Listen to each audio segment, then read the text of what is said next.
Alright. So, in talking about creatures, I actually prepared this list earlier, but when I tried to save it, my computer froze up. So, it's entirely possible I'll freeze up during the stream, which is gonna suck. Alright, let's make this a little bit longer. I kind of wish I could make the background for this darker. This is Notepad. Can you change the Notepad color settings? Page setup? I don't think you can with Notepad, can you? No, well, it's just gonna have to be white. Okay, got that ready. Alright, and what have I put as the first important thing? Have your game manual handy so you can refer to it if necessary. That's step one. I actually don't have the manual handy at the moment, so I'm going against my own step. Oh well. Alright. Oops, I need to move a window. Hold on a second, please. Sorry. There we go. For some reason, when I move the window, the sound cuts out. I don't know why.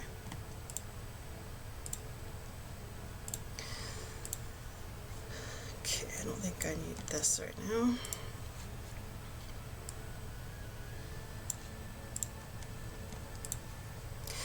Okay, so today's map that I've chosen is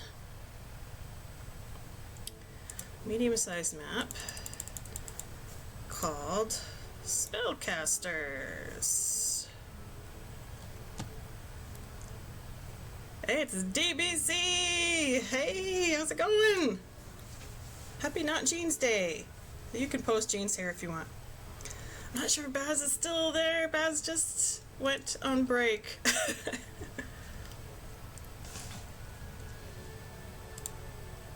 just noticed they named this map with... Oh, chat is not in a good spot. Not sure where to put chat.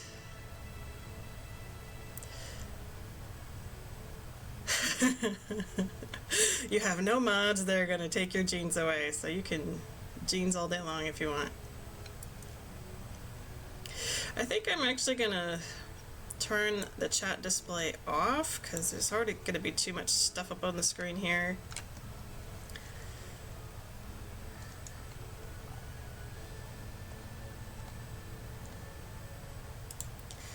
Alright, I guess I'm gonna have to edit the map information because they made this 2 words instead of 1. Here, we'll just put scenario. That looks nice. Alright. I've been holding up alright, at least recently. Oh, you can still see the chat. Okay. There. Thank you for asking. It goes up and down, really, with the circumstances. Oh, what can you do? Still trying to find a job that'll fit. In all fairness, though, I haven't really been working as hard as I could in that that vein. How about you? How are you doing?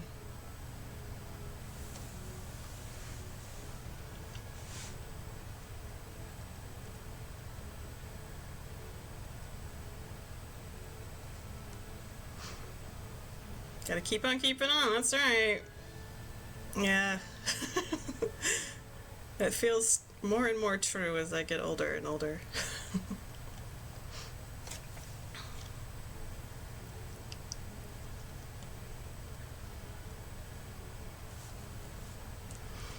DBC, man, it's good to see your name hanging out.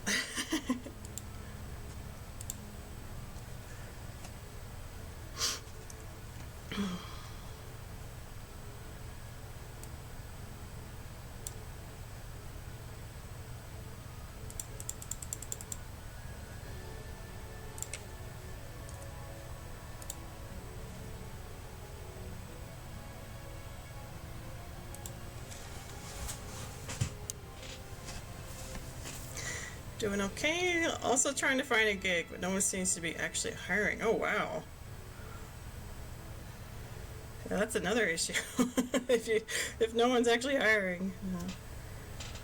Seems like a lot of people are looking for new stuff, whether or not they're currently employed.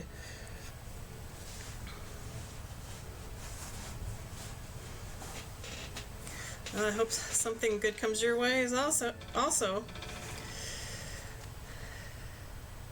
Ganbarimashou. That's what the Japanese say. Kind of translate to let's do our best. Ganbarimashou.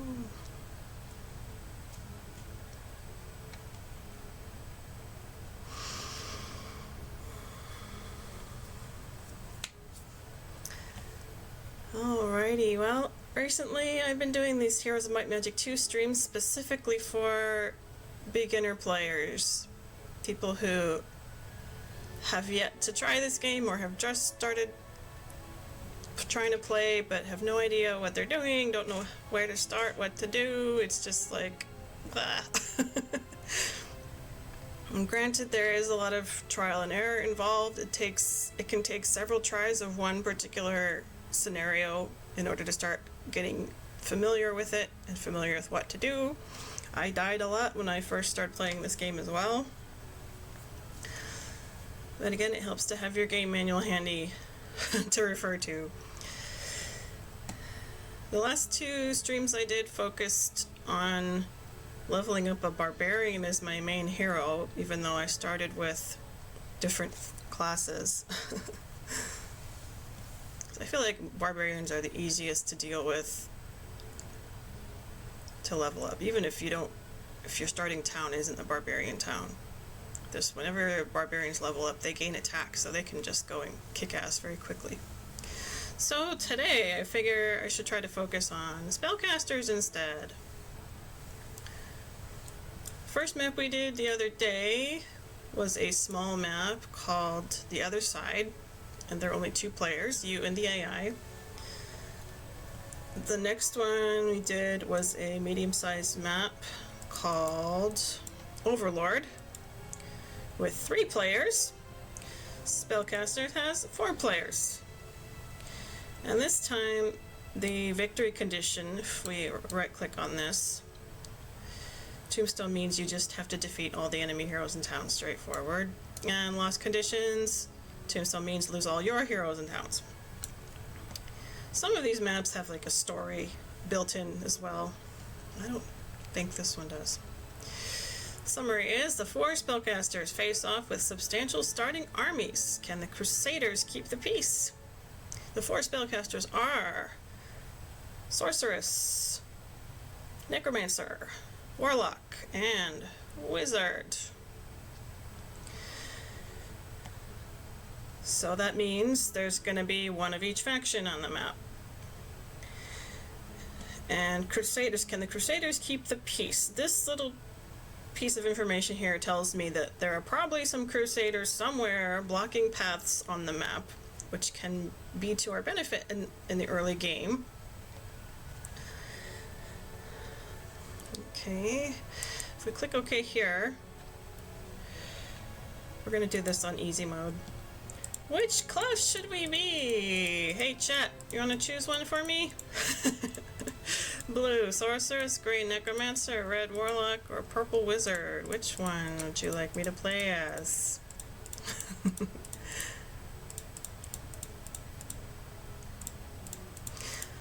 I think I've only played this map once or twice, and it hasn't been recent. I did take a peek at the map yesterday, and I remember, and I was like, yeah, I don't really remember this map, but it doesn't look like anything that would require a specific strategy.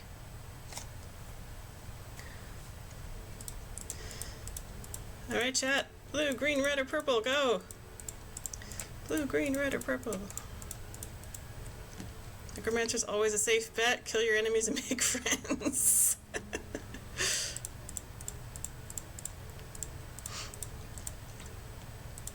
They can be hard to start as, though.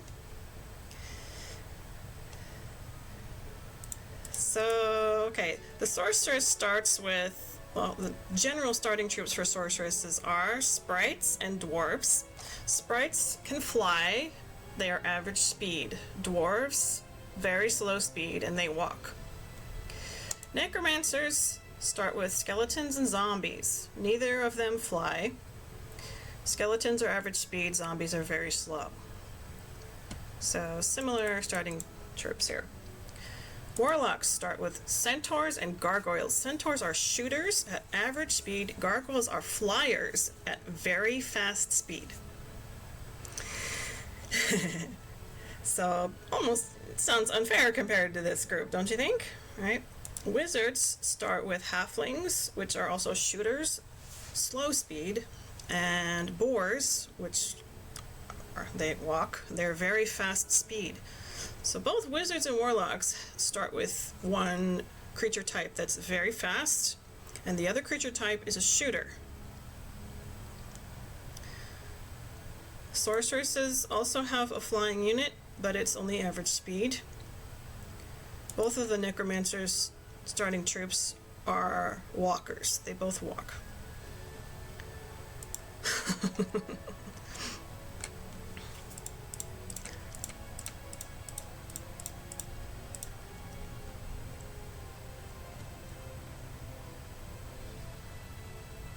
Warlock actually sounds like the best bet. You would hope so. Hey, Hurix or Bazinga or any other lurkers, would you like to give your opinion? We were thinking Necromancer, but maybe Warlock's a better idea? I think some game guides I've read online say that sorceresses and necromancers tend to do better on medium-sized maps. Warlocks and wizards tend to do better on larger maps, mainly because to get to the highest tier units in their faction, it costs more money and resources than it does to get to the highest tier in this group. That doesn't mean it's not doable as any of these classes. Eric says, I don't know.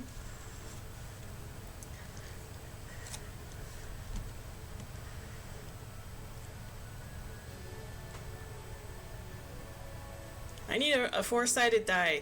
I don't have any four-sided die. Eric's!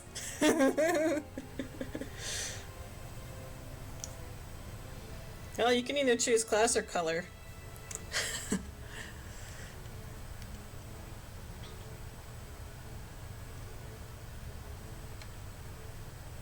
Choose your hero. Roll 1d4. I don't think I have a dice command set up, do I? I don't know if I can set that up. 2. Eric's rolled a 2. What would that be? Would that be Necromancer? I didn't say what number corresponds with which class or color.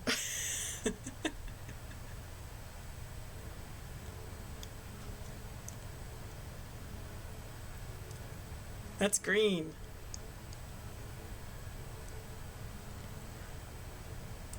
Alright, Necromancer or Warlock sounds like. Or Sorceress or Wizard. We're gonna be stuck here in undeciding for the next 15 minutes.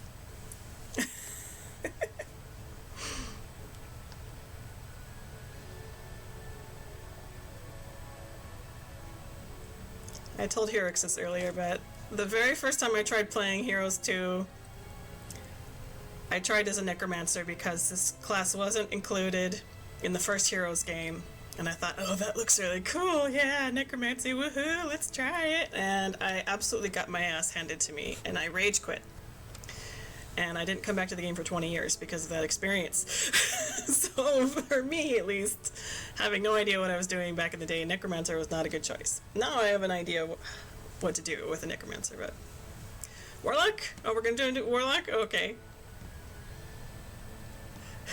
So you chose Necromancer as heads and Warlock as tails? I guess it makes sense. Warlock has several troops that have tails. Actually, almost all of them do. Maybe, do all of them have tails? I think they might. Well, let's go. Alright, easy mode. Okay, here we are. Alright, I don't have my game manual handy, but that's okay. I currently don't need it. So, what do? This is from... I didn't stream yesterday, did I? I slept most of the day. 2 days ago. We want to check scenario conditions, check out your hero, check out the surroundings, check out your town and castle, check your resources and gold. So these are all things to check at the beginning, before you even start moving. Well, this is a lot louder than it should be. One moment, please. For me, anyway. It's a bit too loud for me. Okay, that's better. Alright, to check the scenario conditions, we go to this flag down here and click Info. And down here it says, victory conditions: defeat all enemy heroes and capture all enemy towns and castles. Loss conditions: lose all your heroes, towns, and castles. Because sometimes this victory condition isn't specific enough in the description up here from the main menu. So it's good to look at this so you know what your goal is. Alright, so we checked the scenario conditions there. Oh, I don't remember what color I was using. We'll go pink. Alright, check out your hero. What do we have? So just from looking at this screen, we can see that this warlock is starting with 10 centaurs and 4 gargoyles. Nice. Okay. So warlocks all have these starting stats. 0 attack, 0 defense, 3 spell power, 2 knowledge. So they're spell power heavy. It's already got good morale because of all warlock troops. Neutral luck. Standard army formation on the battlefield. He's at level 1 and he has 20 spell points. Warlocks start with these skills automatically by default: advanced scouting, which increases your hero's viewable area by 2 squares. So this is very nice to when you're exploring and want to open up the map as quickly as possible. And basic wisdom allows your hero to learn 3rd level spells. You're not going to be learning 3rd level spells just yet. Okay, so we've checked out our hero. Next, check out the surroundings. What is around here?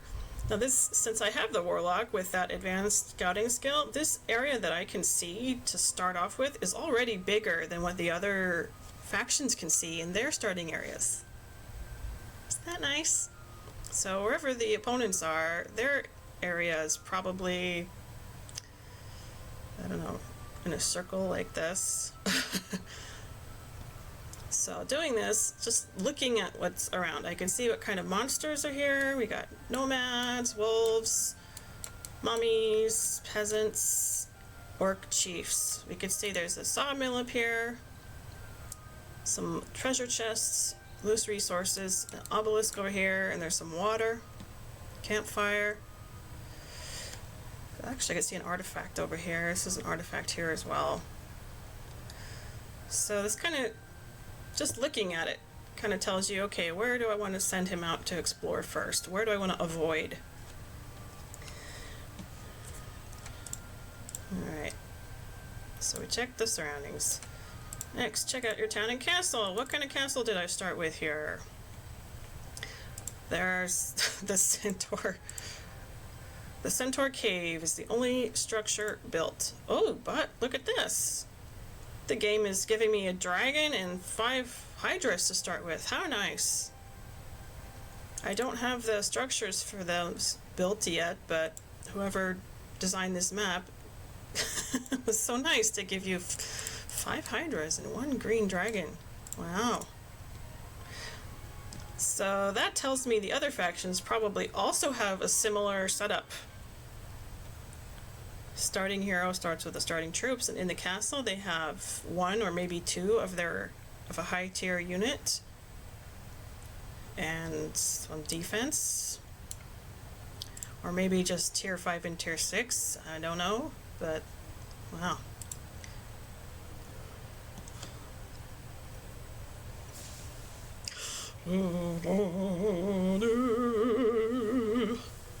used real opera singers for this. Can you believe that?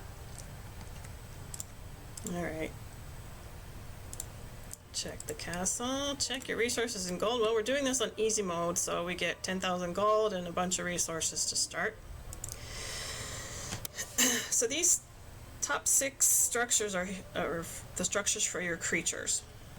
And warlocks, if you look at them, let's talk just gold. We have ore and gold. Just gold. Gems and gold. Sulfur and gold. Sulfur and ore. And more gold. So the highest tier monsters both want sulfur and money. And of course, since dragons are usually the best monster in the game, you can upgrade this tower twice actually, which I think the manual tells you. You're going to need even more sulfur to do that. And then you have to spend sulfur to hire a dragon. So that's good to keep in mind that warlocks, you're going to want to try your best to find sulfur on your map somehow.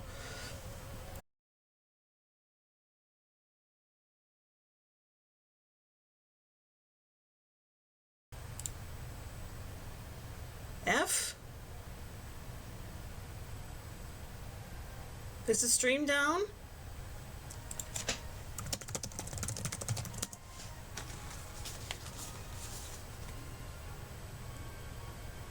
We back? What happened? What happened?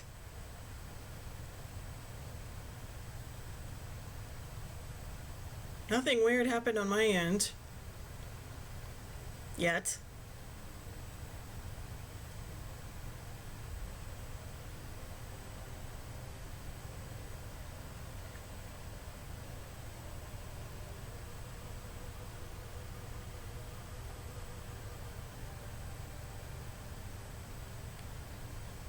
Dropped for a second. Like the whole stream dropped. You got that screen where the guy's like, or I just froze. Stream stop showed that dude and then an error. How odd. I wonder what that's gonna look like on the VOD, because OBS is showing the continuous time for stream here.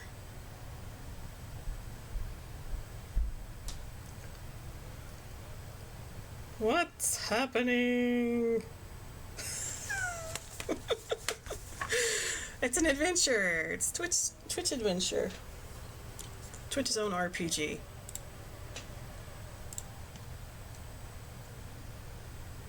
Did we hear what I had said about the structures and the sulfur being important for warlocks?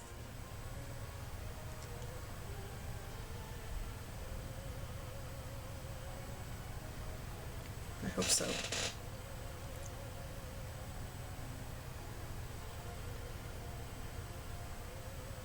Well, thanks for saying something. Thanks for effing in my direction. All right. So we have the 6 creature dwellings up here. At the very bottom, these 3 are for our castle defenses, which we don't have to worry about yet. We'll be putting money into this maybe second or even third week. You're only half listening. Hey! Pay attention! This is important. There's going to be a quiz later. Well, we know that warlocks, to get them their good units, they need money and sulfur and ore for the green, for the towers. That's going to be important. Every class starts with a statue you can build to get extra money. Oh no. Brain fart. Warlocks also get this special structure. Dungeon gives you even more money, but it costs a bit to build. Can you go to the toilet, please? Yes.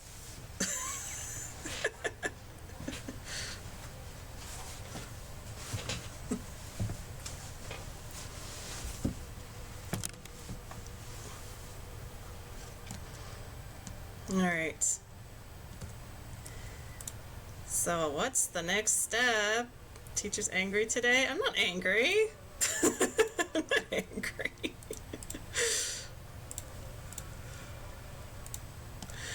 Okay. So from the last stream, I built something straight off the bat. Then I left my slowest troops in town. Try not to waste movement. Hire a new hero. Okay, what do I want to do? The first stream I did. Check, check, check. Slowest troops down. Start exploring. So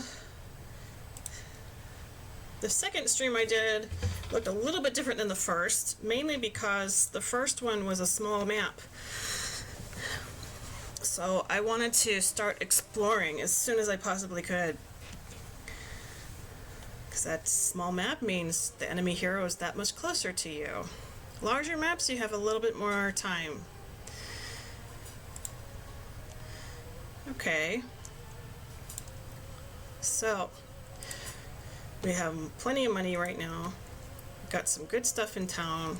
I'm gonna go ahead and leave the centaurs here for now. Actually, I'm gonna right click on this. There's another warlock. Ooh, 4 more gargoyles. 6 centaurs, nice. And we have a sorceress here with 14 sprites and 3 dwarves. Okay, good, good. Don't have a mage guild yet, but warlocks start with a curse spell. Before I move him, let's see here.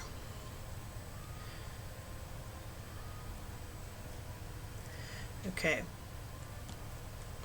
So a question I had earlier from Hurix has to do with creatures. Let's talk about creatures. I mean, the manual tells you about every single creature in the game. Unfortunately, or fortunately, depending on your opinion, they're organized by faction and not by alphabetical order or tier list. So let's make a list here. So we're going to talk about, first let's just talk about stack size. This means, so if I right click over any of these guys, it says something like lots of such and such. Peasants, a horde of such and such. Wolves, lots of, a pack of such and such. So they have these terms here, which I thought the manual had, but I was wrong. You can easily find these terms online. It tells you how many are in there, but just to make things easier, I'm going to have this handy dandy reference up here. So there are actually quite a few. Haha, that's funny. I just made a joke because the smallest stack size you can have is called a few of. So I'm just going to put few here. Few is anywhere between 1 and 4 creatures. So we don't know. There could be only 1. It could be 4. The next one up is several. This is anywhere between 5 and 9 creatures. I'm doing this from memory. I hope this is right. What are you laughing at? Next is a pack of. A pack is anywhere between 10 and 19 creatures. The next is lots of. And lots is anywhere between 20 and 49. Quite a spread, as you can see. Is this all showing up? Okay. After lots, you get a horde of. We had a horde of peasants up there. That's anywhere between 50 and 99. This is learning a table and notepad with spaces. Yeah.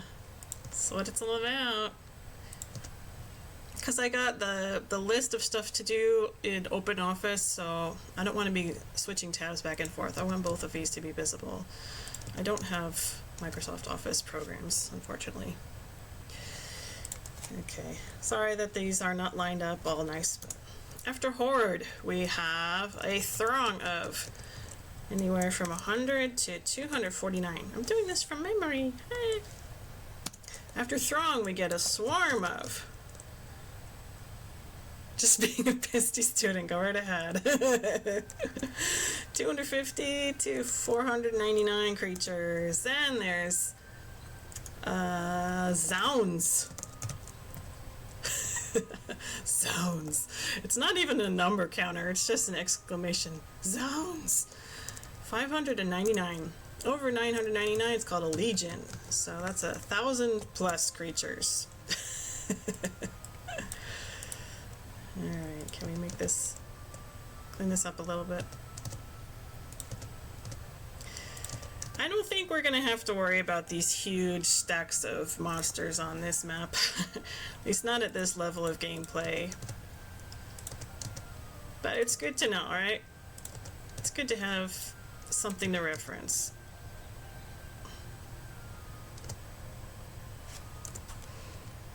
They don't stop at 1,000. This is the minimum amount for a legion.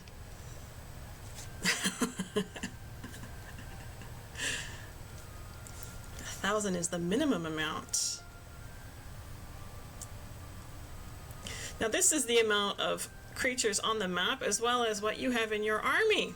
So right now, I put his centaurs in the castle. Right now he has a few gargoyles technically.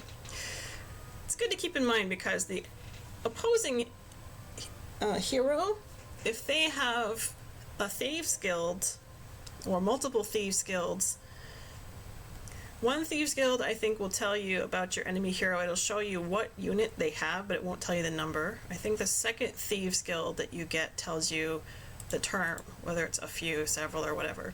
If you get another one, another thieves guild, you might be able to actually see the number. I don't recall. But it's good to eventually memorize these terms if you can, or at least these 5 here. Early game, these 4 are the ones we'll be seeing the most of. Few, several, pack, lots. Alright. Next thing we want to talk about are the creatures, of course. Creatures, units, whatever you want to call them. In this game, the creatures that belong to a faction are grouped by tier. That's the terminology used, tier 1, tier 2, tier 3, whatever. There are some neutral creatures you can recruit, like genies, that don't belong to any faction. I don't know if there's an official classification for them, for what tier they're in. Nomads are another type that are neutral. So, to begin with, let's talk about tier 1 creatures. By faction. We'll say K. K is Knight faction. Their tier 1 creatures are peasants. B is Barbarian faction. Their tier 1 creatures are goblins. Sorceress. Their tier 1 creatures are sprites. What's a tier in this context has to do with the weakest enemy, basically, or the weakest unit by attack, hit points, defense, or well, the cheapest unit, maybe I should say that. The cheapest unit to buy.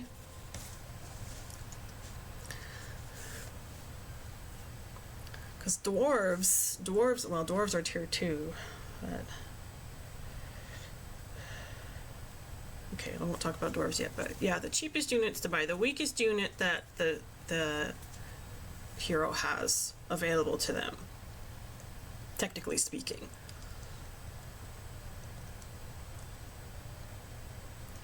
Would a tier 2 always win against tier 1? Not necessarily.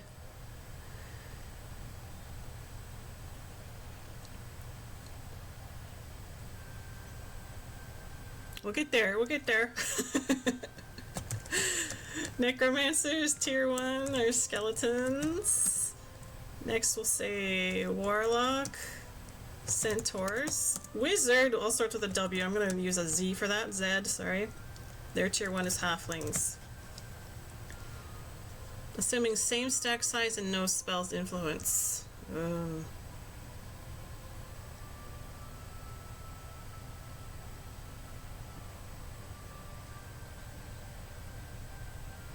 If the tier 1 is a peasant, absolutely, the peasant would go down. The peasant is arguably the worst or the weakest unit in the game. They only have 1 attack, 1 defense, 1 hit point. That's it. I'm not going to go into detail about how much attack, hit points, defense, whatever they all have, but just to give you an idea of the strength. Tier 1s are the weakest.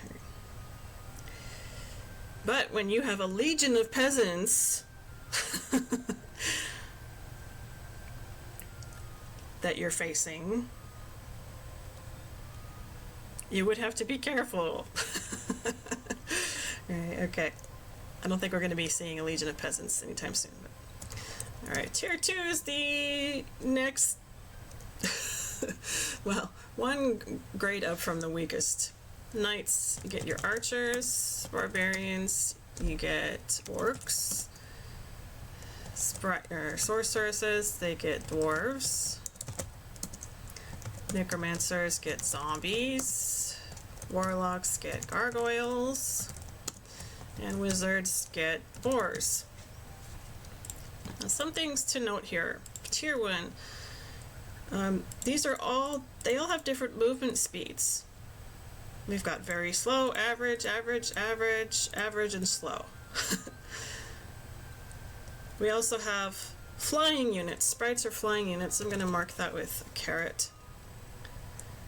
Centaurs and halflings are shooters. They shoot arrows at you. So we're going to mark them like that. Tier 2, we've got very slow, very slow, very slow, very slow. Then suddenly very fast, and very fast.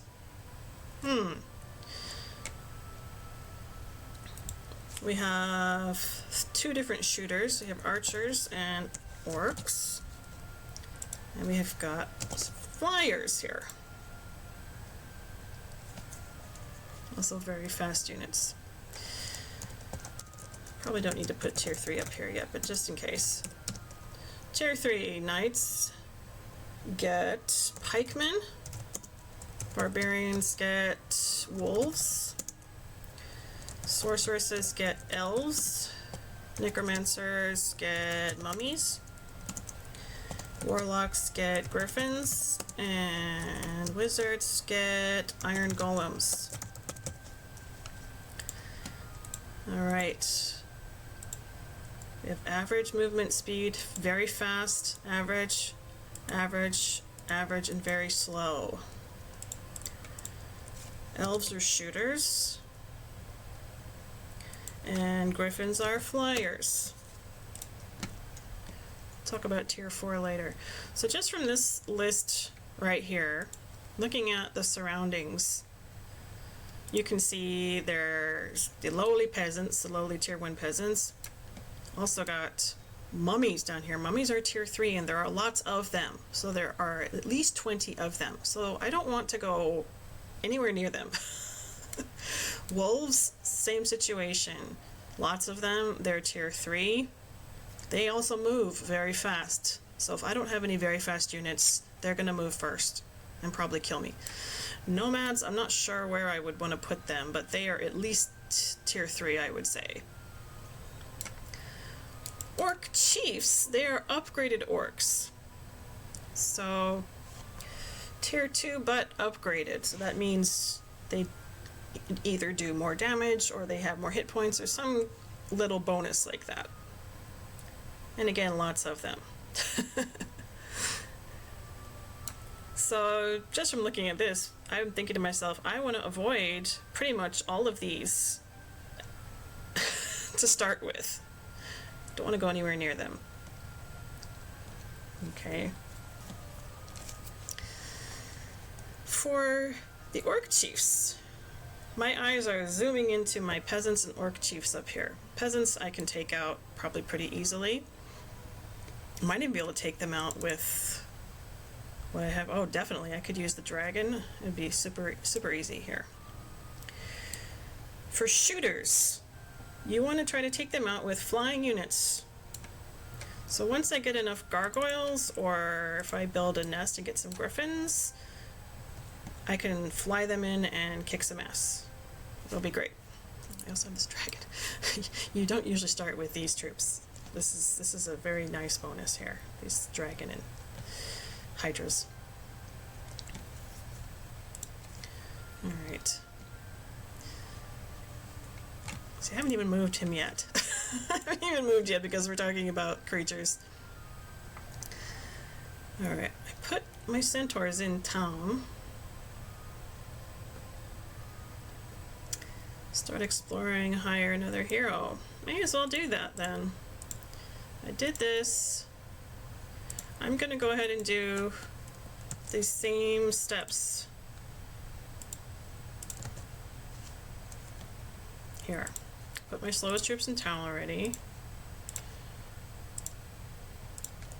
I'm gonna start exploring. Okay, now that I'm starting to gonna go out and explore. This warlock is very lucky because he has very fast units. He can move more than the other players will when they start.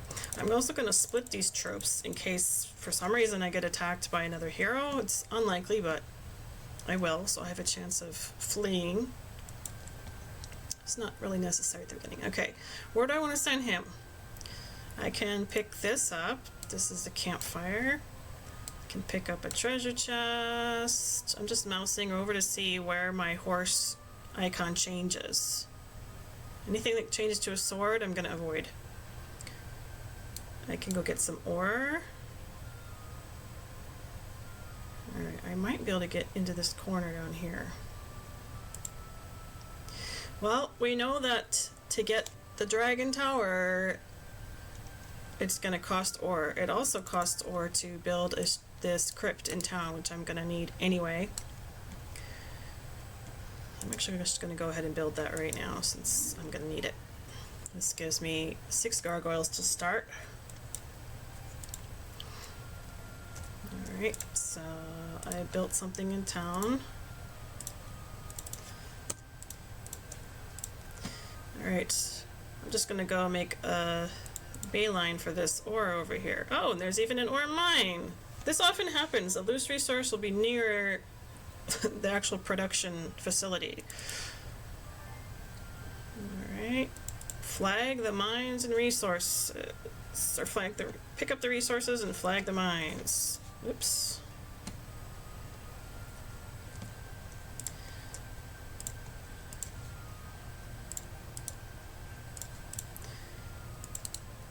Alright. So starting to explore means pick up resources, flag mines.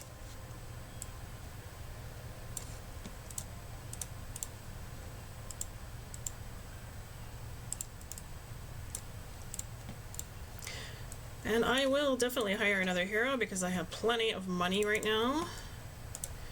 I'm gonna go ahead with this warlock because he also has gargoyles. Put his centaurs in town, split his troops up. Alright. I've hired him. Dimitri the Knight has taken his place. And a sorceress.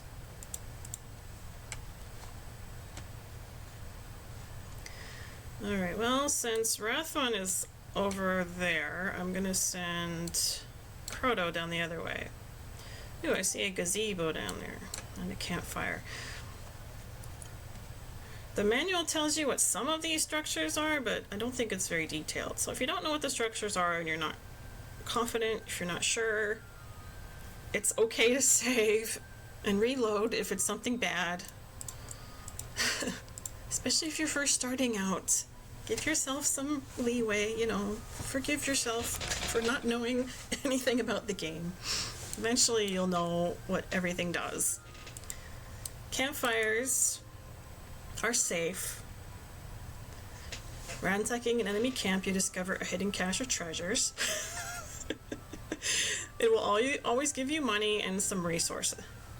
We don't know what resource, but you always get a little bit of money and resources. Sulfur, nice. I'm happy with that. Okay, thankfully I didn't have to engage the wolves here. Gazebo! Right click, it says not visited. How nice is this? Alright, I'm gonna save again. Gazebos are also safe, just so you know. An old knight appears on the steps of the gazebo. My liege, I will teach you all that I know to aid you in your travels, and you get 1,000 experience points without having to do any battles. How nice is that? So he levels up, gets spell power, yay! And you can learn one of 2 skills, either expert scouting, increases available area by 3 squares, that's nice for exploration, or Eagle Eye at the basic level. Basic Eagle Eye gives your hero a 20% chance to learn any given first or second level enemy spell used against him in a combat. Well, the only time spells will be used against you is if you're fighting another hero. So...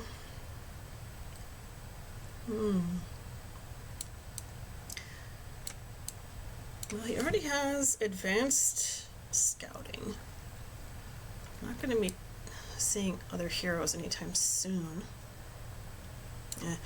Some better players tend to agree that Eagle Eye is not a very useful skill, but if you're a new player, you don't really know what these do, right? So why not try them out? Sure, why not? Let's try that. At least now he has this in a slot. So he has a chance of leveling this up to the next level, which is advanced. And I already have 2 heroes out in the map, both opening up for me with their advanced scouting skills, so I think I'm okay on scouting for now. Okay, they've both exhausted their movement points. I've already built something. Ah, stop moving around. Okay. I did hire another hero, did things in a bit of a different order. But this is pretty much the first turn right here. A lot of prep work before you actually start moving out. Once you get used to things, you do it super quick. Now, I got a lot of money left. I could hire a 3rd hero if I wanted to, but I think I'm just gonna leave it alone for now. I just feel like leaving it alone. Okay, and although I built this crypt here and I have the centaur cave over here, I'm not gonna buy the units. I don't need them right now. So I'm gonna save my money a bit by not buying them. Both of these heroes have 4 gargoyles apiece, which are very fast units, and so they're gonna be able to move around the map and explore stuff pretty quickly. Alright, I'm gonna end the turn by clicking the hourglass here. Now we're on day 2. Alright. New day.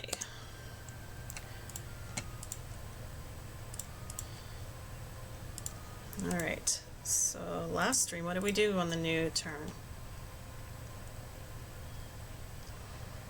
Pick up loose resources, flag mines, build something in town. Oops, okay. Alright, well, I am going to want to build something. You always want to try to build 1 structure per day, if you can. If you're playing on impossible difficulty, you can't do that, of course, because you don't start with any money or resources. So that, you have to focus on exploration at the beginning. Alright, Rothmont's over here. Treasure chests. The manual tells you what these do. You can either get gold or experience, or an artifact sometimes is in there for free.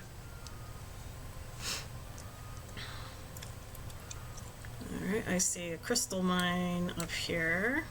Some loose crystal over here. Well, looking at the structures, the creature structures, we already saw that's, well, gems, ore, and sulfur, basically, and money. Crystal is not in the equation. For warlocks, the only crystal we'll need is to build mage guilds of level 2 and higher. That's it. So we don't need crystal right away. So I don't really need to worry about this. Plus, it's guarded by a pack of mutant zombies. Mutant zombies are the upgraded version of zombies.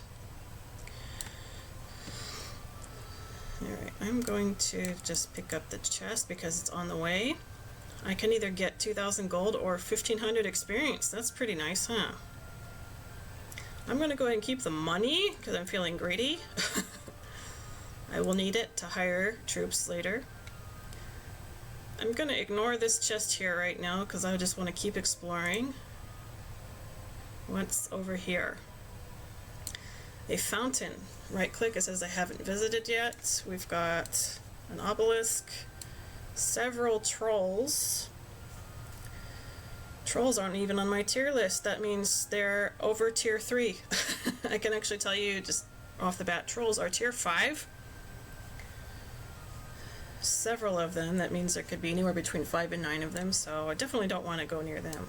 There's a nice artifact here, though. And there, it looks like there's some elves up here. Fountain! Well, new players don't know what fountains do, so let's go find out. These are safe.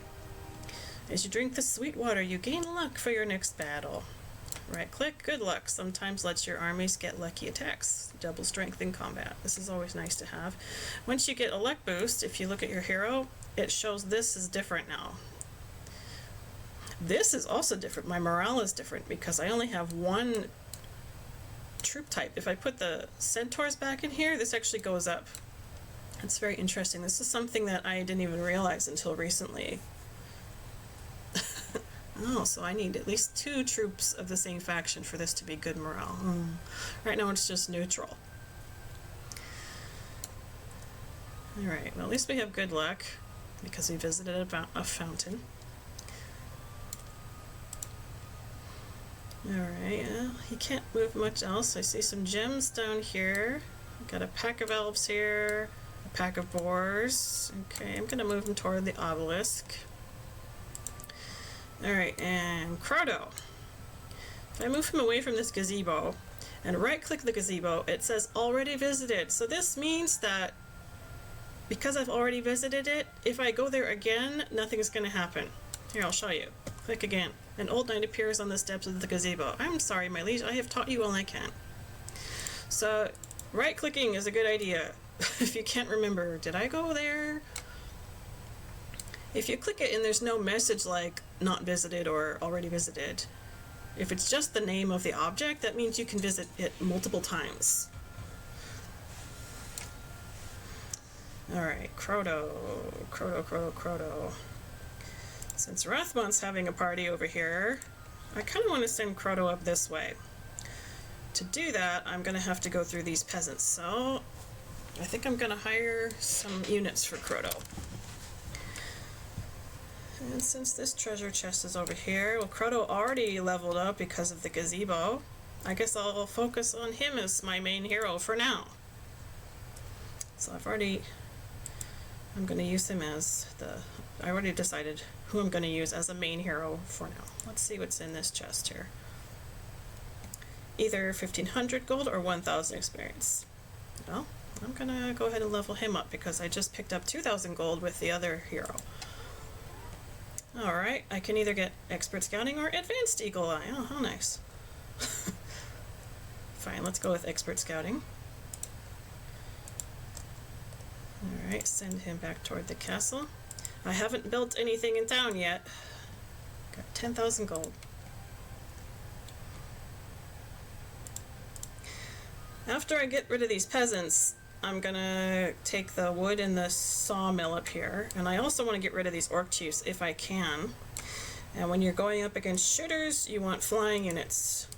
So I'm gonna go ahead and build the nest next. This one gives me griffins. So now I have 2 types of flying units I can use, gargoyles and griffins.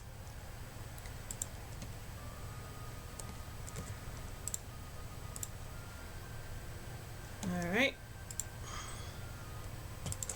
So more exploring, pick up resources, flag mines, etc.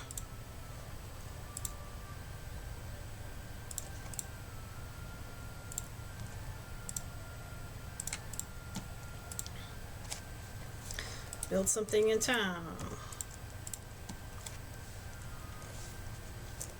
And here I've been thinking about movement path, where I'm going to go next, instead of just going wherever the heck fate takes me.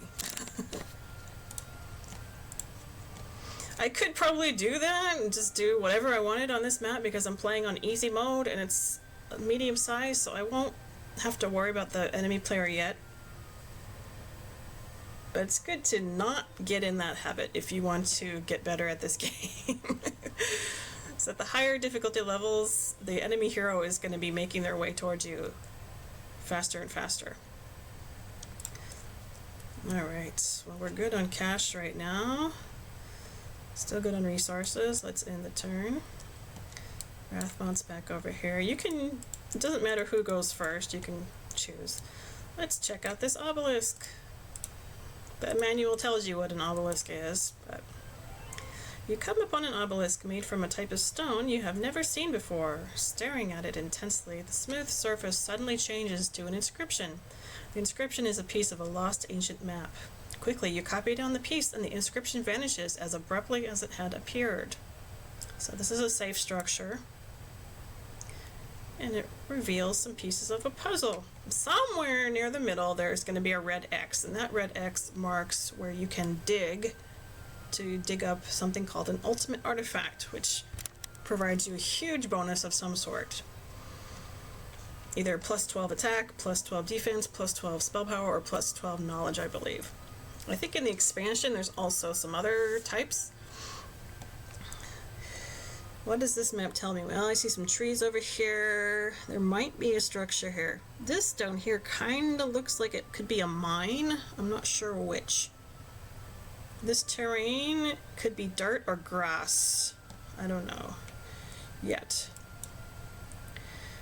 Where else can he go? I'm gonna avoid the elves, avoid the trolls. Can't go down here. There's a pack of boars, but I can pick up the gems. May as well. Gonna need those to get my Minotaur maze. Thankfully I can avoid the boars to get the gems mine. How nice. You gain control of a gem mine. It will provide you with 1 unit of gems per day. You don't have to go back to get the gems. It just automatically gives them to you. Okay. So looking at the map here, you can see that this side where I'm on and the left side over here are blocked off by trees and mountains. So I don't have to worry about the enemy hero coming at me from this side. If you remember what the scenario said, can the Crusaders keep the peace? So that means somewhere there's probably Crusaders blocking a path. Now Crusaders are tier 6 units, so the other heroes won't be going for them that soon either, because they're all just as weak as I am. Like Croto. Could have him pick up this treasure chest, but I'm going to send him to town first so he can pick up some stuff here. Alright. In the first week, conceivably, well, from I think most, well, on easy mode anyway, conceivably, if you have the resources available to you on the map, you can build up to the 5th structure here of creatures. It's pretty nice. So you build something every day. If you build all 5 of these, you'll be able to build 2 more things. Definitely want to build a well. This kicks in when the week rolls over from day 7 to day 1, so I don't need it yet. Other things we could think about building: waterfall. The waterfall increases production of centaurs by 8 per week. This is called a horde building in this game's terminology. Every faction gets a horde building for their tier 1 monsters. If you have a big stack of tier 1 monsters, they're going to do more damage, right? So you can see, depending on your strategy, you can actually do pretty well with tier 1 monsters if you have a lot of them. Dungeon would give me more money. Statue would also give me more money. Marketplace can be used to convert one type of resource into another. The more marketplaces you control, the better the exchange rate. Right now I don't have to worry too much. Defense is down here. I'm not going to worry about that yet. Tavern increases morale for troops defending the castle. Don't have to worry about this yet. I would put this with the defenses down here. Thieves Guild provides information on enemy players. Only one Thieves Guild. It doesn't really tell you very much though, so I'm going to ignore that for now to save money. Captain's Quarters provides a captain to assist in the castle's defense when no hero is present. So again, this is good for defenses. Mage Guild. What about the Mage Guild? We haven't built a Mage Guild. First level costs 5 wood, 5 ore, and 2,000 gold. For levels after that, it's only 1,000 gold each, but you have to spend precious resources as well, and it costs more and more as you level up the Mage Guild. Alright. Well, since I'm about to go do some battle here, I keep forgetting I have that dragon right there. This one dragon could probably take on a horde of peasants without a problem.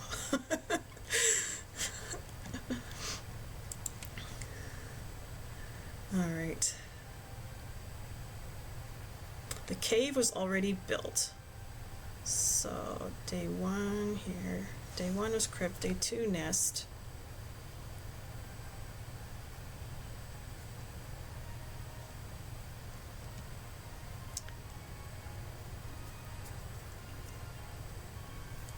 I can build a lot more stuff here. Well, I'm going to go ahead and build a mage guild because I'm using a spellcaster. Start getting into some spells. Magic arrow, excellent. Causes a magic arrow to strike the selected target. Good offensive spell for level 1. Bloodlust increases a unit's attack skill, also nice. And curse. Well, this is annoying because warlocks start with this, so this is kind of a waste. The spells that generate here are random, but that random number is rolled when you start the map. Not when you build the Mage Guild, it's when you start the map. So even if I reloaded this, it would be the same spells that come up. Alright. Gonna send Croto up here to deal with the peasants and the orc chiefs. I want flyers for the orc chiefs. Peasants, they're very slow. It would be easiest to take them out with, well, high stacks of flyers or some shooters. Shooters would be helpful. They're cheap. I'm gonna buy all these shooters. Let's see, gargoyles are cheaper than griffins. 6 of them though. It's 1,200. 4 griffins at 300, same price.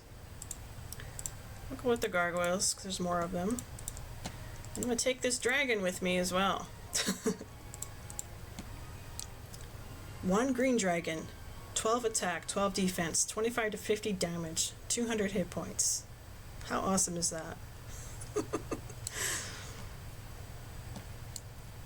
Gargoyles, 4 attack, 7 defense, 2 to 3 damage, 15 hit points. Very fast. Green dragons aren't so fast, but once you upgrade them, they can be upgraded to red dragons, which are fast. Red dragons can be upgraded to black dragons, which are very fast. Centaurs, average. Alright. So, I just gave my main hero some troops, and I'm gonna go fight these peasants. I also built a mage guild. Build something in town. And I built a, oops, mage guild. This is warlock. If you're playing as a non-spellcaster, you don't even need to worry about Mage Guild. Depending on your strategy. Alright. Buy some troops. The troops I purchased, I did based on the battles I'm about to go fight, so I'm considering what kind of enemies I'm going to attack and what units will best counter them. So what would I say for this? Buying troops.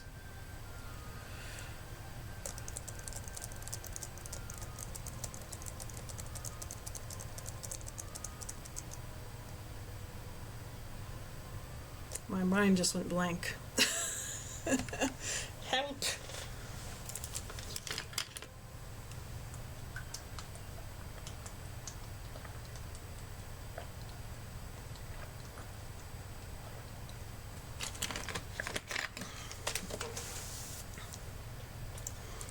Based on upcoming battle. Based on upcoming battle. And when you're buying stuff, you always want to be careful how much money you're spending. Sometimes you have to be like, oh, I got so much money, buy everything, and then all of a sudden, oh, wait a minute, I don't have any money left. Don't spend all your money.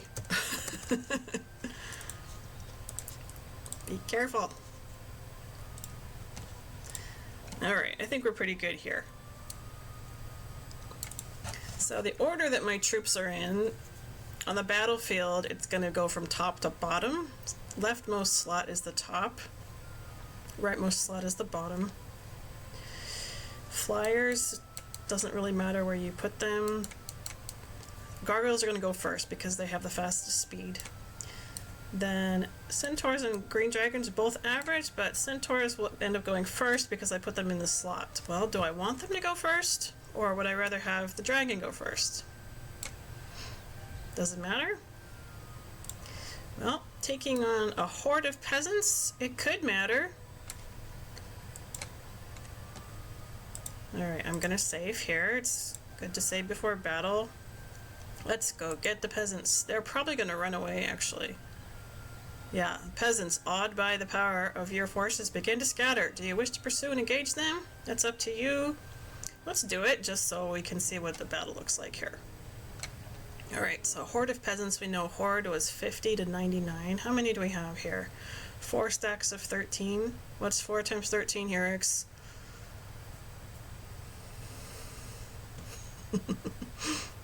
Or 13 times 4. 52. Plus another 14 here.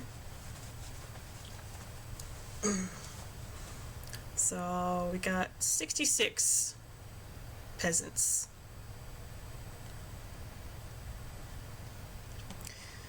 They are all very slow. So they're gonna move last. Very slow creatures move 2 hexes. When you play this, you can choose whether or not you want the hex grid on or off. If you turn it off, well, I have the shadow on, so I can see the shadow hexes here. You can even turn that off if you want. Shadow movement. It still shows. Alright, there. Now I can't even see where the hexes are. So, are we waiting? I hope so. I hope so. Welcome back. Oh, did I do my math wrong? Oh no, that was 4 times 13. Yeah, 4 times 13 is 52, plus this stack up here. So basically, well, I should have said 13 times 5 plus 1. 56. How was your break, Baz?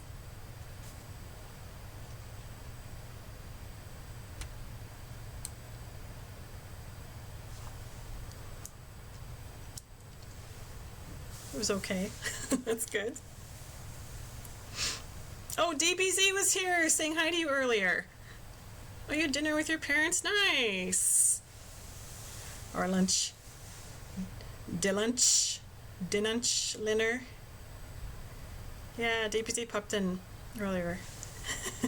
It was like 5 minutes after you left.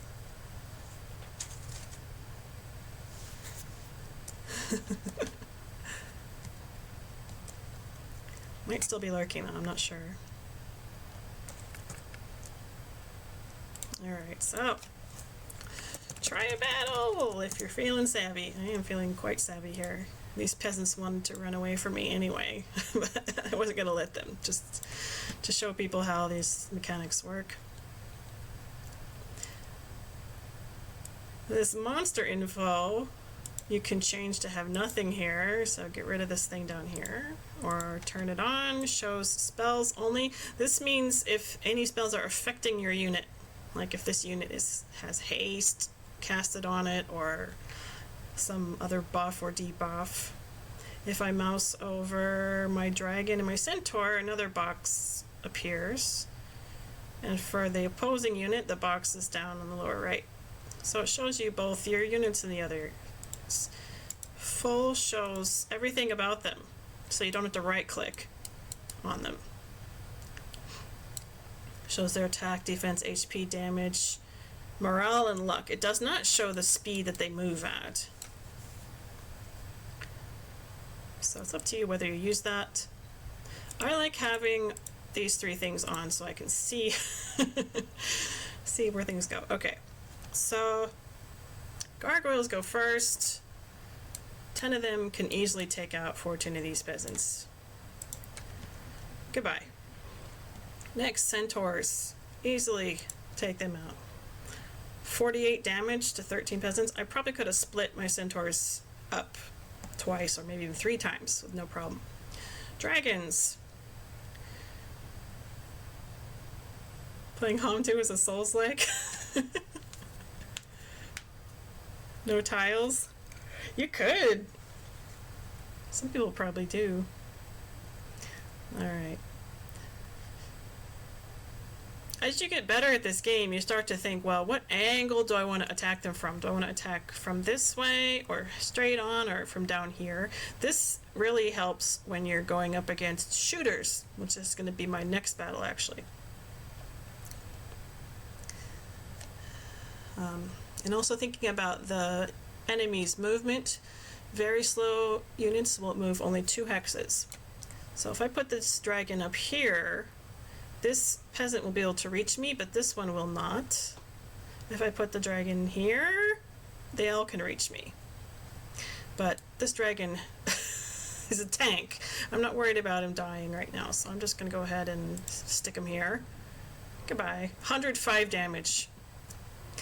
Another thing, if you haven't watched the streams previously, when your unit is attacked, you get to counter, and it's only the first time you get attacked. Like if you have 5 groups of monsters here, you can only counter attack the first time you get attacked.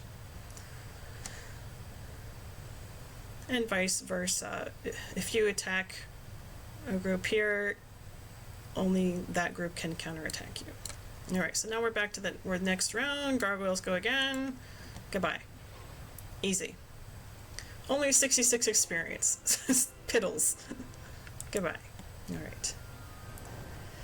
If you are a necromancer, you want to fight those battles with your peasants. Absolutely, 100%. Because you can raise them, you raise a portion of them as undead skeletons in your army after the battle. So you always, always, always want to go after peasants if you're a necromancer. If you're not a necromancer, you can skip them. Good to know, huh?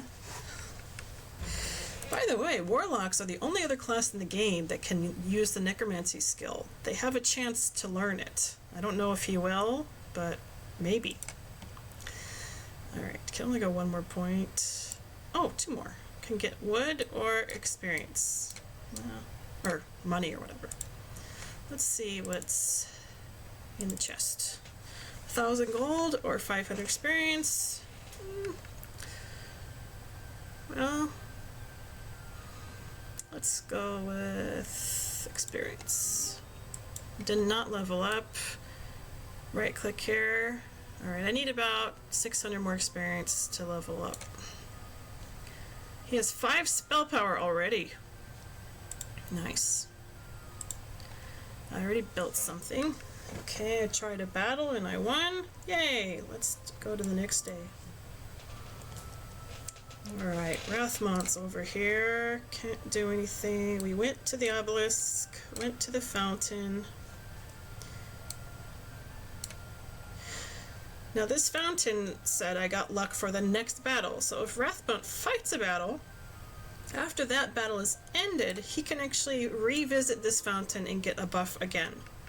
So that's how the buffs work, like luck fountains and morale structures. Experience, obviously, is only a one-time visit. That would be totally cheating if you could go there indefinitely. Alright, pack of elves. Could probably take them on with some flying units. Wrathmont doesn't have any spells yet because he was out of the castle when I built that mage guild. So, since he can't do anything else over here without running into enemies, I'm going to send him back this way.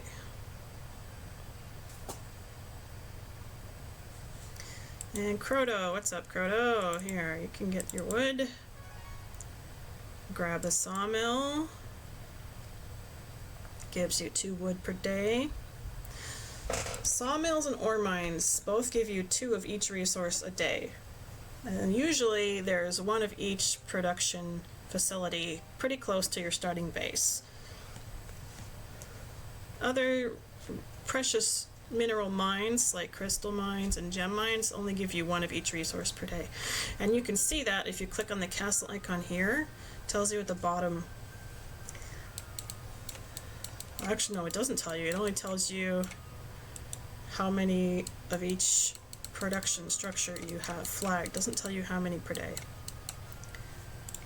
So you have to kind of remember that.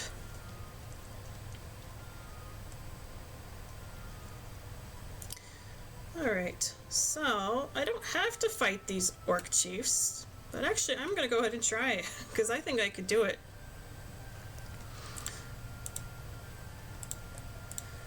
Alright, even though there are lots of them, if you look in the upper left corner here, lots is anywhere between 20 and 49. Well, I think I'll be able to do it. You can get the treasure chest first. About some experience. Advanced Wisdom allows your hero to learn 4th level spells. Advanced Eagle Eye gives your hero a 30% chance to learn any given 3rd level spell or below used against him in combat. Well, not going to be building a 3rd level mage guild just yet. If I run into another hero who already has a level 2 mage guild, I could learn one of their spells if they cast it on me, so why not? Alright, let's try these orc chiefs. Alright, we got 5 stacks. Alright, so there are 21 of them. Pretty minimal amount, right? Okay, they're all gonna shoot at me. They're all gonna try to take out my shooters first. That's just how the AI in this game works. They're all slow, so they're all gonna move last. I get to move first. Now the reason you want flying units that are faster is you can move them in between the stacks, and that forces these stacks to melee attack you, and their melee attacks are usually shit. So I am going to put, well, the gargoyle's weaker than the green dragon, so I'm gonna go down here. It doesn't really matter which one of these stacks I go for, but I want him in the middle. Only took out 1 orc chief, so I might end up losing a gargoyle during this fight. Alright, I'm going to use a spell. Let's go...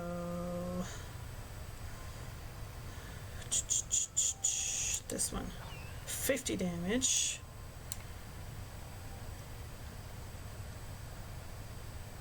Not really what I wanted to do. Oh well. Okay.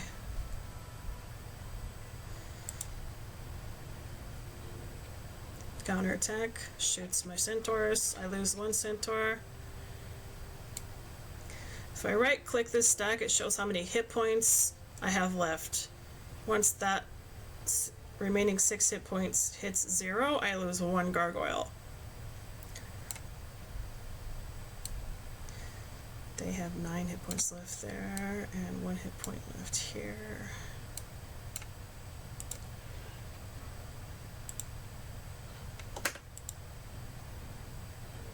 Okay, well, I lost 1 centaur, that's it. I probably could have done that battle and not lost anything if I was thinking more carefully about what I was doing, but 1 centaur, not bad.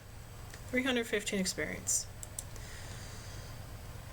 So that's pretty much how you want to deal with shooters who are enemies. Have flying units that can counterattack them and move before they do. Alright, we are on day 4. I want to build something in town. 4, 5, 6, 7. I could build Mage Swamp, Mage Guild level 2, and the Well all at this week. I could also build this at the expense of something else. Don't need this right away. So level 2 Mage Guild takes 4 of each precious resource. I need gems for the Minotaurs, and I need sulfur for the Hydras and the Dragons. So I do have a gem mine.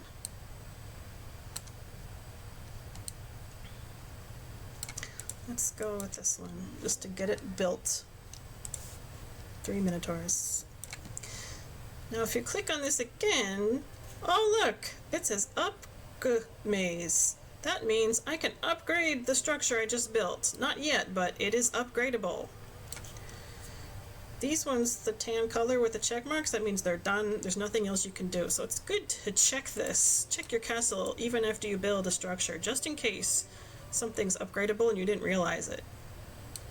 To upgrade, you need another 5 gems and more money. So we already spent 10 gems to build the base structure. So this thing costs 15 gems to get to its full capacity. And then you get Minotaur Kings on top of that. How nice. Alright. Right now, well, I've got 3 Minotaurs available, 4 Griffins, no Gargoyles, no Centaurs because I bought them. And I have 5 Hydras that I started the game with. That was really nice. I don't think I need to buy anything else right now. I think we're safe. And the money, all that money I got is already quickly being depleted. Alright. So on this turn, I basically did the same thing as the last turn. More exploring, picking up resources. I built something in town, thinking about the directions I'm going. I did not buy any troops.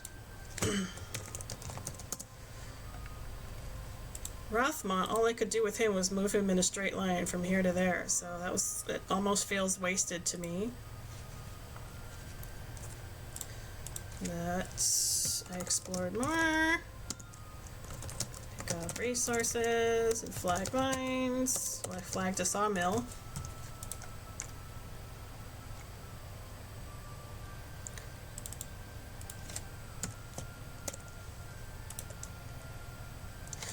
I tried another battle, and I bought something in town.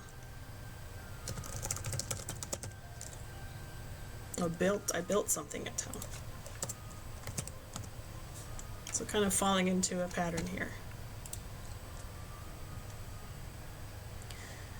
All right. Oops. So, alright, let's go to the next turn.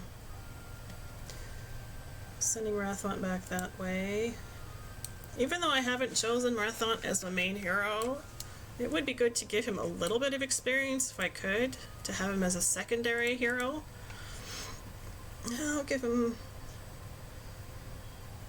Oh, right, there was a gazebo over here, wasn't there? The other hero visited that gazebo and got 1,000 experience. Rathmont hasn't been to that gazebo yet. So, I'm gonna take this gold.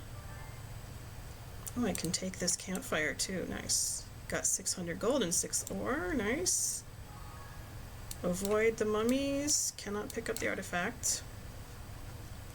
And send Rathmont toward the gazebo to get experience. Croto can pick up some gold. Got 800 gold. Can't go down here without engaging the nomads, so I'm going to avoid them. I didn't talk about shipwrecks in my last 2 videos. Shipwrecks. There will always be ghosts. You do not want to fight ghosts. Avoid ghosts at all costs.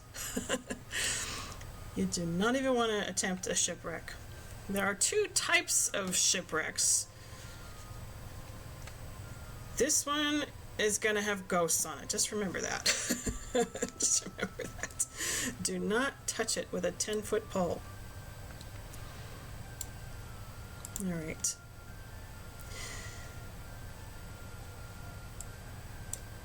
Let's see. If I move Croto up this direction, he can visit the obelisk without worrying about the dwarves. He can also go to the magic well.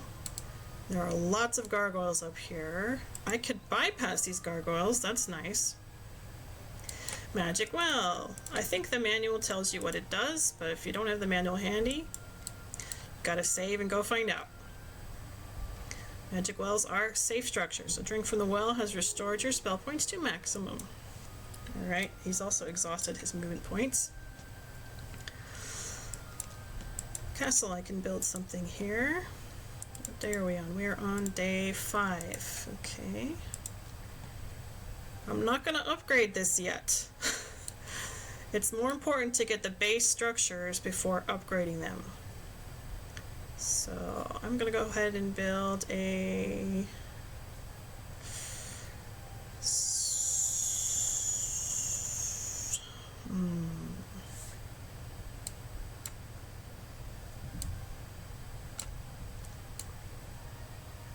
Let's build the swamp. 10 sulfur and 4,000 gold. Pretty steep price.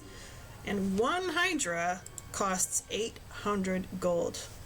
Expensive. These are tier 5s. High attack, high defense. Huge hit points. Very slow. But you see they have 5 heads. They will attack all enemies that are adjacent to them. Alright. Oh dear. So we're already turning over to day 6. We're almost done with the week.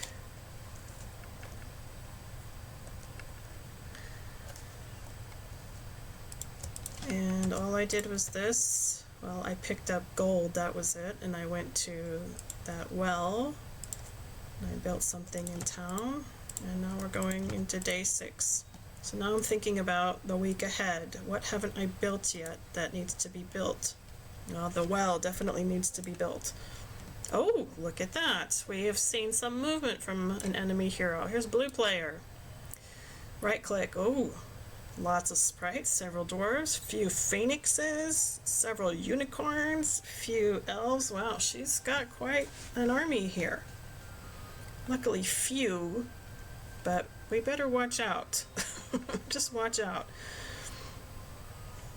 We started the game with a bonus tier 6 unit and some tier 5 units, so that means the other factions probably did as well, and that, well, it's pretty obvious here. Phoenixes are tier 6, unicorns are tier 5.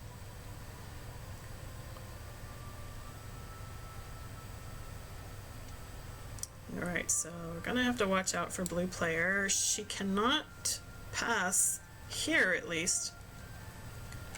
It's highly unlikely that she has a spell that will allow her to teleport. That's a level 5 spell. But we do want to keep an eye on her. So, watch out for enemy movements. Yeah, we can make this smaller.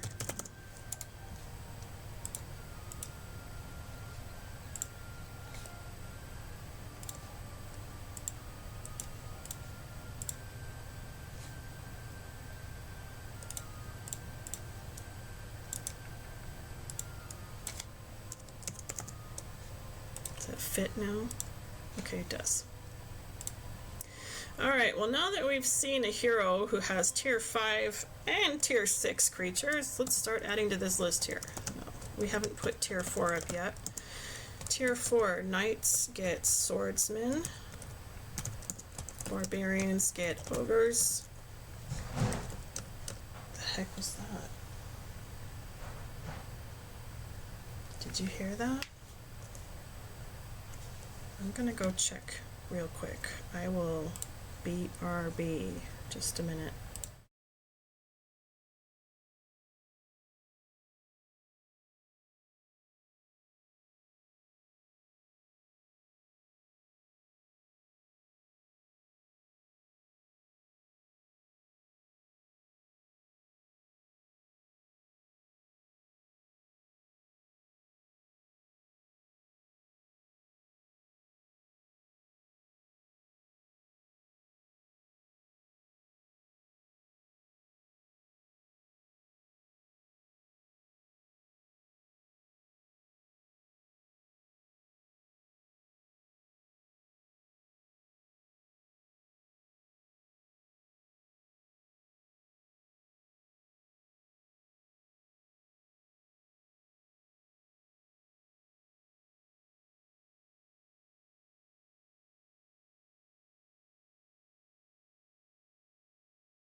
Correct.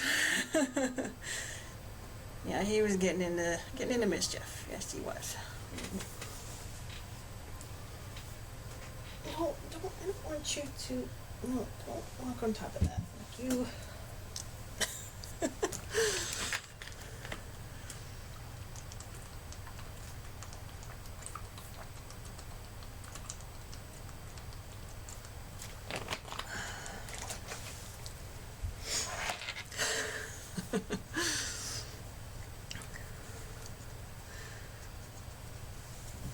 Okay.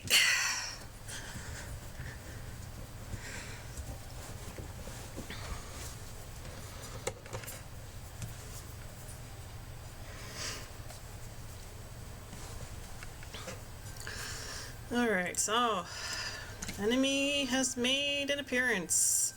I'm kind of glad that this hero is over here, because if he were over here still, she would be able to see him.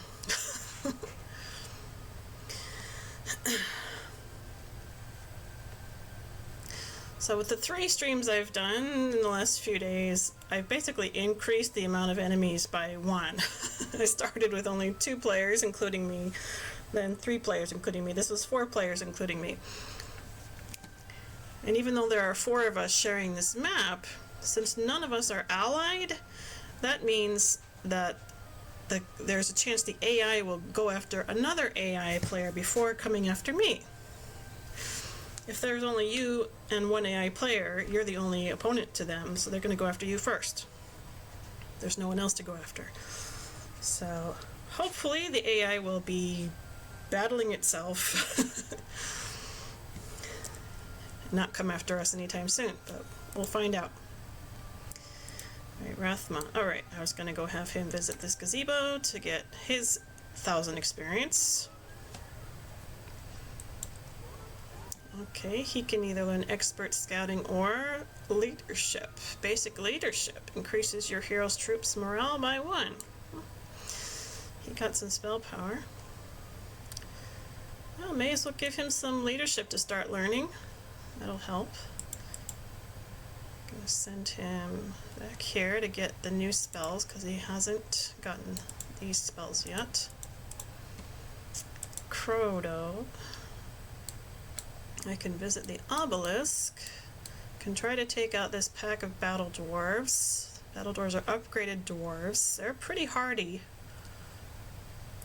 Good castle defenders. Pack of them, anywhere from 10 to 19 of them. Could probably take them on with this dragon. I'd have to be careful with the gargoyles, depending on the stack size.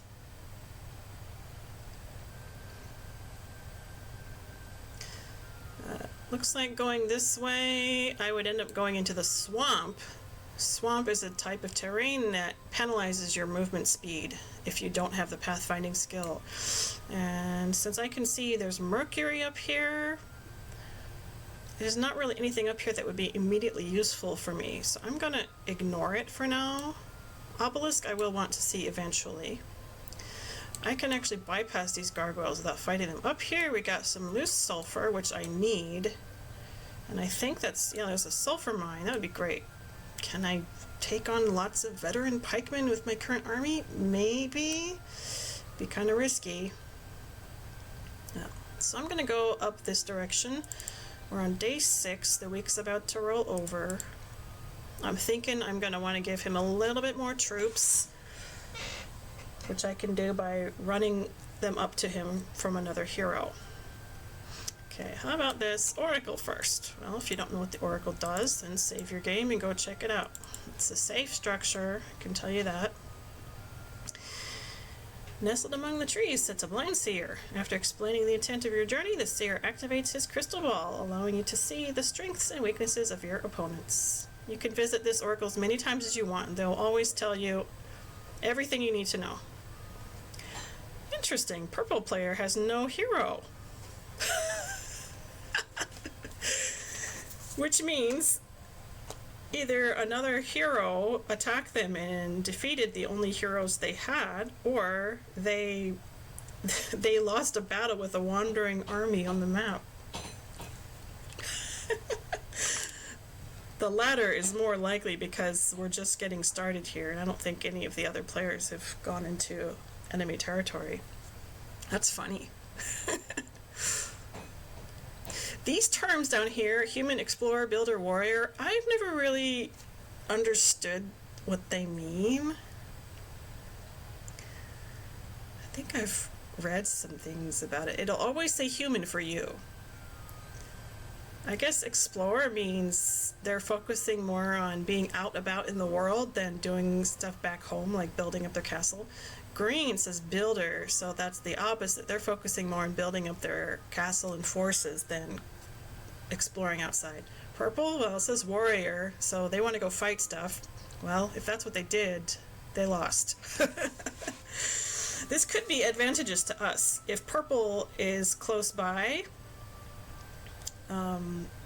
I don't know if they're north of us or northwest of us. We know blue is west now because we saw blue.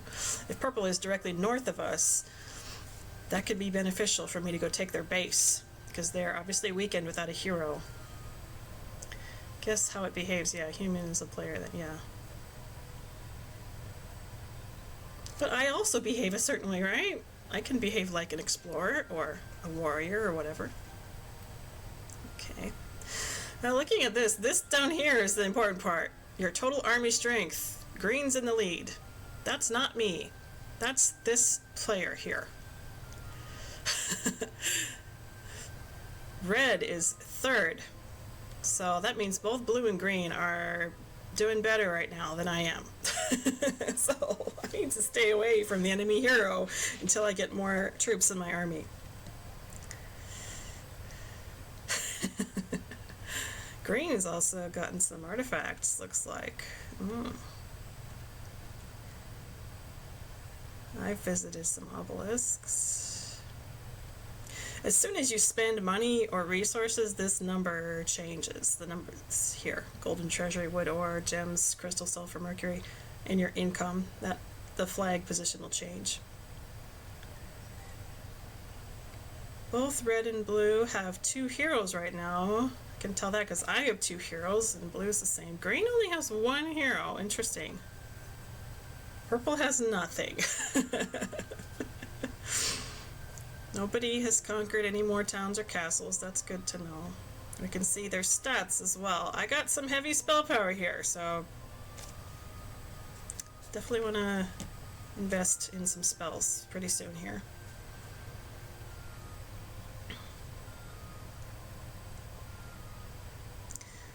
Alright. So watch out for, well, both blue and green at this point.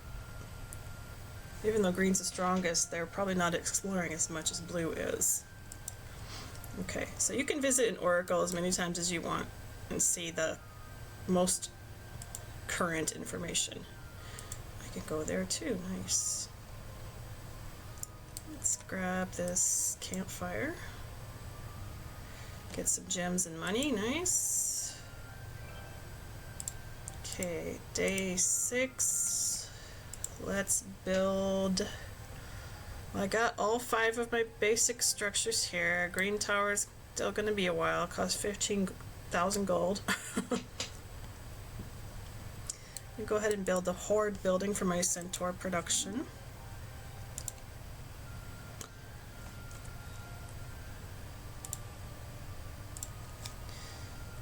Alright.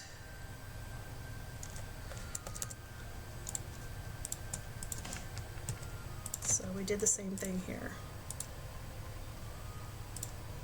Oh, I forgot, we were in the middle of updating this list, weren't we? Okay. Well, I do that while you listen to this lovely music.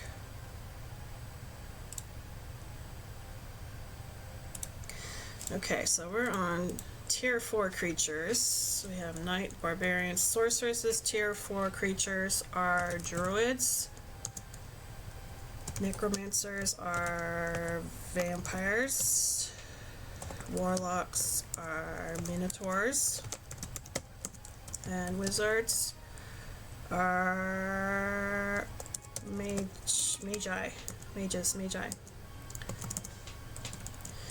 And no, I'm wrong about that. I'm sorry. That's rocks. Rocks are flying units. Tier 5 creatures. Knights get cavalry. Barbarians get trolls. Is the plural of cavalry cavalries? Or is it? I don't know if it's countable or not. Sorceresses get unicorns. Necromancers get liches. Warlocks get hydras. And wizards get magi here. Okay, and then tier 6. Knights get paladins. Barbarians get cyclopes. Sorceresses get phoenixes. Necromancers get bone dragons. Warlocks get green dragons. And wizards get giants. Can I boldface this? No, I can't boldface.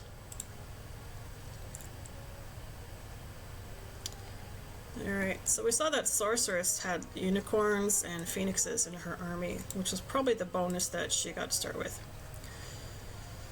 Alright, tier 4 creatures. We have some shooters here. Druids. And we also have some flyers. Vampires and rocks. Tier 5 creatures, we have shooters. Oops. They don't shoot themselves. Trolls. Witches are also shooters. And magi also shooters. Cavalry, unicorns, hydras, all land-based. Phoenixes are flyers. Bone dragons also flyers. Green dragons also flyers. And giants, no. So, these are the 6 factions, 6 tiers worth of creatures.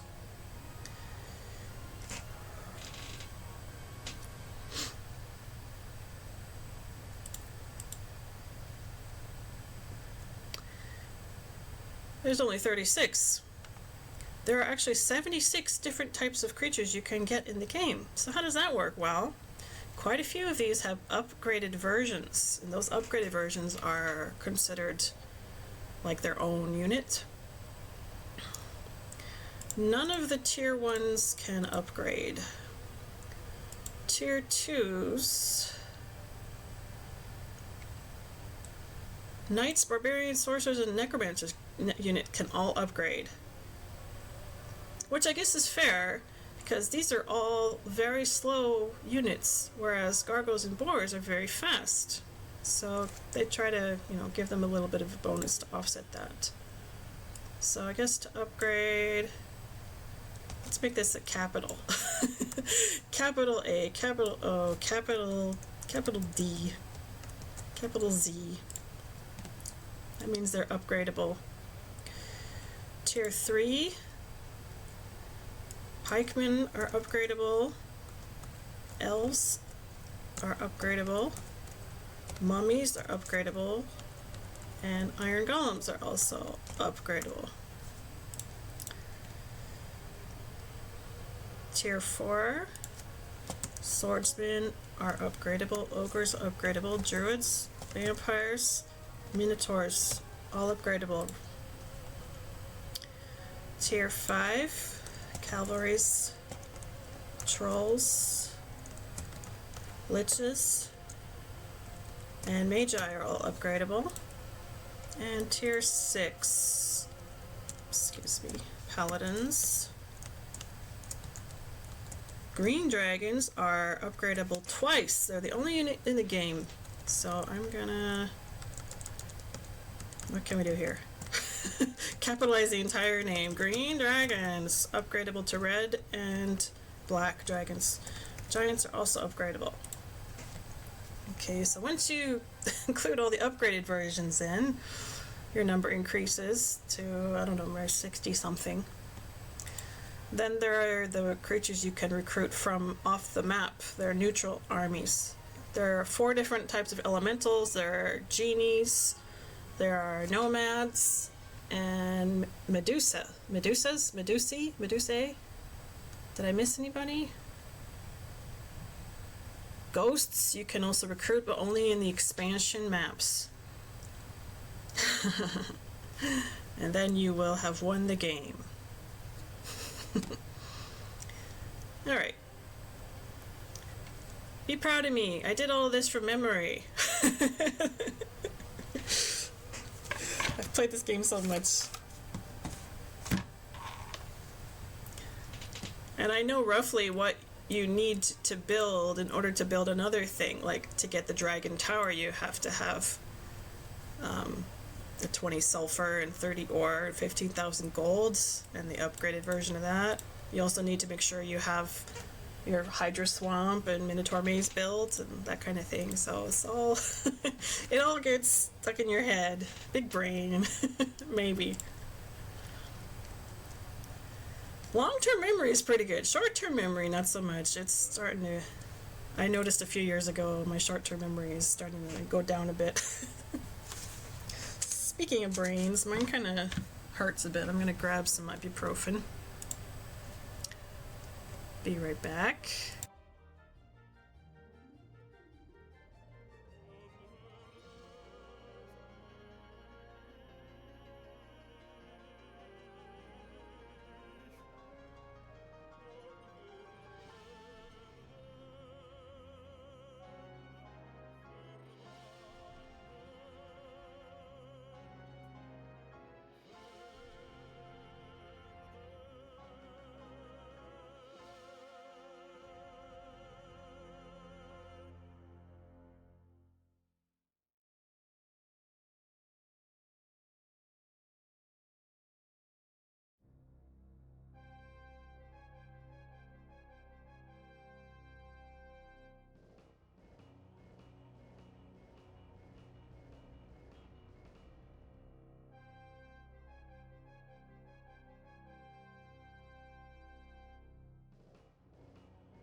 Kudo is being very talkative. What you doing?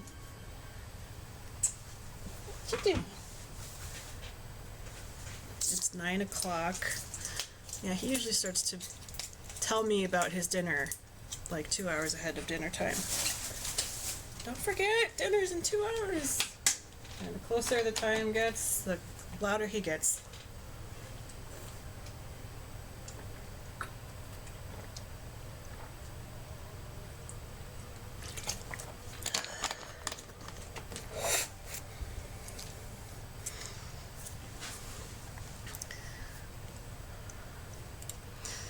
Alright, so this is our army stack size and tier creature tier list.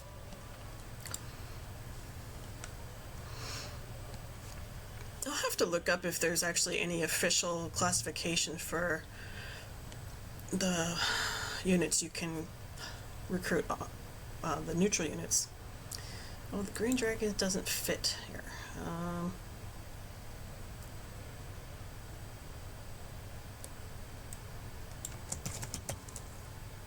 Green drag. Green drag.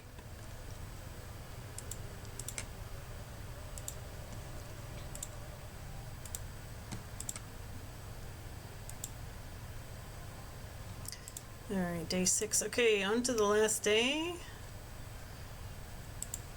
Rathmon is now in town. I got him some spells. It's day 7. Gotta build this well. If I don't build the well, let's see.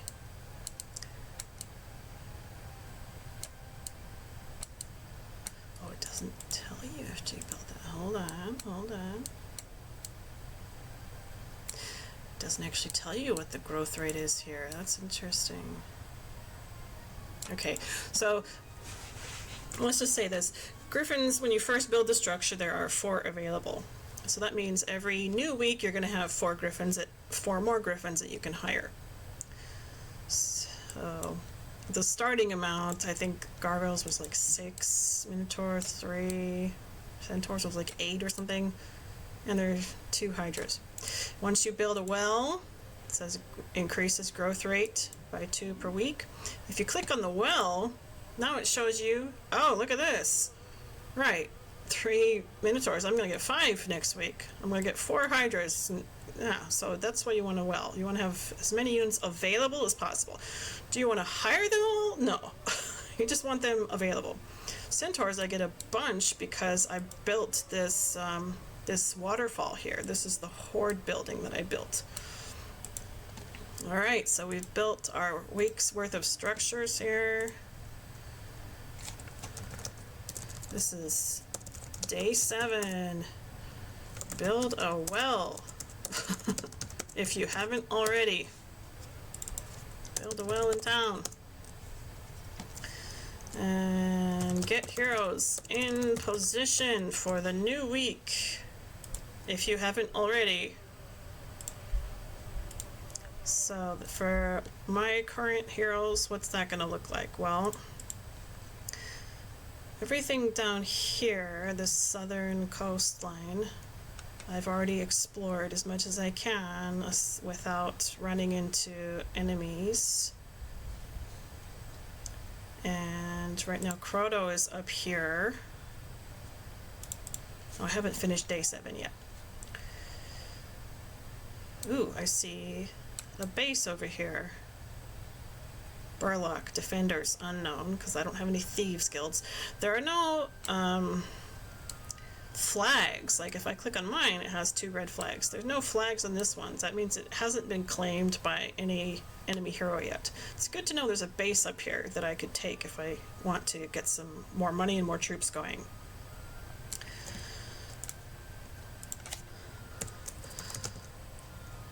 Look.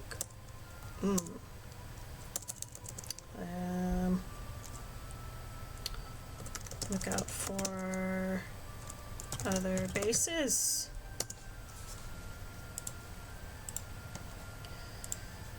So I am going to want to start pushing this way probably to get toward that base.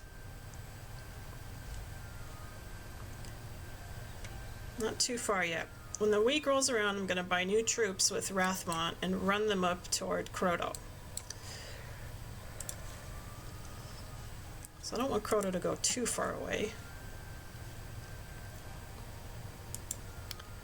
Alright, here, pick up that chest while you're at it. Money or gold. Well, the week's about to roll over, so have some money to buy troops with. I really want to get this sulfur mine, but I'm not confident I can take down these veteran pikemen with my current army, so I'm going to hold off. Do I want to go here? Well, I can explore over here, but I can't pick anything up because I won't have any movement speed. So, let's see. Rathmont, I think he used a couple movement points today. When the week turns over, he'll probably be able to go right about here. So Croto, ooh, let's make sure I don't engage these gargoyles. Move Croto right about here. Hi Teria, good morning! It's early for Tyria. How's it going? That's a cute emote.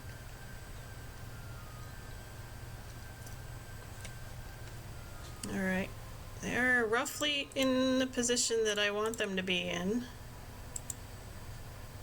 Maybe move you one more over here. Okay. One more here. Alright. I'm gonna go ahead and go to the next week.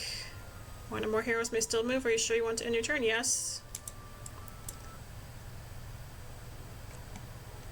Alright. Astrologers proclaim Week of the Gopher. All dwellings increase population. Sometimes there's a special, like, Week of the Centaur, and then the Centaurs specifically will get extra amounts. So yay for warlocks. Alright, now we can see Rathmont. Yeah, he'll be able to make it. Nice. Okay. And there will also be 2 new heroes to hire. We have another warlock in here. And a wizard. Wizards start with advanced wisdom, which allows them to learn 4th level spells. I mean, that's a great skill to have, but you're not going to be able to get spells of that level early on because your mage guild won't be built up yet. Okay. So we're on a new week. Other things I could have done in the first week instead of focusing on building up these structures. I mean, I could have sacrificed the horde building in order to build a statue or a dungeon to get more money. I could have held off on building one of these structures up here in order to build a mage guild. You know, there's all different things that you can do. But in general, I laid off on defenses. I did not build up any defenses, turrets, moats, captain, or tavern. I didn't build the Thieves Guilds. Thieves Guild's probably the last thing you want to build, unless you're a necromancer, because you need a Thieves Guild in order to build a mansion to get vampires.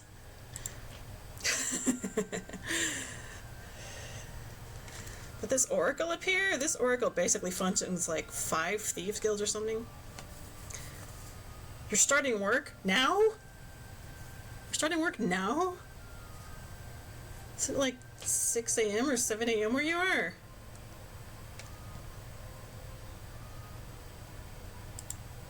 I mean, I know you're a morning person, but that's still early.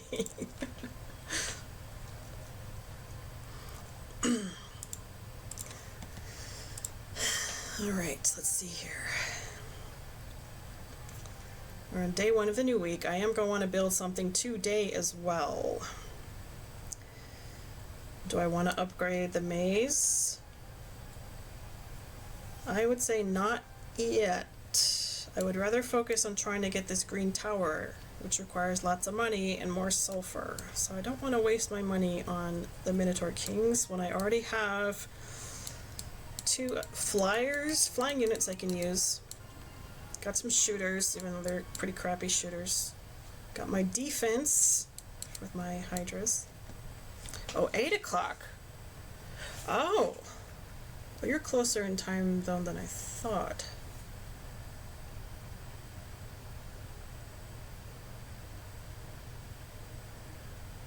Oh, maybe it's because of daylight savings, but that was like 2 months ago, wasn't it?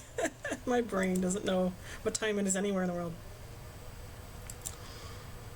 Alright, if I click on Rathmon, I can click this arrow down here to look at Croto real quick. Croto has this dragon, gargoyles, and centaurs right now. I don't have to have units in every slot, obviously. I don't have to buy all of these out. If I do, that would be 1,080 gold. That would be 1,600 gold, so that would be 2,680. If I got the griffins, that would be 3,000, so that would be 5,680.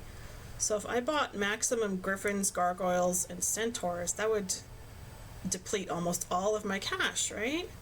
And then I'd still have 8 minotaurs sitting in here and 6 hydras sitting in here, right? So you don't want to spend all your money. I have this up here. It's the new week. Buy new troops. I'll buy some troops. Don't spend all your money. I made this mistake way too many times when I was first playing this game,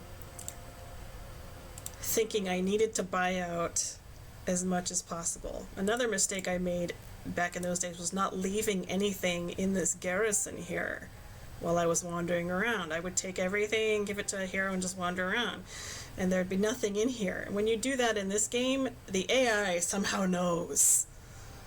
They know that you're undefended, so they're gonna go right after you. So always, always, always leave something in the garrison. If you can. They don't necessarily know what you have in the garrison, but somehow they know whether or not your castle has any defenses whatsoever. I would include having creatures in the garrison as defenses, not structural defense, but creature defense. Okay, buy some stuff. What do we want to get for Croto? We're going to go give Croto some stuff. I don't think Croto needs griffins. I could add the griffins to Croto's army. I would like to get him some spells because he's got this nice spell power. Because he has this green dragon, I feel like I don't have to worry about griffins, but he already has centaurs and gargoyles, so I think I'm at least going to give him some more of these and the rest of these. Okay. Griffins could be helpful later. Okay. How do you know who's your ally? They just don't attack you? Well, in this game, there are no allies. In other maps where you have an ally, it should tell you in the information here. If it's an allied map, it'll say, like, you and your ally, like, the color. It usually tells you the color. Like, I'm red. It'll be like, you and your ally blue must defeat the enemy alliance of purple and green. Something like that. It'll tell you. And most of the time, they don't attack you. But, you know... I've seen the AI allies attack each other. And I think I've actually been attacked by my own AI ally before. I don't remember what the circumstances were. You can attack. You can attack your own ally, but it won't hurt your relationship with them, which is nice. But in 99% of the circumstances, your ally should not attack you or try to take your base or the mines you've flagged. You can do whatever you want toward them. You can take all their resources and stuff and attack them if you want. You can defeat them if you want and get them out of the picture. Alright, I got 3,000 gold here. I want to start thinking about building up my castle defenses now. I'm still thinking about, okay, how can I get this tower? I'm gonna need cash. Not gonna get enough sulfur for a while. This dungeon by itself costs 3,000 gold. Only gets 500 a day. 250 per day. Every little bit helps. If I build this dungeon, I'm gonna have only 440 gold left. That's not very much. Because I'd either like to hire a third hero if I can, or start sending Rathmon out to do some stuff down in south here if I can. Go over here or up here.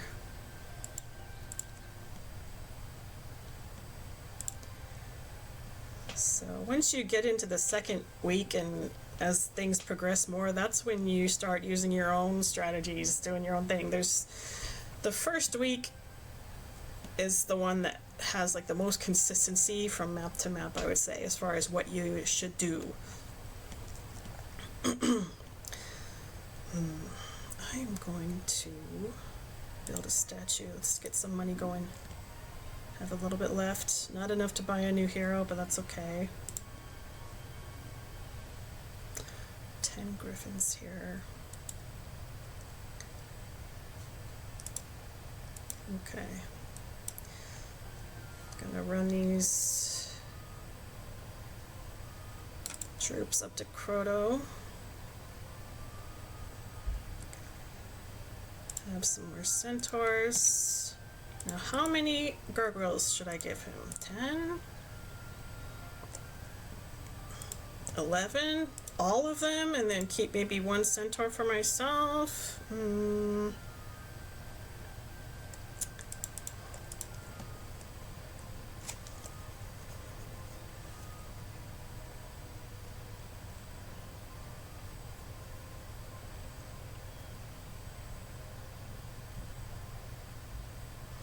I'm gonna go send Rathmont back toward the west, back toward where we saw blue player.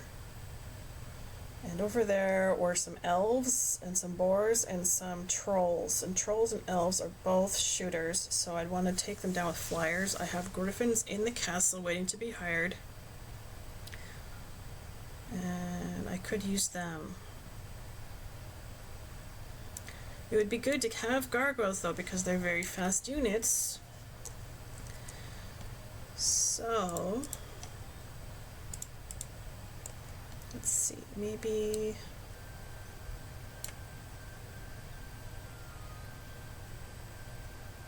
so you know what, maybe I'll give back the 2, because he had 4 to begin with. Just leave him with those 4. Alright, so now Crotto has 41 centaurs, 18 gargoyles, and 1 green dragon. How nice! 41 centaurs. That means, okay, he has lots of centaurs, a pack of gargoyles, and a few dragons. A few dragons. Oh, maybe? Okay, if I give 2 of these gargoyles back to Crotto, now he has lots of gargoyles. See, if the enemy hero finds Crotto on the map, and it'll show like lots versus pack, right?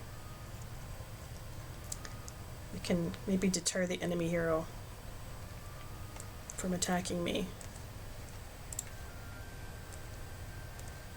Alright, so I bought new troops. Don't spend all your money. Transfer troops to main hero. Okay, so now Crotto has some stuff. And there are lots of gargoyles here. I'm gonna save here, because since I already have gargoyles, number 1. Number 2, gargoyles are warlock creatures, warlock faction. There is a chance that these gargoyles will actually join me, join my army. There's an even greater chance they will join me if, instead of trying to attack them straight on like this, if I move the cursor 1 space ahead of them like this. I don't know why, but there's that programming. So, whether or not they will attack me, I don't know. Let's find out. They attack. Now this fight I could probably win, but with heavy casualties on the centaurs. Because they always go after your shooters first, then your flyers. And these centaurs are probably the worst shooters in the game as far as defense goes. They have 1 defense and shit for hit points. Gargoyles are all very fast movers, so after my gargoyles go, these are all gonna go. I could block my centaur with this gargoyle in 1 space, but then he still has 3 spaces open before the centaurs or the green dragon can move. So it's probably not worth it to try this fight. I might be able to take down a stack of these gargoyles with this magic arrow. Let's see what happens. 6, 6, 6, 5, and 5. 50 damage takes down half of the stack. So if I move my gargoyle here, I'll have a stack of 3 gargoyles coming over here to attack. He'll get to counter attack that. Then this 2 stacks of 6 are going to come move in here, attack. He will not be able to counter attack. I never even thought about these kinds of things for the longest time when I first played, just because I had no idea what I was doing. And then I'm like, God, I'm getting my ass kicked. Why can't I win these stupid battles? Anyway, I'm just not going to even bother with this battle. Because I would like to maximize how long I'm staying alive in these scenarios. I don't remember which one it was. Was this one? It was, okay. If I don't have to fight him, I'm not going to. This is the one I want to fight, because I want this sulfur and sulfur mine. Lots of veteran pikemen. Still, I don't know if I can take them out with this army. It still might not be good enough. Actually, I'm going to try something here. I'm going to try this grouped formation. I haven't shown this yet. Grouped combat formation bunches your army together in the center of your side of the battlefield. If I do that, I could...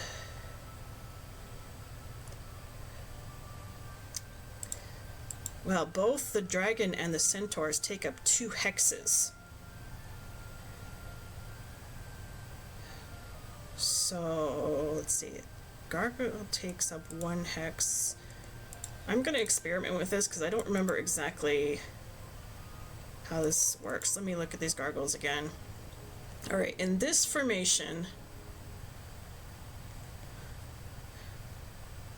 the centaur has 4 spaces exposed.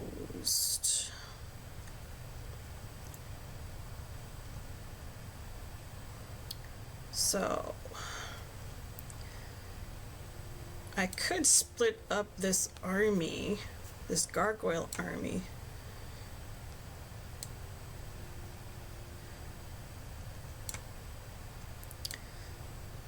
Get 3 stacks of gargoyles.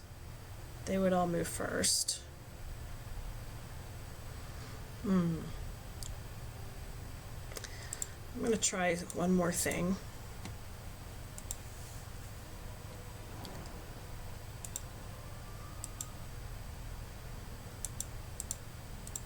Said in the center of the battlefield. What if I do this? Is that going to be the same thing?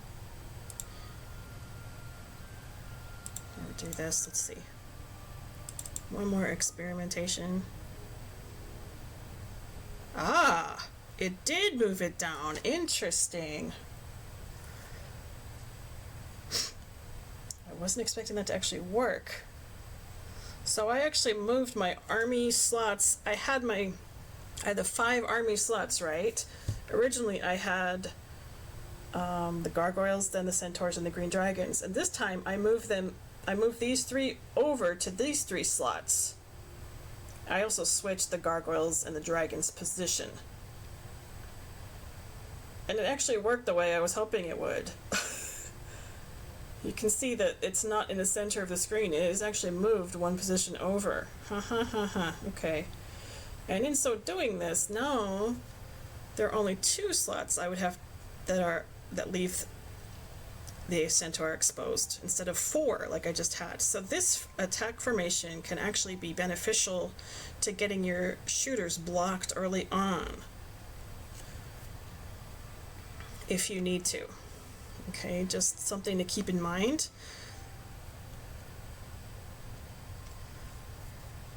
Alright, I still don't really want to fight these guys.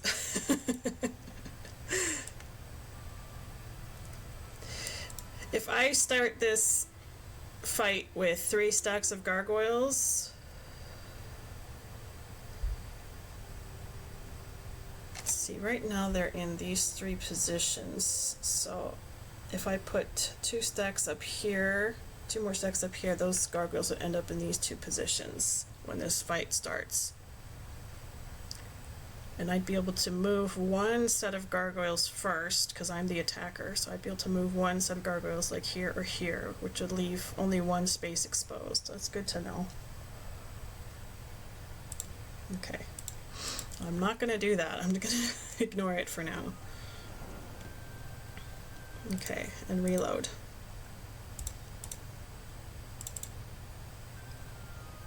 See, I guess you could call this save scumming to some degree, but honestly, I don't think there's anything wrong with it if you're a new player and you're not sure what you're doing.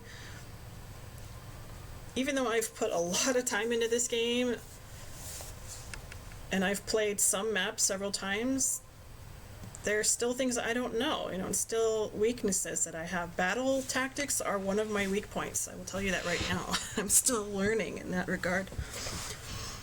I'm not good with crunching numbers either. And the question is, can I take out these pikemen? Well, I can tell you, veteran pikemen are obviously upgraded pikemen. They also move faster than regular pikemen. They are fast movement speed, so they will move before the centaurs or the dragon move. But my very fast gargoyles will go before anybody else does, so this might be a good situation to split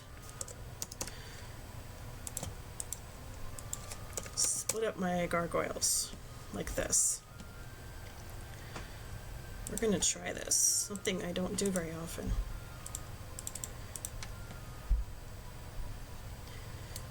Let's see if we can take out this army. Well, there is a chance they could join me. Unlikely, but let's see. Let's see what happens. No, definitely not. And this way you can actually see what you're up against. 3 stacks of 7 and 2 stacks of 6. Oh boy. So that's 33, I think. 7 times 5 minus 2.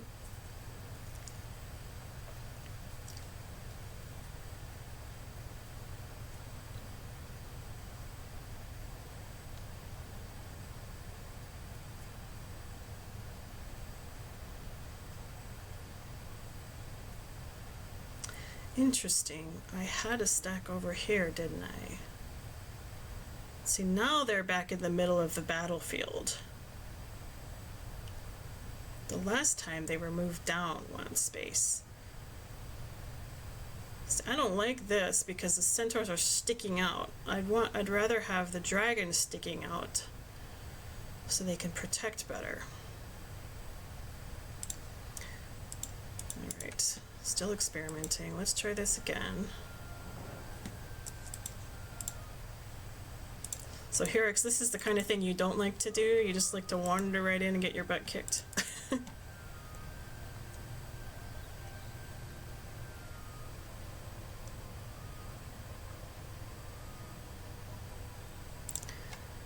Alright, let's try this formation.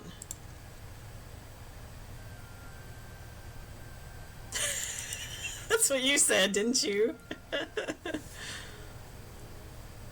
Okay, now this is the setup that I wanted. Okay, I switched the dragons and the centaurs position here. My gargoyles are all going to go first, so I can move 1 stack down here and the other here. Now my centaurs are completely blocked. I don't have to worry about them getting hit. The gargoyles and the dragon are going to take the beating. It's true, but hey, sorry, I called you out. Alright. And next, all of these stacks are going to move. They're fast speed. Fast speed can move 5 hexes at a time. Let's hope none of them get a morale boost, because then they'll be able to move again. Okay, so I should cast a spell. I can either cast an offensive spell. We know this does about 50 to 60 damage. Or a buff on my centaurs, maybe? Maybe I should buff my centaurs first. I think Bloodlust increases attack skill by 3. I think it says in the manual. Manual! Right, I said at the beginning of the game I didn't have my manual handy. Well, now's the time to get it out if you don't have it already. I just don't want my computer to freeze up because it's been acting very weird lately. One moment, please.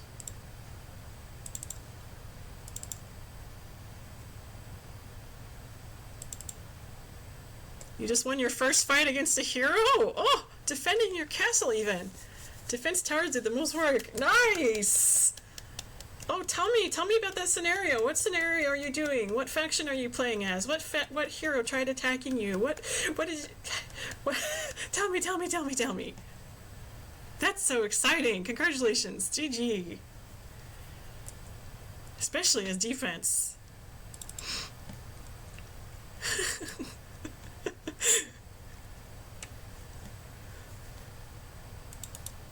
Getting my game manual out here. It's gonna take a second to load up.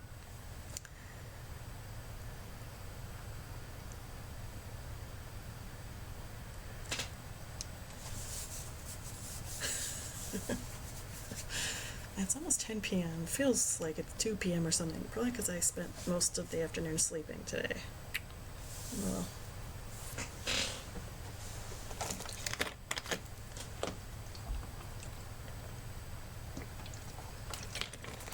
I swear I was a cat in a past life with the amount of time I spent sleeping. Alright, let's get this manual back up here. Here it is. And I was looking for spells. I believe they tell you all about the spells here, so let's do Bloodlust. Oop. Blood. There it is. Oh, it's one word. Cost 3. Okay. Duration 1 round per power. My Warlock has 5 spell power, so this will last 5 rounds. That's one of 2 ways spell power works. It increases the duration of a spell buff or debuff, and it also increases the damage if it's a damage-based spell. This one adds 3 to the creature's attack skill. This number doesn't change. Alright, so that's what I thought. I was correct about that. That's good. Okay.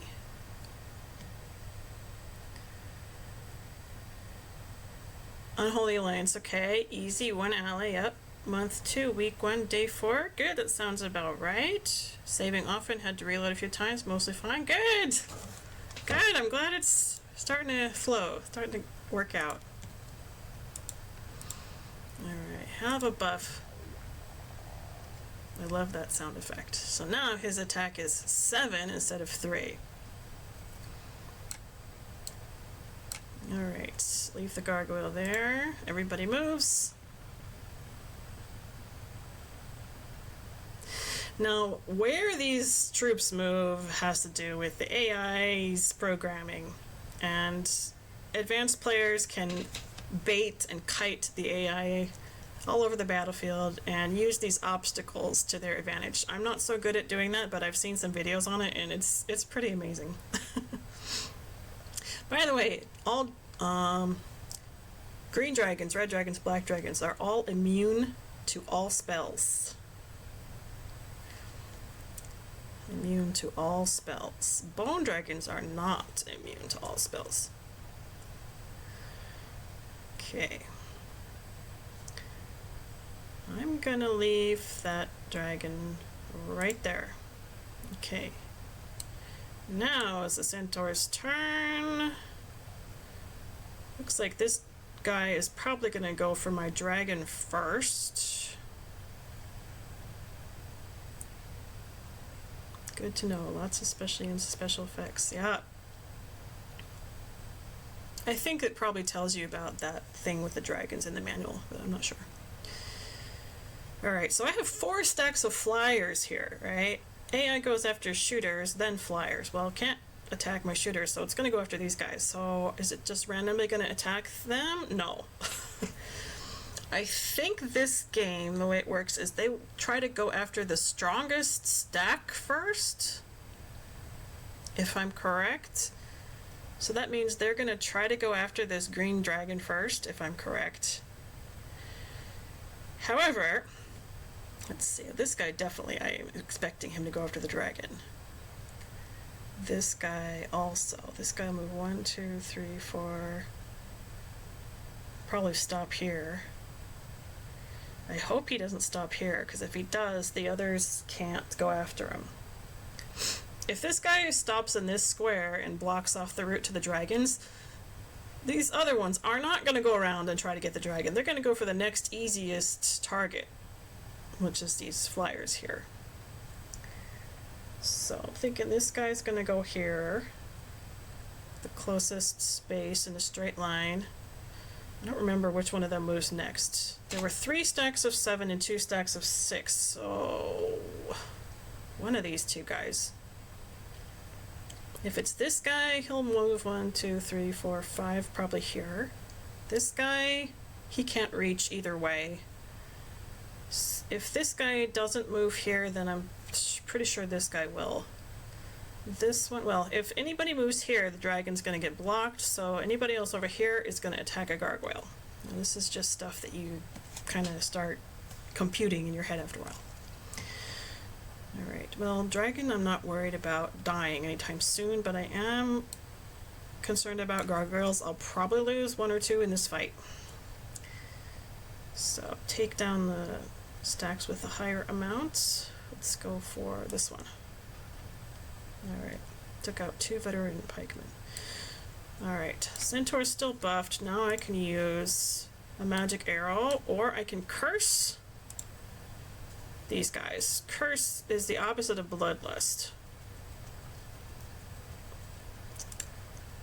Let's go with magic arrow on these guys. Magic arrow does better damage than a bloodlusted stack of 41 centaur. Only because he has 5 spell power. Skip, skip, skip. That guy moved first. That guy, okay, blocked. Attacked gargoyles, counterattack. I should slow this AI down, huh? Okay. Hold on. I'm gonna slow this down so it's easier to see what's going on. Fast. Alright. Okay, yeah. Dragons, well, warlock dragons more specifically, have a 2-hex attack, which means if I fly one space here and attack diagonally, it's going to attack both of these guys. That would be pretty cool. If I kill them, this space here is going to wind up open, which leaves the centaurs vulnerable. So I'm not going to do that yet.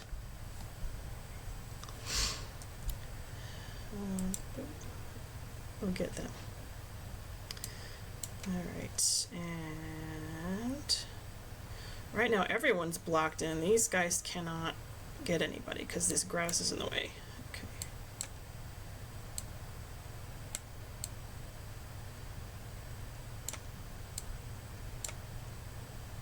Let's go, you guys.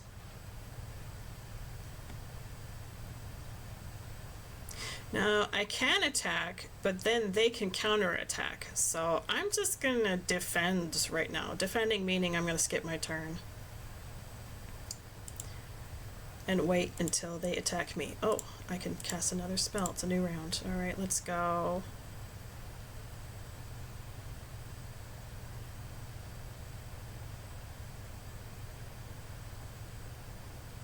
You guys.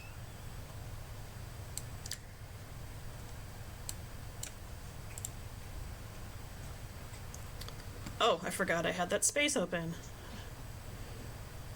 Okay, now he goes after the dragons because they're the stronger stack. Stack of 1. Wow. That's the difference in speed between fast and very fast? Jeez. Alright, dragon's tanking it like a rock star. I want these guys to go after that dragon. I've already lost a couple gargoyles, as expected. Okay, I need to take out these guys. New round, magic arrow. Ooh, 12 hit points left. I could probably get them. Nope, counter.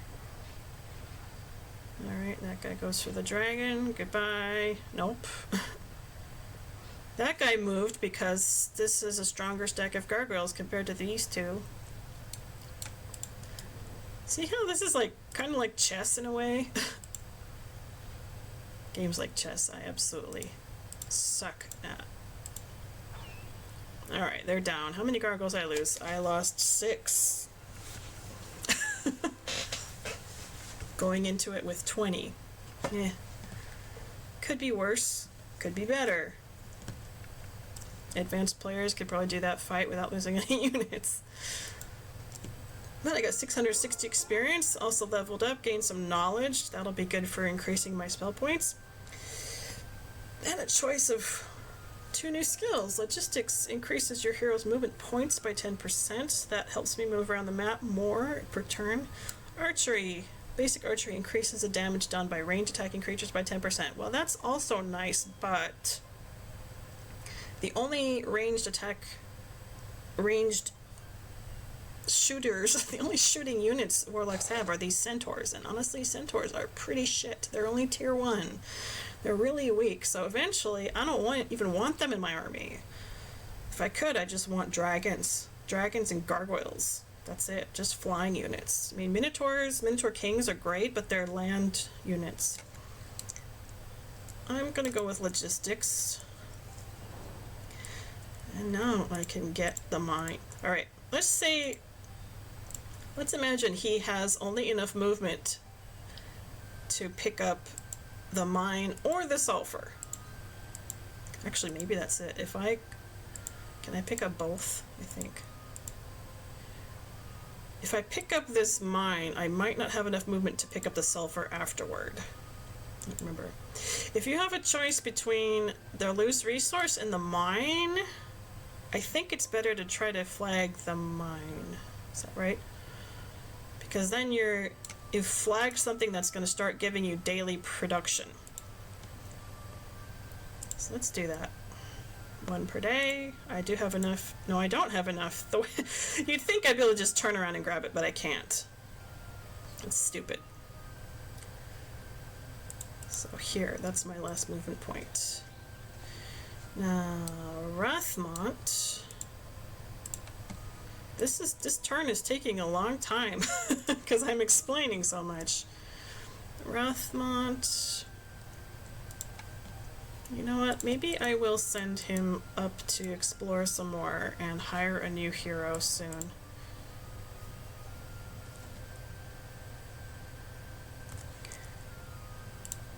Alright, so especially with the warlock, try to get, what should I say? Most needed resource ASAP. For warlocks, that's sulfur. For the other classes, you can learn what that is by playing or by looking at the game manual, because it tells you about every structure for each class. So you'll be able to see what it costs to build the base structures at least. And you'll find out, well, warlocks, sulfur, barbarians need crystal and lots of ore. Knights need lots of wood and some crystal, you know, that kind of thing. Wizards need gems. So that's something you start figuring out after a while. Alright, now Rathmon is up here. No, Kratos up here. Do I need to take out those wolves? Don't need to. We're at 6 spell points. I'm going to ignore the wolves for now. And Rathmont. Ooh, there's something over here. I don't know what. Send Rathmon up to do some exploring over here. Ah, a pack of druids guarding this town. The town will also have its own defenders. Croto. What do we want to do with Croto? Ah, this used to be a pack of battle dwarves. It's now lots of battle dwarves. Another thing to keep in mind, every week, whatever neutral armies are left on the map, their numbers will go up. If I leave this group of battle dwarves alone for another few weeks and I come back, it'll probably be like a horde or a throng by that point. So just to keep that in mind. Alright, we're on day 2. What else do we want to build now? Get more money. Get another hero going.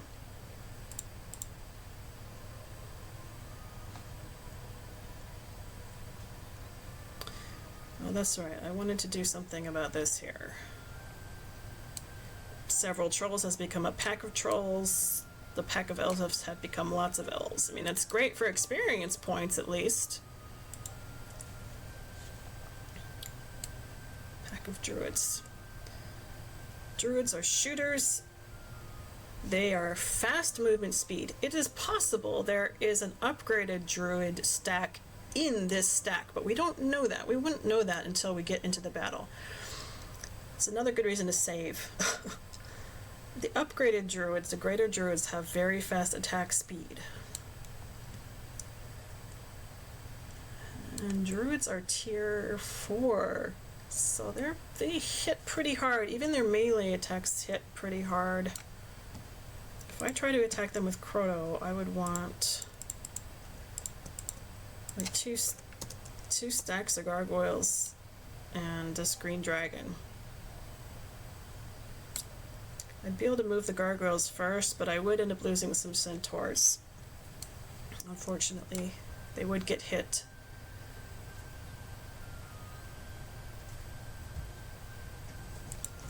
If I play it safe, they get hit once. Okay, I'm still in my grouped formation. Well, it doesn't really matter for our shooters.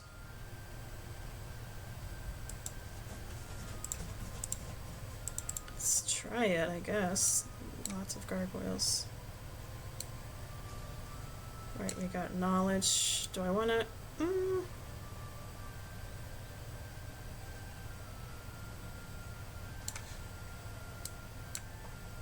Let's try. Not quite gonna make it today.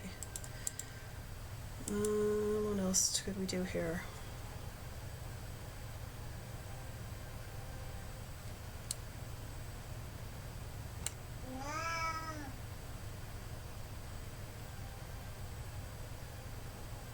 Alright, to build this green tower, I need 20 sulfur and 30 ore. I got plenty of ore. I need 9 more sulfur, and I need about 12,000 more gold. About. It's just under. And right now, I'm making 1,250 gold per day. So it'll take about 9 days to get enough gold if I don't build anything else. That's a lot of time. If I can take out some of these other armies close to home, I'll be able to pick up some treasure chests to get more gold. If I get this base, I'll also start getting more gold. It sucks how these treasure chests are guarded by mobs. Dungeon would only give me 500 extra per day, and it costs 3,000 to build, so it would already take 6 days to earn back the amount of money that I spend building it. What would you do? This is where I'm not sure, like, oh, what should I do?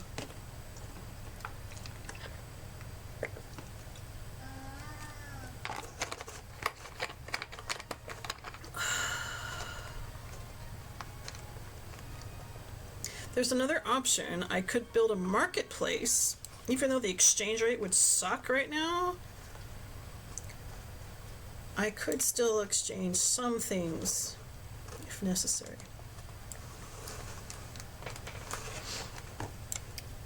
Okay, so that's another option. Third option is if I can take out these druids, and if I can capture this base, and I have 5,000 gold at that point, I'll be able to build it up to a castle. And even though it costs 5,000 to build the castle, you'll start earning an extra 1,000 per day. Castles give you 1,000 gold per day. Towns give you 250 gold per day. I currently have a statue built in this town, so I'm already getting an extra 250 per day. So I have enough wood and ore to build a castle. It's 20 of each.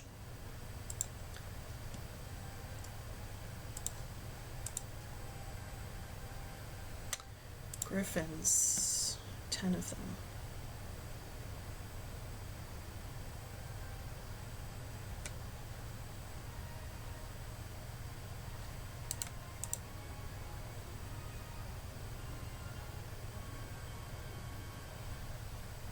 Once you start getting into week 2 and week 3, you don't have to build something every day. I mean, at some point, once you have all your structures built, you can't build anything else, right?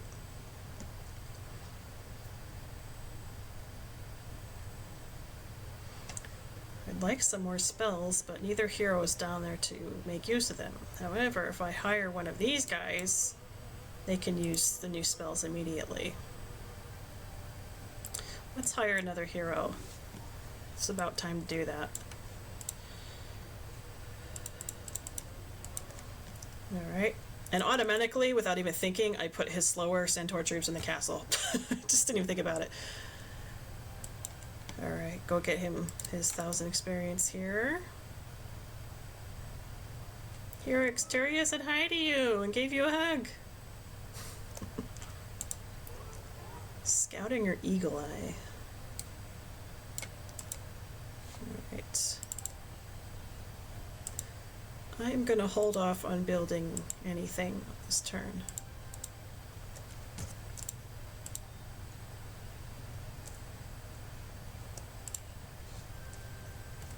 That was day 2. Week 2. Oh, I can't use numbers with this font for some reason. Week 2.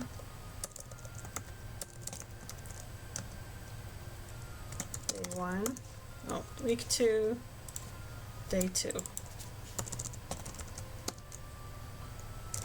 Hire another hero.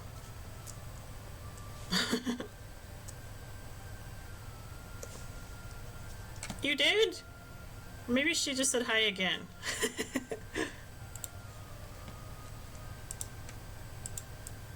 Alright, let's end this turn. I wonder what blue player's up to. I saw them peek in over here, but I haven't seen them since then.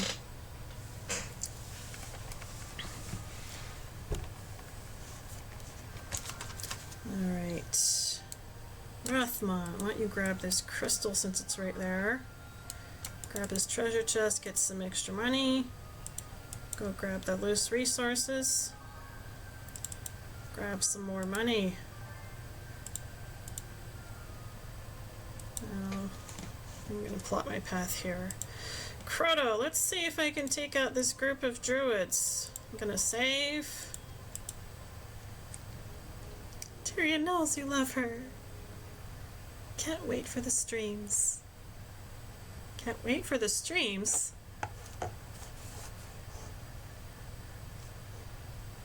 Aha, there is a group of upgraded druids here. The Greater Druid stack. So these guys are very fast. Attack 7, defense 7. Regulars have 5 defense. So Greater Druids have 2 better defense.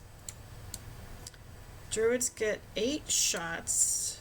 Greater Druids get 16 shots. Once you've exhausted the number of shots, they only function like ground units. They can walk and do melee attacks. What else? Damage 5 to 8. Damage 5 to damage is the same. Hit points are the same.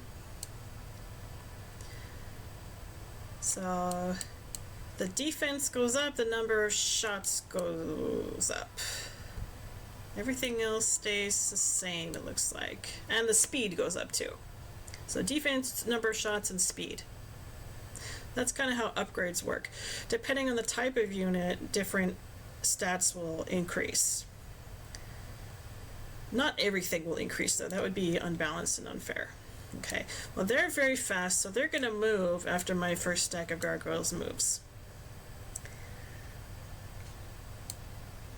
Then me, gargoyles, then greater druids, then my other stack of gargoyles, then all of their regular druids, then my dragon, then my centaur. Okay, so I want to position these gargoyles in such a way that only one stack of these druids is going to go after my centaurs. So my gargoyles will probably take some losses, but oh well. Since these druids are going to go first, I want to put gargoyles either here or here. I think I'm going to go with this space, and instead of attacking them, because they'll counterattack me, I'm going to attack these guys. Their defense is weaker, so they will counterattack me. Then these druids will be forced to melee attack me, but then I can counterattack them. See how that works? Okay, may as well cast a spell while we're at it. How about on them? Okay, so attack regular druids. I don't even kill any. They do 9 damage. I couldn't even kill one greater druid. They have 25 hit points. Okay. These gargoyles I'm going to send up here. So there's 2 stacks of 3. Lost a gargoyle already. Now the remaining druids attack, and those druids go after my shooters. 2 druids take down 3 centaurs. Now my dragons go.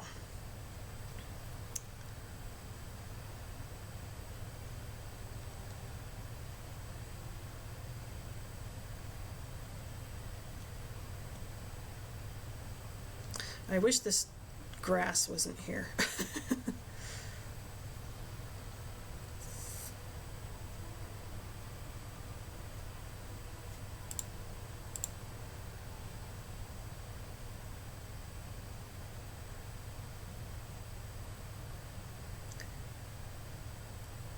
This mage is doing a magic ranged attack.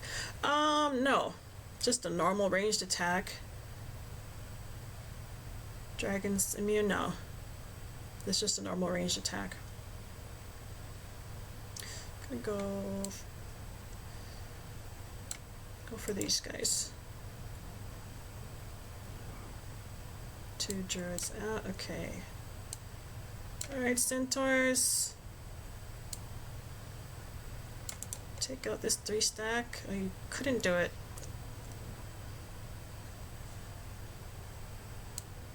Eight hit points left. Okay, let's do a magic arrow on you guys. And 25 hit points left, 10 hit points left.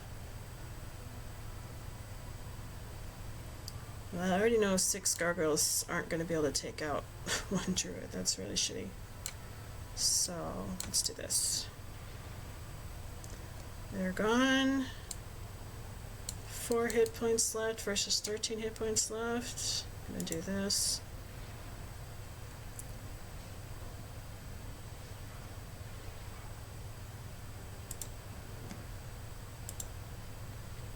There we go. Not bad. Not bad, not bad. Lost 2 gargoyles and 3 centaurs. Really not bad. Especially because, you know, centaurs are tier 1. Gargoyles are tier 2. Easily replaced. Alright. Thank you.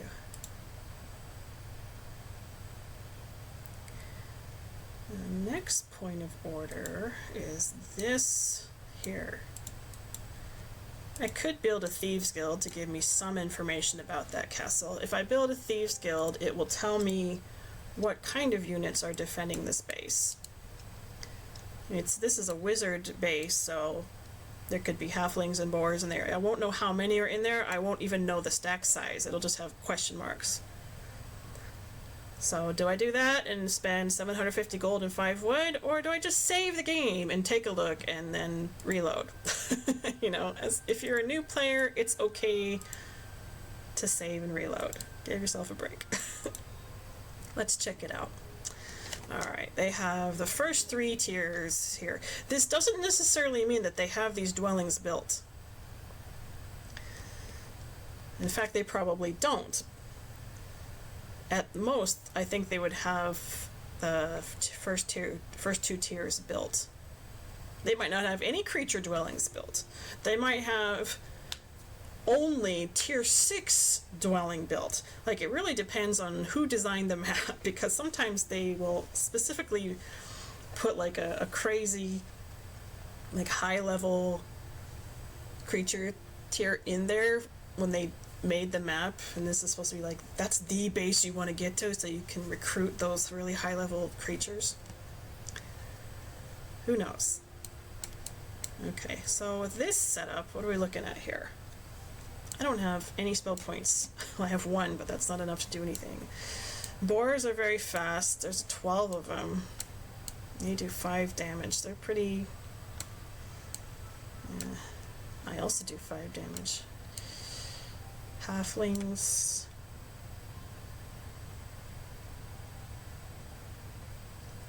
Very fast units move 6 hexes.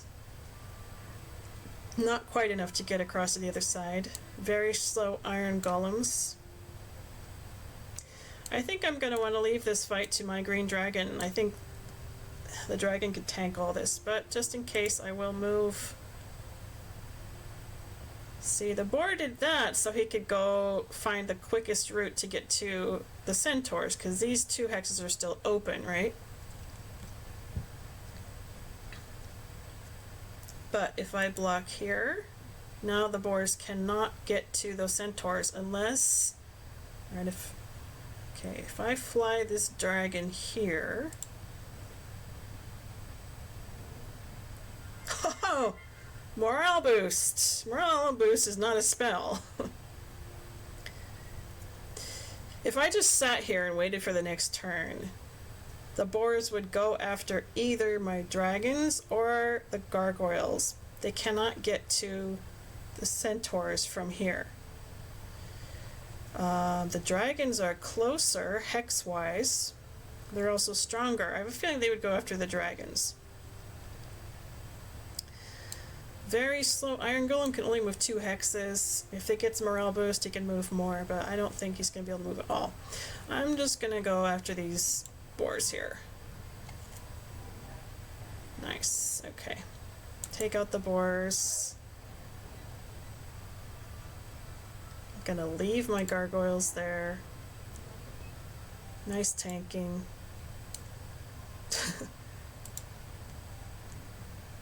Don't even really need my gargoyles for this fight. Probably don't even need anything but a dragon. I could probably do this entire fight with just a dragon. Boom. Well, that was easy enough. Didn't lose anybody. Got a bunch of experience because this is a base that I took. If these were just a wandering neutral army on the map, it would be far less experience. So this is another reason to get a base early on besides having more money and units. Okay, click on it. What do we got? We got a boar pen with 9 boars available and a halfling habitat with 12 halflings. Nice. Not quite enough money to build the castle. That's okay.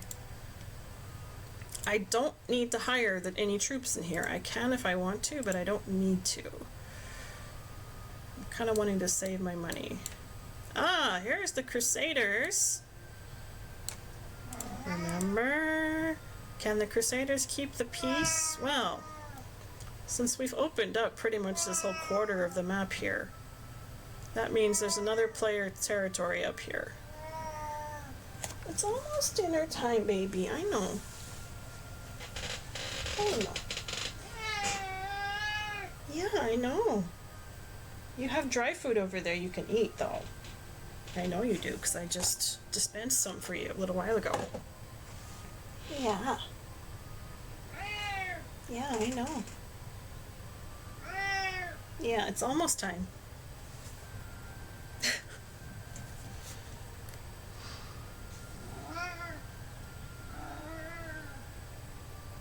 See, now notice when I defeated this castle, I didn't move the player into the castle. I didn't waste that one movement. I clicked the castle first to see what was in it. If they had like a mage guild or something, or some really awesome troops I could hire, then I would move the hero. I didn't used to think about that. I didn't used to consider that, but now I do.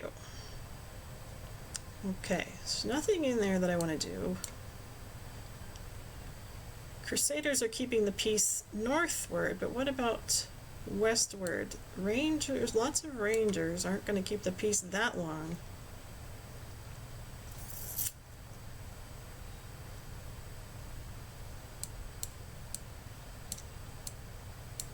When do I want to go into the enemy territory? Probably not quite yet.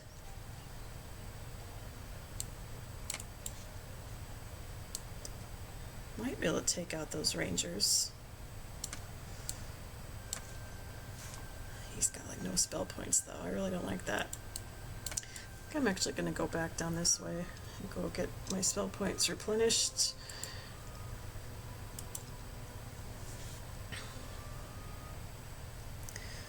$4,690 gold.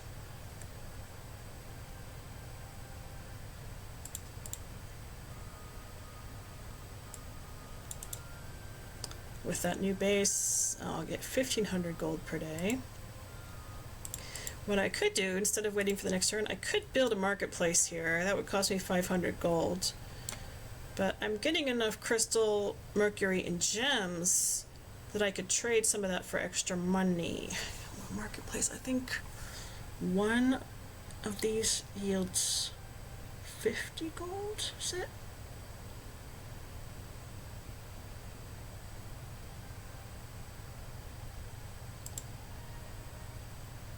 Let's find out. I don't quite remember. Click Mercury. Yeah.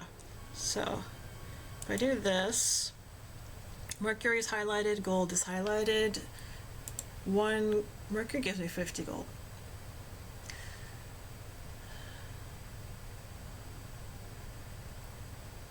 I will eventually need these precious resources for higher level mage guilds. Sulfur I'm not going to trade because I need that for a dragon tower.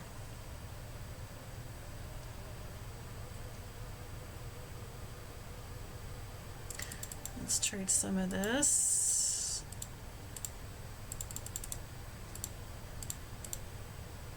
I will need 5 gems if I want to upgrade the Minotaur maze. Look at that, 5,000 gold right there. Now I can build this base into a castle. Ta-da!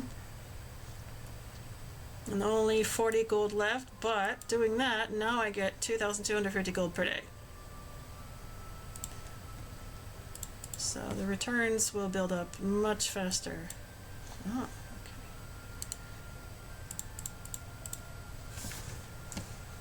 okay. Alright, so I the troops, don't spend all your money. Look out for other bases. I conquered a base here. That was day 3.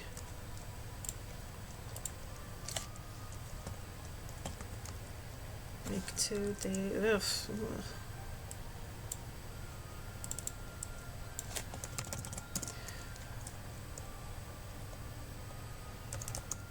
Conquer a new base. Build new base into castle, if possible. Which I did by getting a marketplace and trading some resources. Granted, the exchange rate's not that wonderful, but it's still something you can do. Alright, Aerie, leave you right there.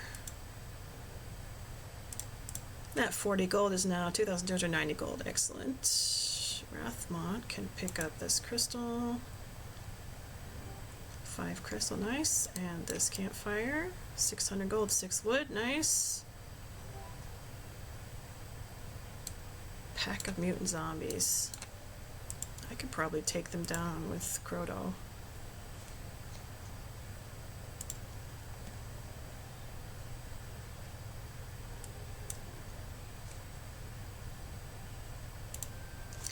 Alright, we only need 7 more sulfur for that dragon tower. Still need a lot more money though.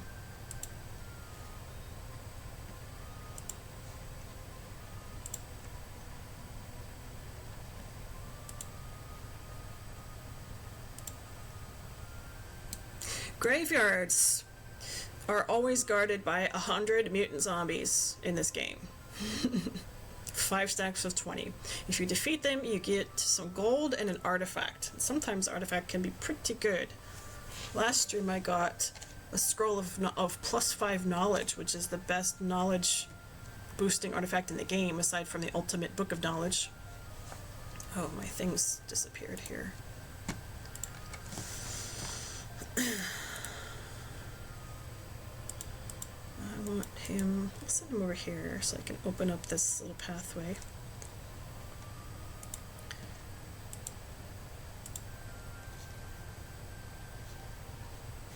Not much for Aerie to do right now. I was hoping to do something with him, but didn't quite.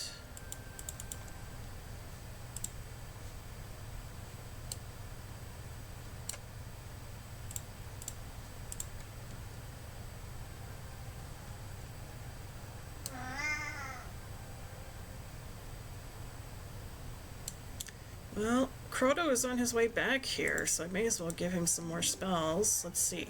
Lightning Bolt, excellent. Disrupting Ray, alright. Summon Boat. I don't know how useful that's going to be. And this place... Let me get some money going here.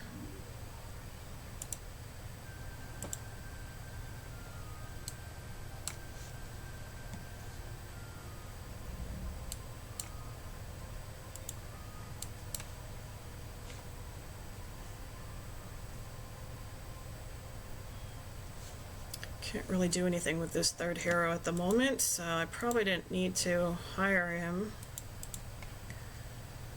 Oh well. Oh, green player has appeared. Green player is north of me. Speaking of the other players, I wonder if purple player has another hero at this point.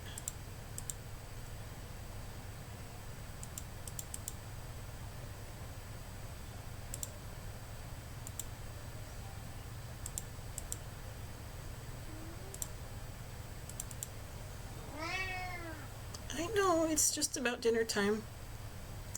Alright, lightning bolt.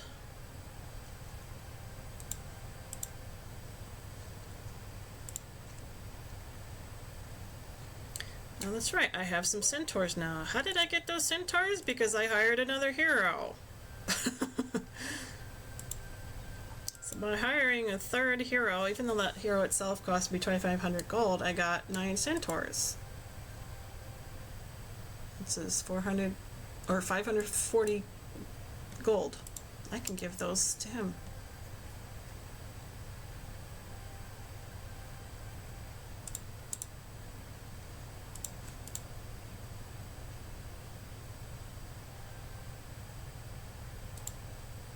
Alright, got some spells. Now Crotto can actually still move this turn. I think I'm going to leave him in town. And doing this, I'm also going to put his slowest troops in here, so he's left with the very fast troops. Because when I refresh to the new day, he'll get movement speed based on his fastest troops here. So he'll be able to move farther than if I had left him with the dragons and centaurs, because his fastest or his slowest troops are what determine the movement speed average. So he'll have a little bit extra. Airy, what do I want to do with you?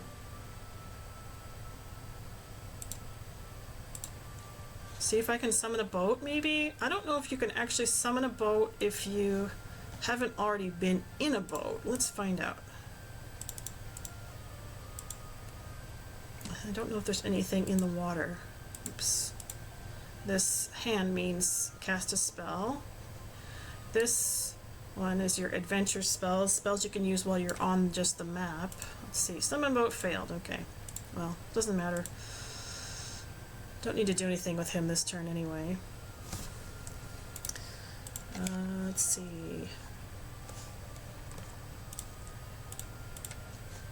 Day 5. What did I do for day 4? I don't even remember. We're just still on week 2. I'm not even paying attention to what day it is anymore. But I built up structures to get more money. Build monetary structures? Does that even make sense? Money plus, money producing structures. Build up Mage Guild.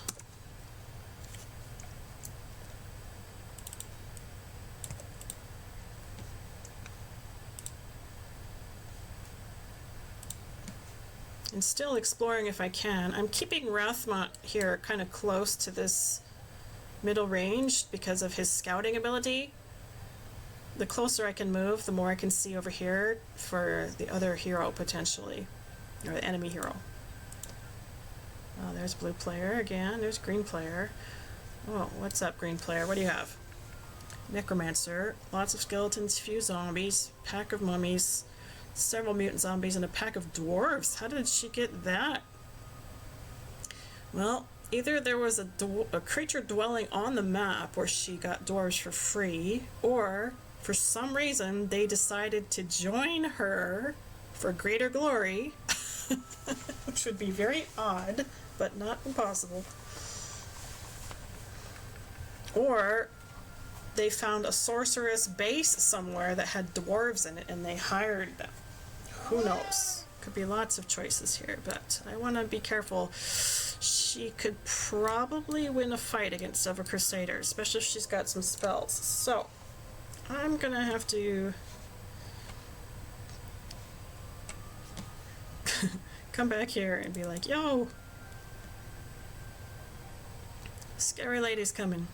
Let's check this out. I haven't looked at this in a while. Ah, purple has another hero now. The necromancer we saw was not this one. And the necromancer we saw did not have the bone dragons. So that's good to know. I'm still in 3rd place for total army strength. This hasn't changed. Interesting. Blue player's gotten some spell power boost. Last time we looked at this, I think it was power 3 and knowledge 3. So they've gotten a little bit. This is interesting. Ah, okay, well, the other players, well, blue and green, still both have 2 heroes. Purple only has the 1. I have 3 heroes. I have I have 2 castles now. So I'm the only one with 2 bases. And we all have 0 towns.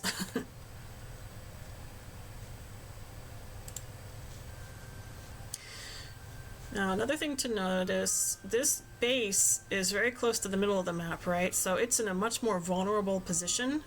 It's closer to these crusaders, which are blocking the enemy heroes from getting here.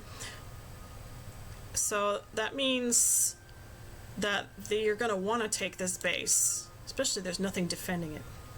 What should you do on those days where you don't see anything to do or walk to? It feels like you have that a lot.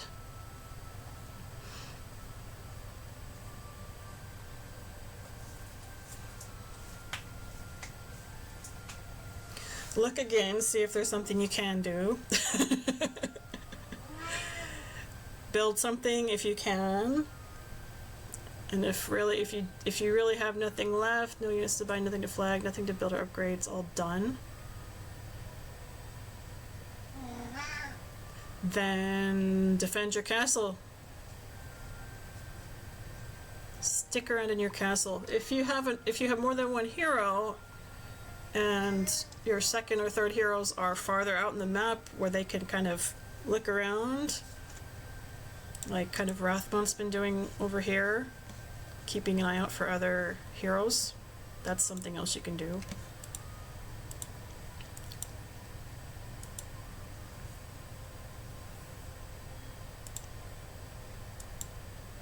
Alright. I don't have anybody defending it. She can probably win this fight against the Crusaders, so... And she can probably see this from her position here. So I'm thinking she's going to want to go for this base. So I can either buy out all these troops, and I could buy a hero. But even if I buy this hero and these troops and maybe like a turret, I don't think I could win the fight.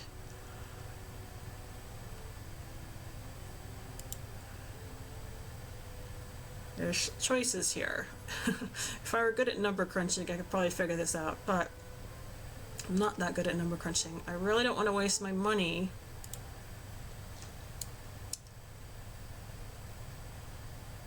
What the AI likes to do in this game, if they take a base, they tend to, especially if there's nothing in that base, they'll probably buy out whatever troops are in there. There really aren't that many here. And if there's any room left, they'll hopefully leave some of their current troops in the castle, thereby weakening them. That's another trick that you can start learning how to manipulate to make force the AI to like weaken itself. If I buy those troops and she attacks that base and wins, she's going to get more skeletons because she's a necromancer. And I don't want her to get more skeletons. As long as I can take that base back reasonably soon, I think I might just leave it. Crotto's just hanging out there.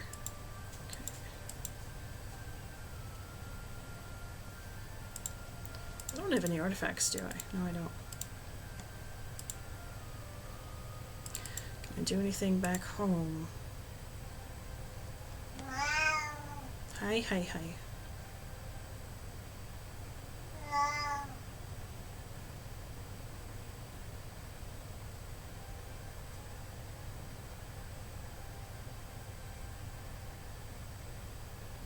always wondered if the AI uses its marketplaces. I mean, when I take over other AI castles, there will be marketplaces built, but I wonder if they actually make use of them.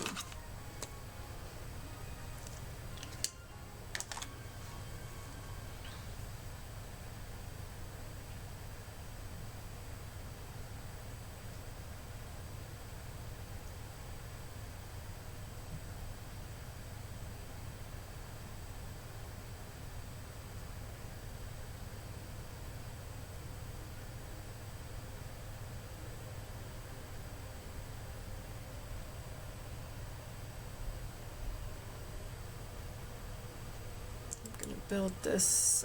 God, it's so expensive. Might not be a very smart thing to do, but I did it. I'll have to live with my decision. What day of the week is it? Day 6. Alright, you guys, here we go.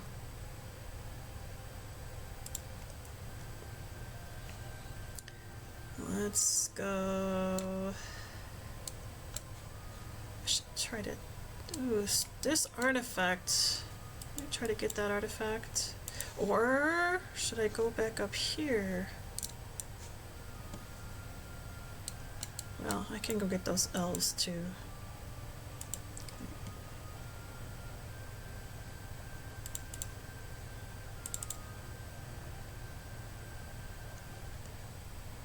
How's it going here? Is it looking like you're gonna win your game? Let's see what happens. Blue player still wandering around. Green player goes back up. Nice. Okay, I don't have to worry about green player just yet. Alright, Kitty is like, hey, dinner time. So I'm gonna go get Kitty some foods. Probably get myself some food too. Be back 10-15 minutes. Break time, stretch, water, food, bathroom. See you soon.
Okay.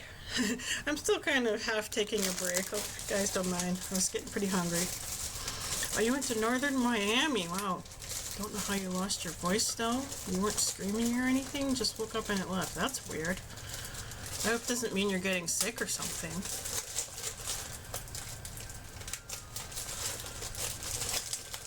Northern Miami. I would think another culprit could be like really dry weather, but no, Florida doesn't strike me as a very dry place.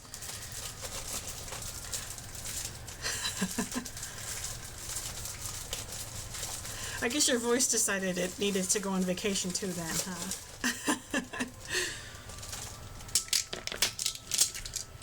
Either that or you were talking a lot and didn't really realize how much you were talking.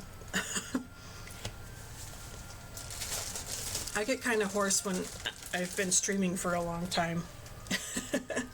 Talking a lot during streaming.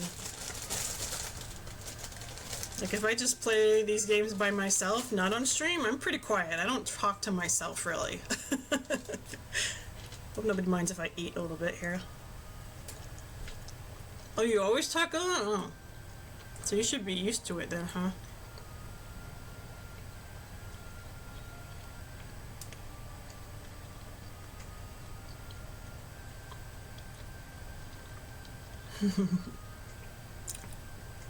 Austin LMCC. Austin L. McC. Austin L. McChatterino.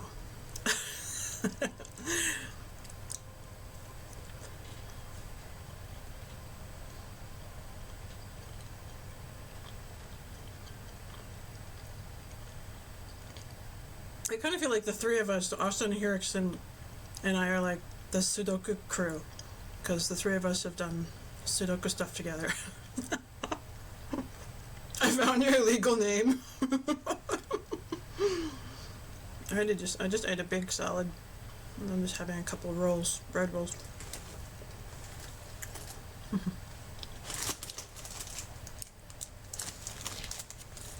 It's not for you. You can't have it.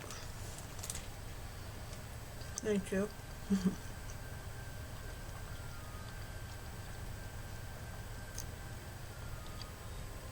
Now, Austin, these last few streams I've done with Heroes of Might and Magic 2, I've specifically done in a way that's tailored to beginner players, like even more than the past streams I did. In past streams, I think I did a couple like tutorials, like, oh, this means this and this means this, but I didn't really do like a step-by-step thing or give a lot of detailed information. But now I'm like specifically doing it for people like you and Hirix and a couple others who who purchased and downloaded this game after seeing me play it and got interested in doing it. Oh, you're hungry too, but you think you might be winning this game, so you don't want to stop? Uh-oh. Uh-oh, the addiction begins. Just one more turn. I can stop any time.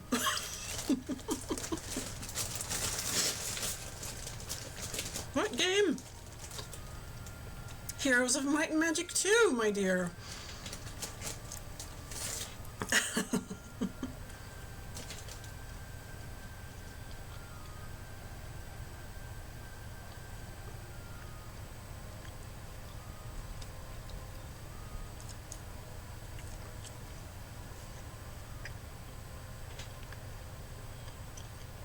Oh.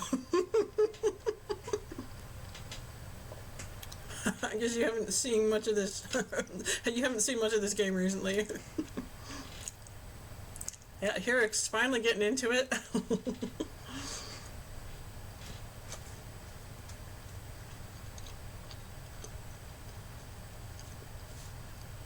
Maybe the first game you don't die within the first month. Oh, that's awesome. Oh, you meant Hirix. Oh, okay.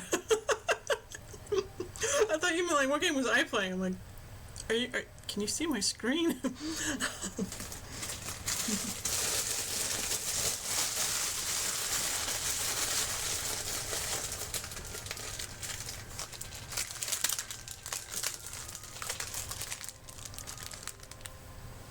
Though that's more of a comment about my computer than about you, because honestly, with the way my computer's been acting recently, and with Twitch being twitchy, even today, there's a weird blip where apparently we lost the stream for a while, but then it came back out of nowhere, and it never stopped the time counter either. So the VOD shouldn't be interrupted there. It might show the screen, the blue purple screen where the guy's like, ah, but I wouldn't be surprised if you couldn't see it for some reason on this end, or Twitch being twitchy. That's right, there's Papa Power Bomb coming out of the shadows.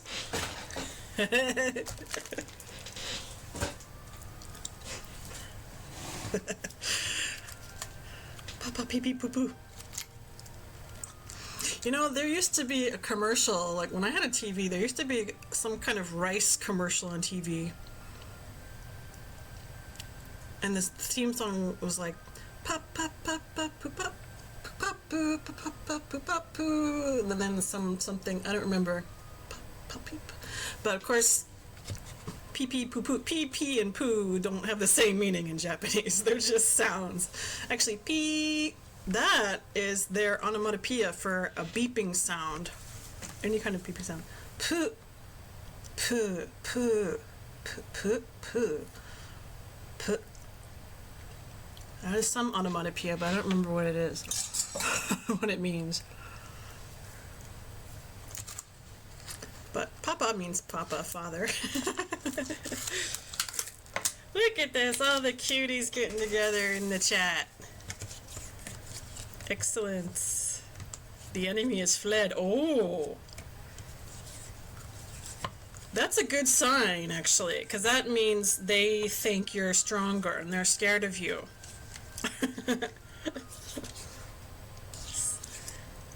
Your second hero fight won. Same color enemy. She's so done. Alright. Yeah. They're scared of your military might. Exactly. They are.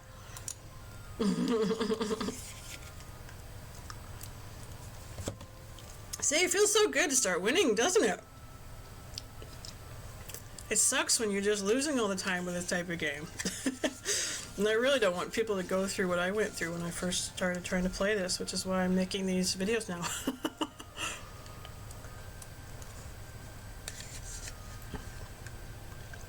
Papa Powerbomb, how you doing today?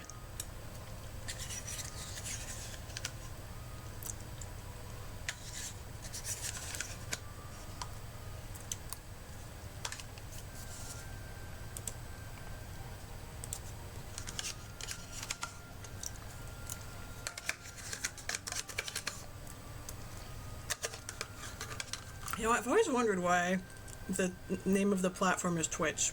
It didn't start with that name, I don't think. I never read, like, the details of why they changed it to Twitch, if there is any reason. I've noticed, though, like, if I'm playing video games or whatever by myself, especially for a long period of time, and I'm getting really zoned in, like, sometimes something will happen in the game, and I'll twitch. I'll just, like, my body will do something weird. I wonder if other people experience that. It's just me. Today's pre-summer cleaning day. Oh boy. Really stretching into every nook and corner. You want to come clean my place? Ice cream? No, this is blueberry yogurt. Blueberry yogurt. Yogurt.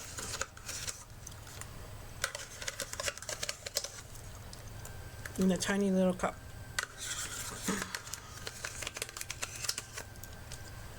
I actually don't have any ice cream here right now. It's probably a good thing.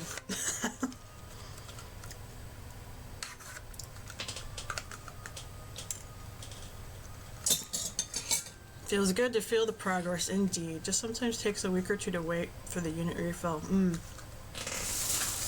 Well, honestly, as you get better, like, figuring out what to build when, what to buy and when to buy it, how much stuff to buy, how many units to buy, that should hopefully disappear or at least be reduced, because you'll be better at, like, planning out what you're doing and better with managing money and resources, so you won't end up in that situation so much. I wonder if you can take the troll bridge. You could try it. Do you want me to tell you about it? Or do you want to find out by yourself?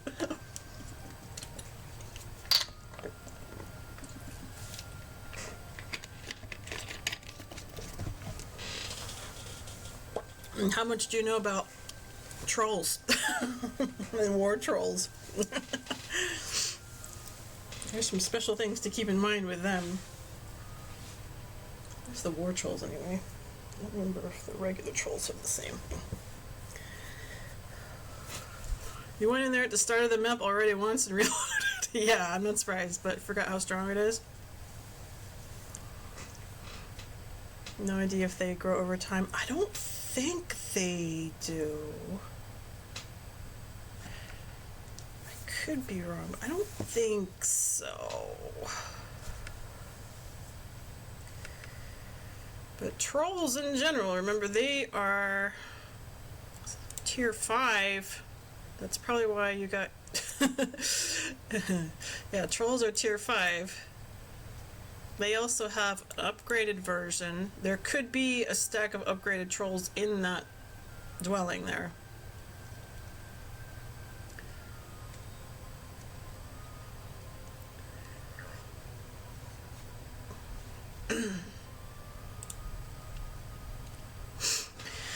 Alright.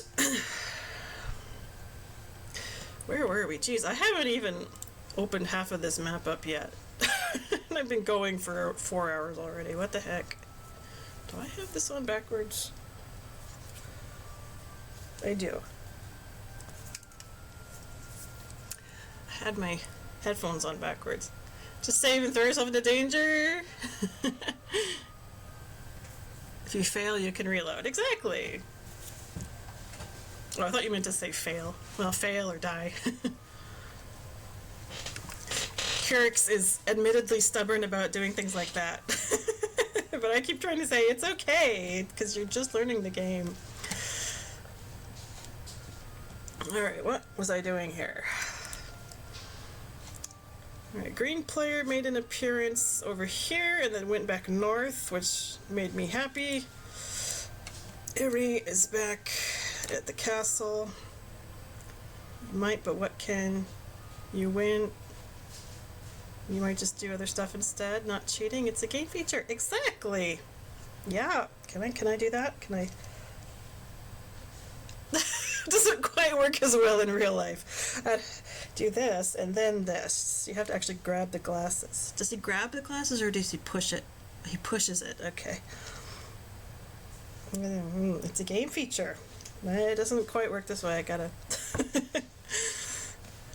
Also making it a habit to save very often, but only one save game, not multiple yet. That's usually what I do, honestly. I'm actually not used to... Oh shit, why did I do that? I didn't mean to do that. Uh-oh. Hold on. Where were we here? Whoops. Green player's up there, which I think was where we were before.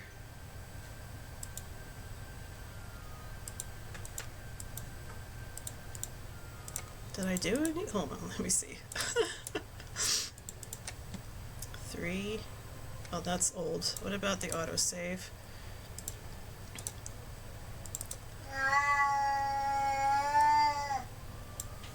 What? You just ate all your dinner. What's the matter? You're bored? You want to play? Alright.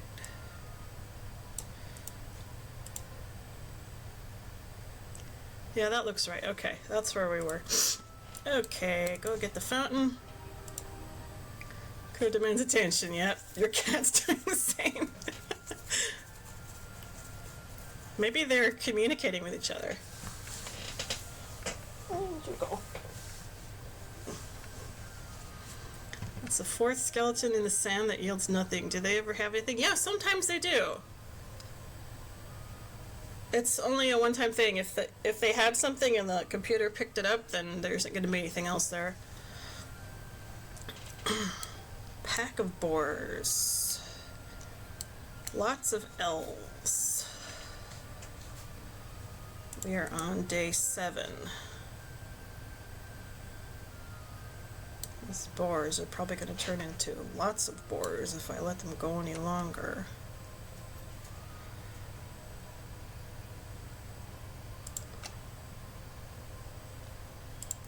Be Maybe I'll do this the same. Oh, that's kind of scary. Do this the same way I did one of the other fights, like this. He's got full spell points now.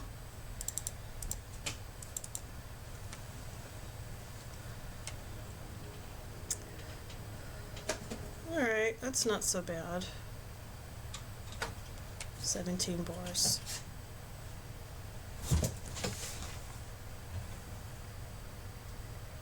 What are you doing, kitty cat? Well, you want to jump up there? You can try it. I wouldn't recommend it though. It doesn't look very stable. He tends to make a lot of noise while he's getting into something, or when he's trying to get into something. It's weird. Why are you doing that?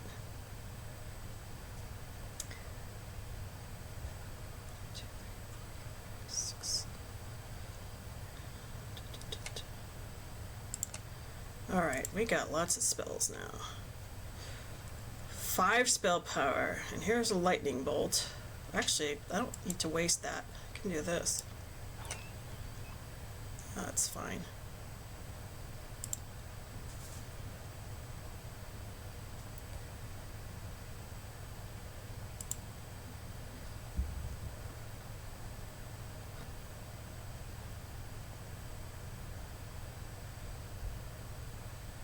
Alright, dragons have a 2 hex attack. If I attack here, will I be able to hit both of them? What? What? What's the matter?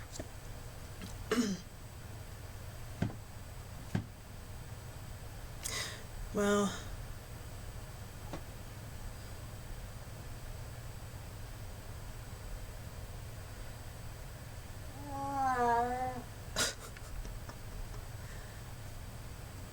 that's fine.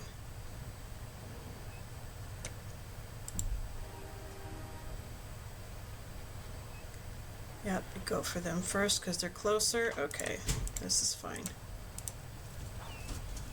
Boom. Done with no casualties. Mysticism regenerates 2 of your hero spell points per day. Ballistics gives your hero's catapult shots a greater chance to hit and do damage to castle walls. This is useful if you don't have flyers in your army, but warlocks have a choice of 3 different flying types, so I'm going to go with mysticism.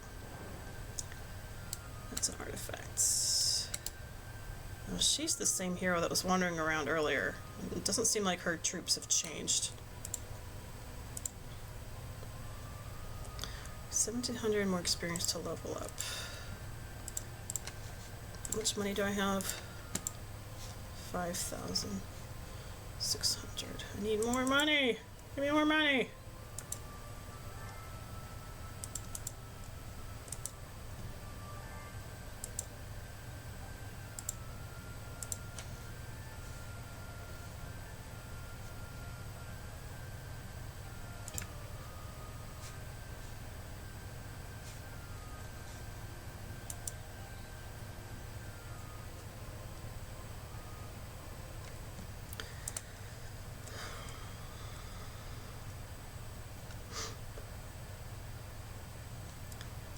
I may end up trading some stuff to get more sulfur. I still need 8 more silver. And I bought some stuff with ore, so my ore is way down too.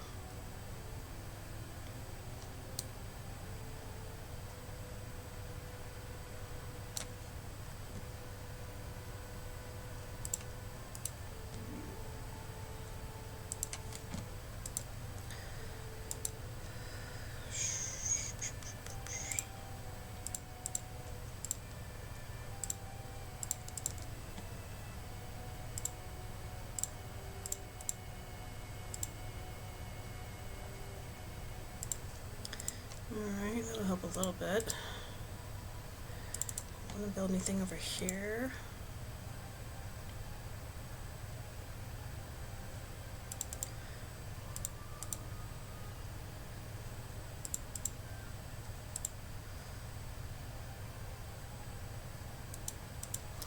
think I'm going to leave it alone.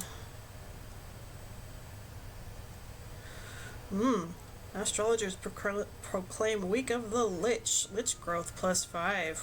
Ooh, so necromancers, if they have a lich structure in their base, they get an extra 5 liches. Haha, lucky them. Can they afford it though is the next question. Can they buy all of them? I don't know. Probably not. Well, our castle's way down here. This map has 4 factions. So I'm guessing that the other 3 quadrants look roughly the same as far as where resources and mines and neutral armies are and whatnot. So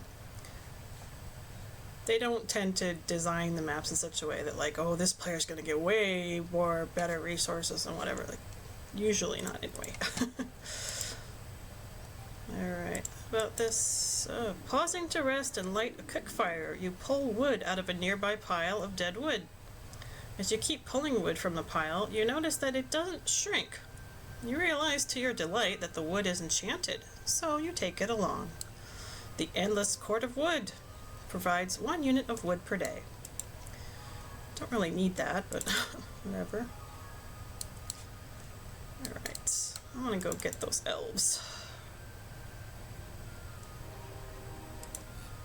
I'm gonna get those trolls too.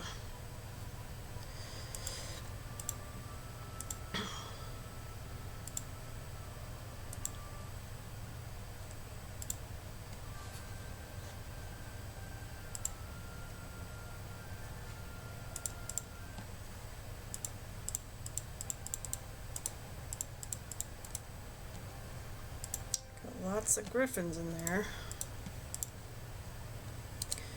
Another hero, only centaurs. Well, that sucks. There's a knight. No. So, an addendum to what I said, that the other 4 quadrants probably look about the same. If that's correct, that means that, see, this castle is way down here in the corner. Kind of out of harm's way. So, that would mean it's going to be about the same for these others. There is a chance that the enemy could have a boat and come toward my castle by boat, but I'm not really in a precarious position for defense, which is part of the reason I've been neglecting building up the defenses here. I'm really shooting to get this tower. I'm just not quite there yet with resources. But we're getting closer. A little bit at a time. Try not to buy any more units than I have to.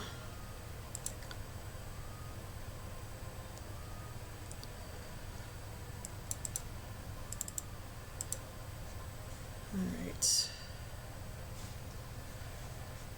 Can't really do a whole lot up here.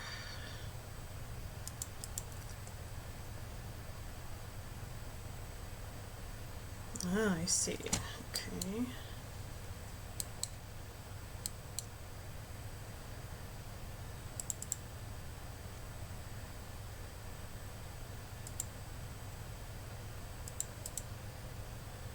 Just pushes the visible area open just a little bit. Oh, there's another group of crusaders here. Let's see that. Alright. Oh. There's a green player. Oh, there's 2 of them. Line them up. There's the main hero.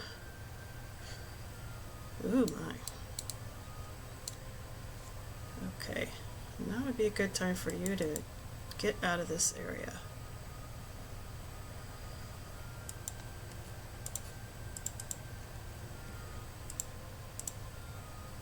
Oops, that's not what I wanted to do.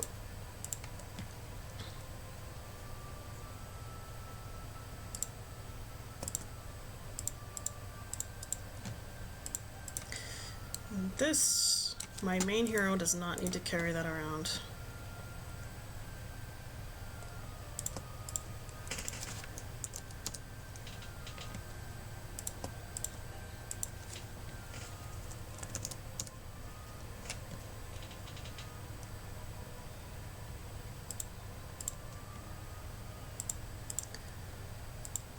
Okay, Croto, I'm gonna send him after these elves here.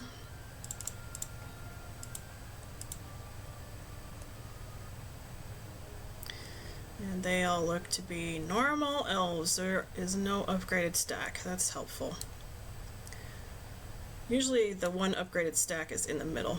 Does the order of your troops make a big difference in battle? Yes. Well, it can. It can make a big difference, but yes.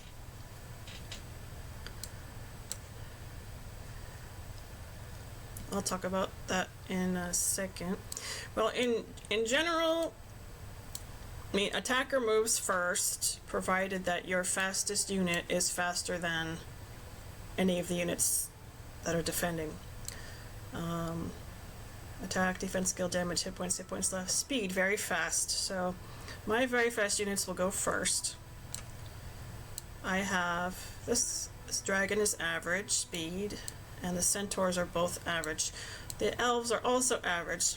So order is going to go gargoyles, then gargoyles, then one of their stacks, then my dragons, then their next stack, then my centaurs, their next stack, and then my centaurs again.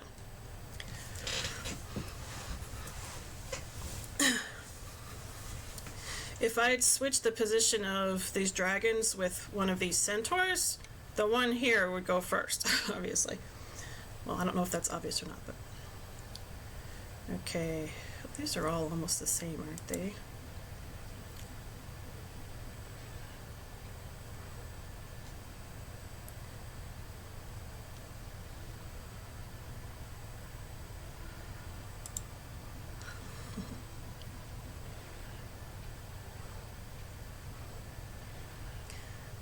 Alright, go, dragon, go!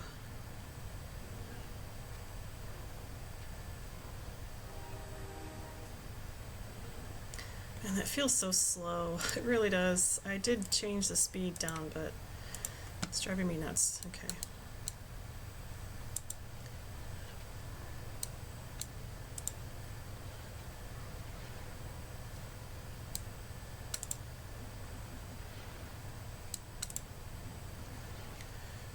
Done without any casualties. Excellent. Okay.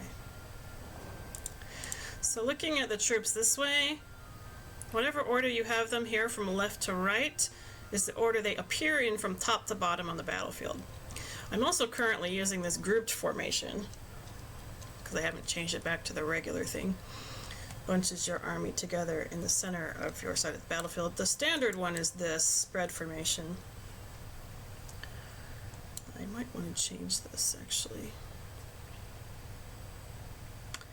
I'll change it back soon. Alright. Now I've opened this way for easy access to this castle if I need to get there. Pack of trolls. Pack is anywhere from 10 to 19, is that correct? Yes.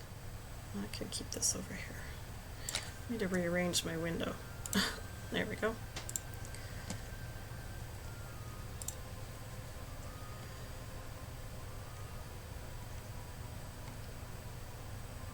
Trolls are average movement speed. If there's war trolls, upgraded trolls, they'll be fast speed.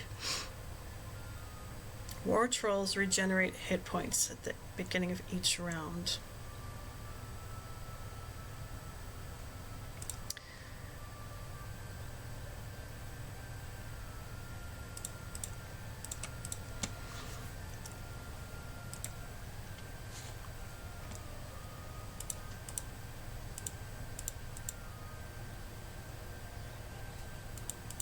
Maybe they'll even decide to join me. Oh, get more luck for the battle.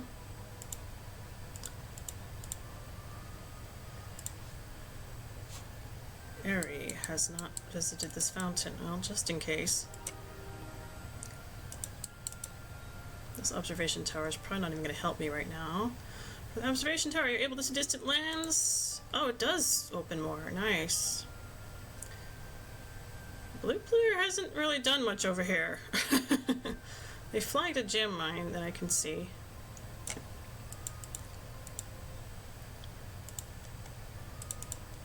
Alright. It's a new week.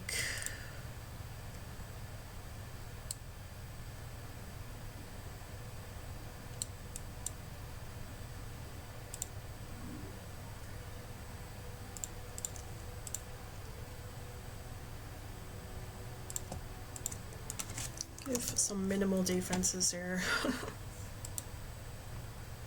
There's blue player, and blue player again. Green player going back up. Alright, good. Two blue players. Slot several. Oh, I can take her, no problem. Okay. We are playing on easy mode, so the AI is not very smart. I'm probably worrying way more than I have to.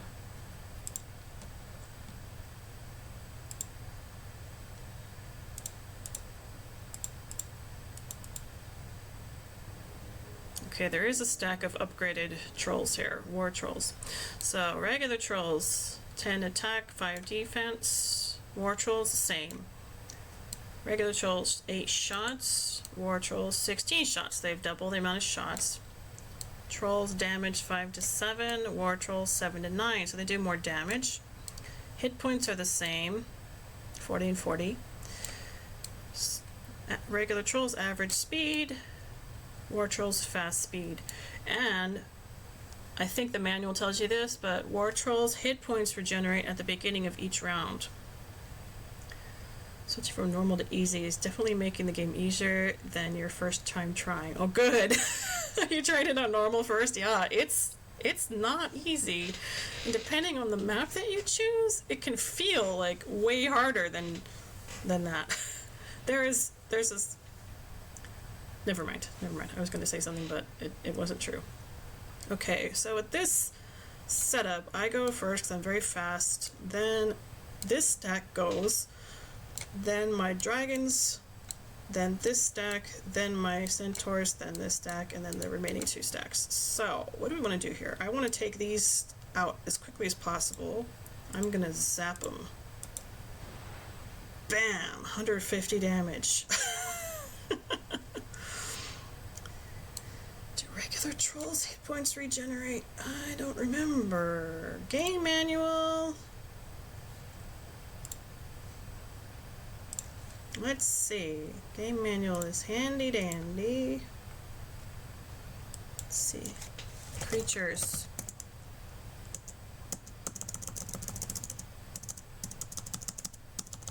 It always goes from top to bottom.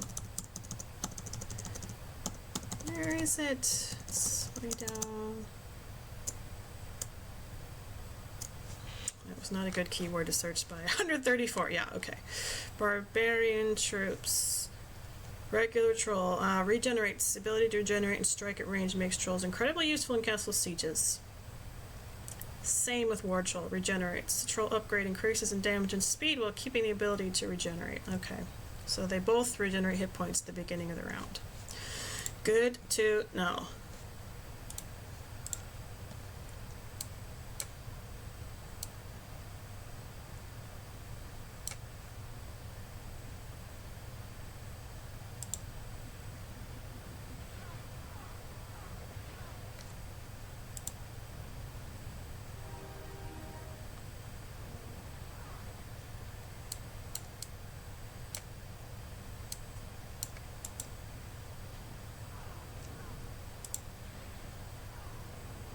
Alright, lost one gargoyle, that's not bad. I want this artifact. Save. Always save before you try picking up an artifact. No ambush, good. You come across the remains of an ancient druid. Bones, yellowed with age, peer from the ragged folds of her robe. Searching the robe, you discover a scroll hidden in the folds. Right-click. This is a superior scroll. Superior scroll knowledge increases your knowledge by 4. Nice. Now, if I right-click, I can see my spell points have gone way up to 70. Kids these days couldn't fathom a 100-page manual for a new game. I know, right? Imagine reading.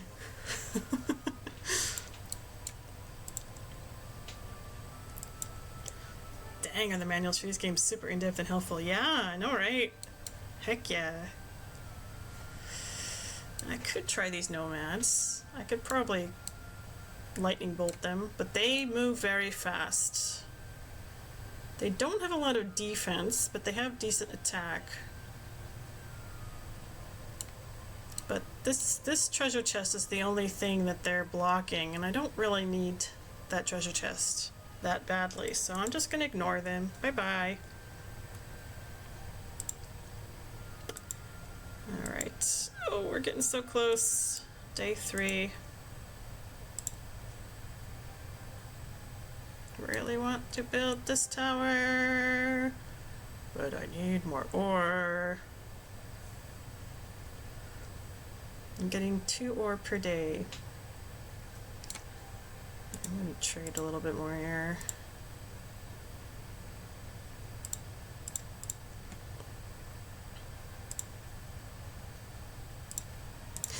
I'm not worrying so much about this mage guild right now. Level 3 spells honestly aren't that good.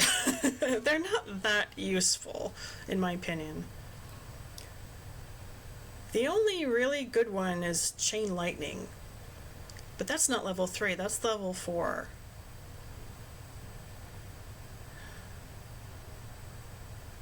Not very many useful level 3 spells, so I'm kind of holding off on that. And really, since the other 4 quadrants probably look very similar to mine, I highly doubt that they're building up their mage guilds very much at this point either.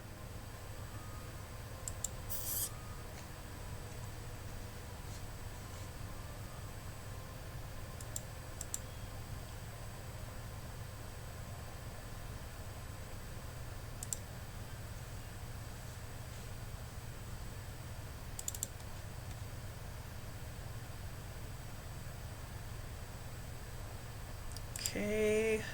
Oh, we're so close. Can I do anything here? Do I want to do anything here?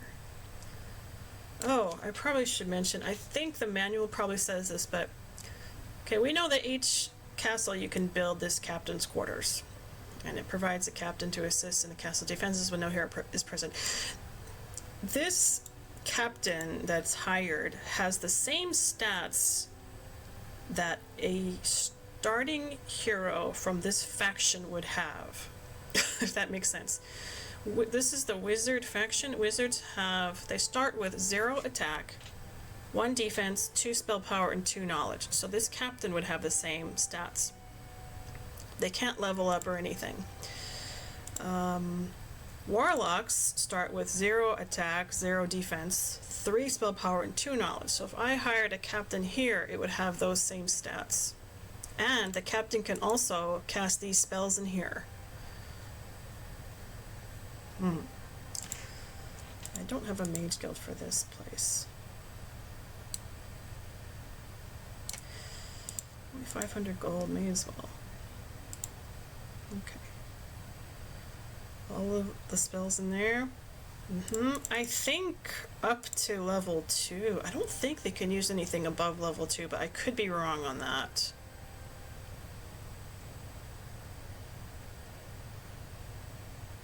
Of course, anything level 3 and up costs quite a bit of spell points, so they probably wouldn't want to use all their spell points anyway. I see you, blue player.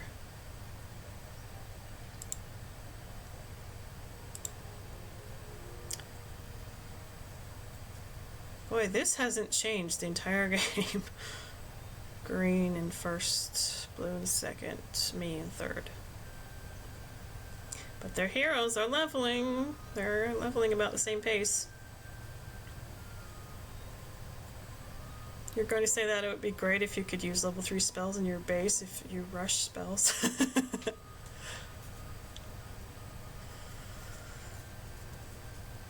I don't think the captain can use those. Even if the captain could use level 3 spells, they could probably only cast like 1 spell. They might not have any spell points left to cast anything else. Because they can't get stat buffs and they don't level up. They only keep the starting stats. As soon as I get my dragons, this better change here. Purple is... They don't have a hero again. They had one for a little while after not having one at the beginning of the game, and now they're missing a hero again. Boy, purple is really really not having a good time this game. Well, we know green is north, blue is west, so purple is northwest. I'm surprised green isn't trying to go over there and take purple's base and stuff.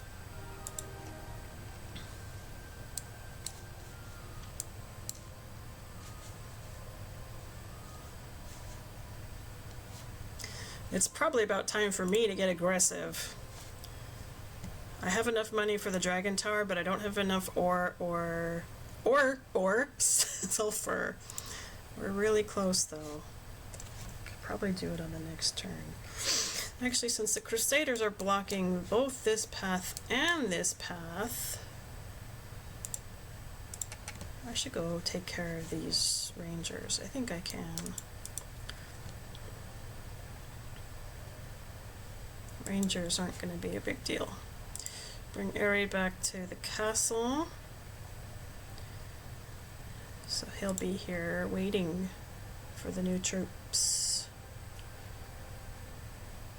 Guess I could start building some minimal defenses to get ready just in case. So here it is. I built the captain's quarters and they have the same starting, is it same stats as the starting hero. Oh, they don't have one defense. That's interesting. Oh. But you can change the army formation with them. Kind of cool. Let's get the well.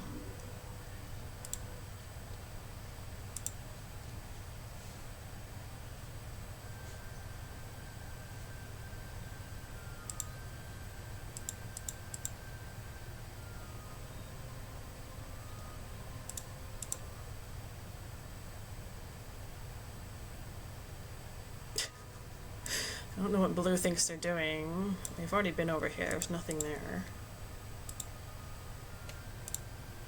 I need 6 more ore to build that tower. Can I do it? Can I trade?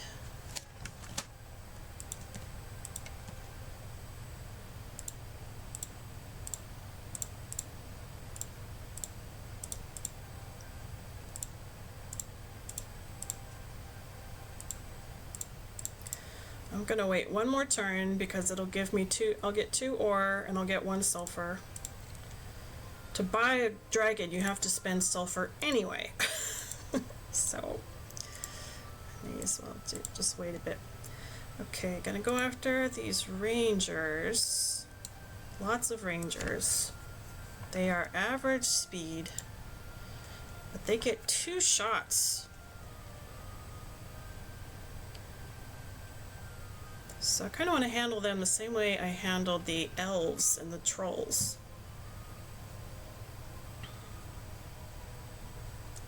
I think we're going to split them. You conquered your first town! Nice! Herix, you never said what faction you were playing as. And who's your main hero?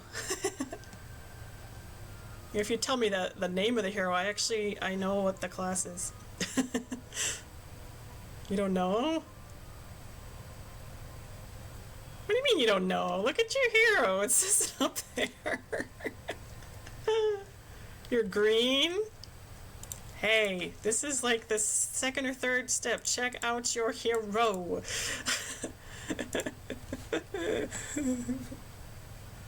Somebody doing his autodidactic thing over there, yeah.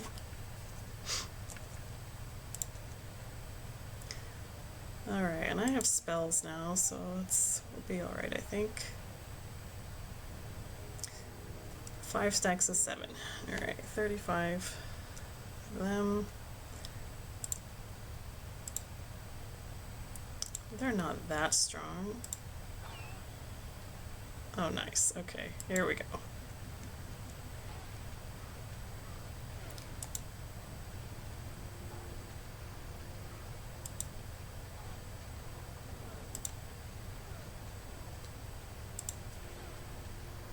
beautiful. You don't have one main guy, you have like 2 or so main guys. That's alright. Ruby the Knight. Ah, okay. Yeah. Was your starting town a knight town then? Easy standard map, Unholy Alliance. Nice.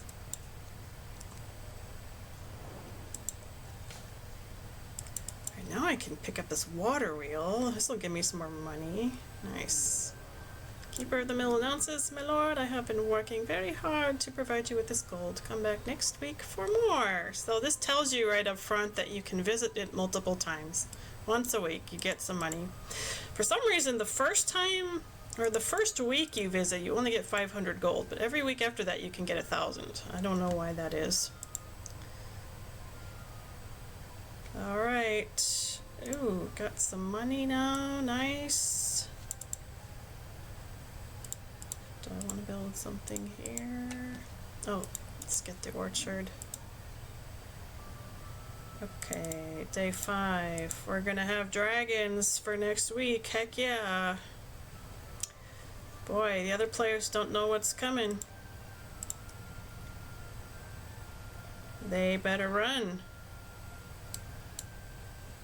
Okay, Tree of Knowledge not visited. Let's see, how much experience do I need? I need 500 to level up. That's not bad. Pack of Battle Dwarves. I could take them.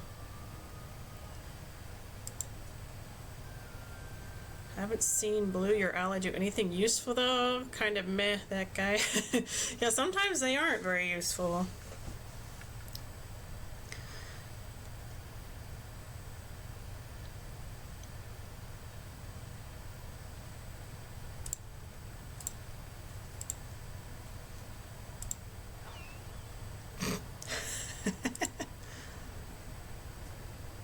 Oh, how nice. Double hex attack, go! Bam. Oh, morale, how nice. Just try to attack me, you die. Oh, that was so easy. Okay. Alright, it's day 6. I can build that tower. Ooh, let's go.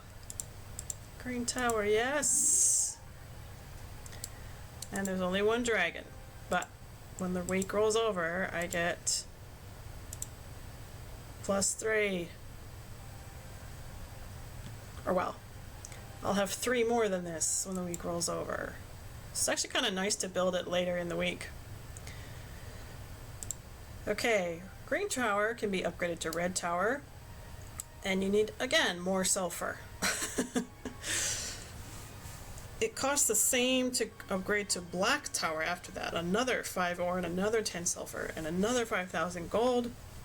And it actually ends up costing, right now it costs 3,000 gold and 1 sulfur to just recruit 1 dragon. Red dragons go up to 3,500 gold. Black dragons go up to 4,000 gold and 2 sulfur. So that's why sulfur is really important for this game.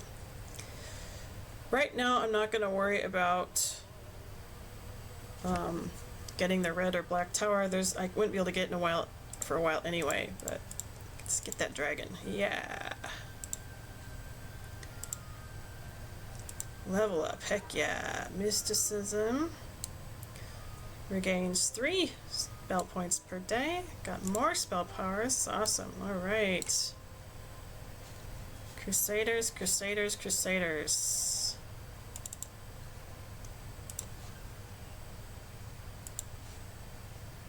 Don't want to go too far down here. Can't really. Anyway, what's your status? He's still like level 2, not really doing much. That's fine.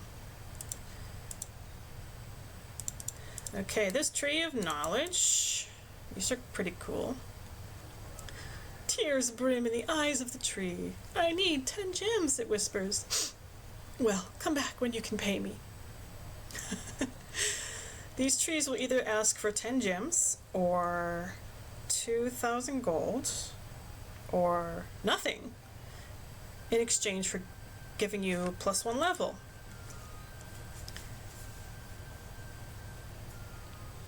It's a castle in Knightstown. You have 2 castles.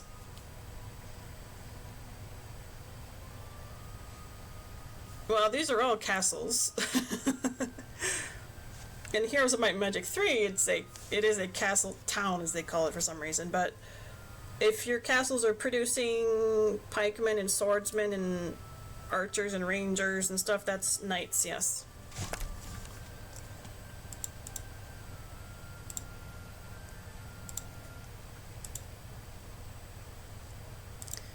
Okay, let's leave that there.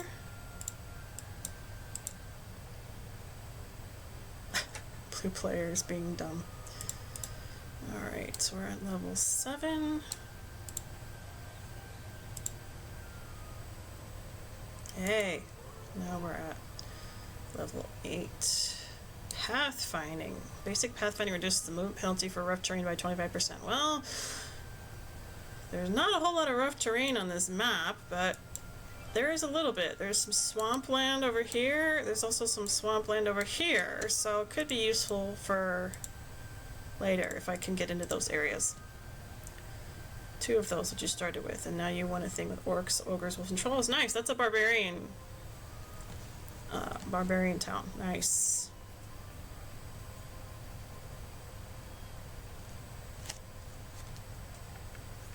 So you're playing. Are you playing as the Knight Necromancer Alliance? It's Knight Necromancer versus Barbarian Sorceress, isn't it? I think that one. Good, I can replenish spell points here. Nice. Okay, that green bar goes up. Green bar is the spell points, yellow bar is the movement. Crusaders. Why don't you just stay there, Crusaders? You're helping me out. Oh, a sulfur mine. Excellent.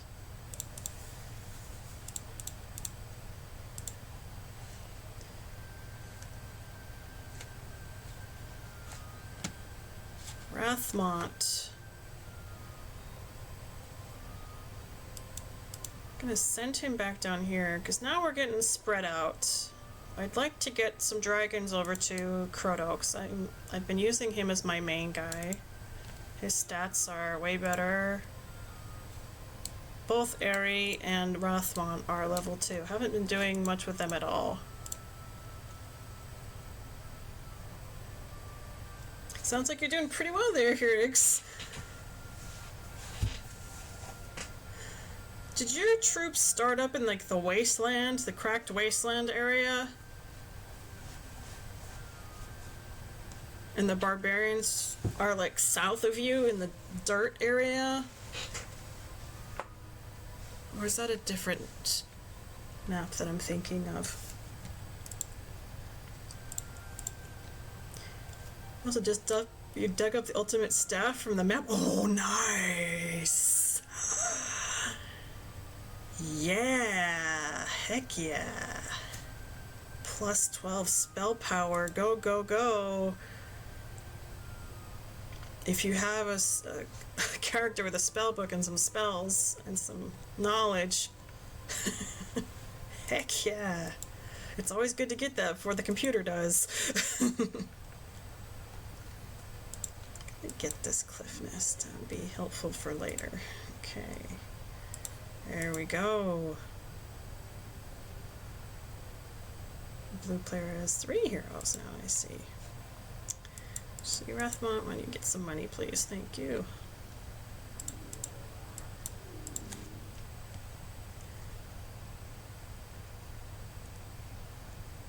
Nice. Oh, you have a necromancer too? Sweet. Lots of elves. Okay, save. Aha! They have a stack of grand elves. Alright, regular elves, attack 4, defense 3. Grand elves, attack 5, defense 5. So both attack and defense go up. Shots, same, 24. Elves get 2 shots. Damage is the same. Hit points are the same. Speed goes up from average to very fast. So I think 3 of these things in the list are boosted with the upgrades. So since they're very fast, they're going to go after my gargoyles do, unless I do a little something like this. Goodbye. Zippity zappity zop. Don't have units yet for the Necromancer, but he will get the Barbarians, Town, and Vermin. Nice! That's the way to do it. 1 Warlock, 3 Knights, and a Sorceress. All on your team?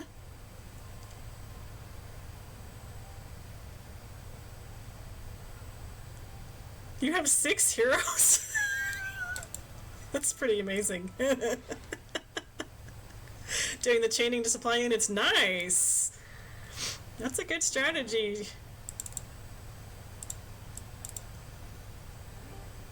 Hey, yeah, nobody else has gone into this area yet. Sweet. Alright, well, since I'm on to the west side of the map here, and blue player's base is down here, I'm thinking I'm gonna go kick blue player in the face. Give him a little kick.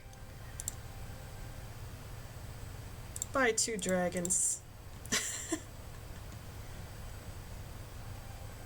Don't need anything else. Alright, here we go. And Rathmont, where did you go? Oh, you're all the way up there now, aren't you?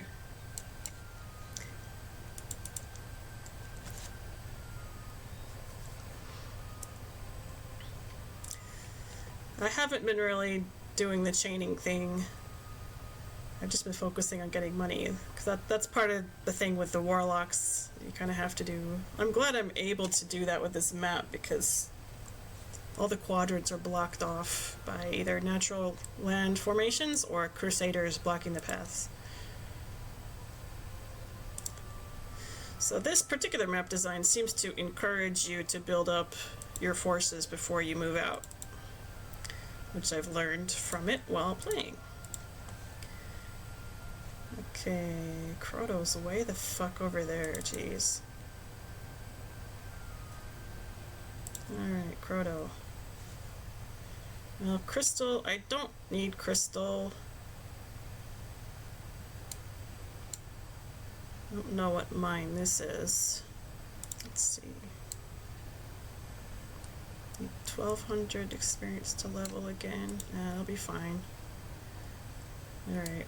Well, instead of losing movement by taking these here, I only have basic pathfinding, and Swamp is one of the hardest terrains to move through. I'm just gonna go back and meet up with Rathmont so I can get those dragons.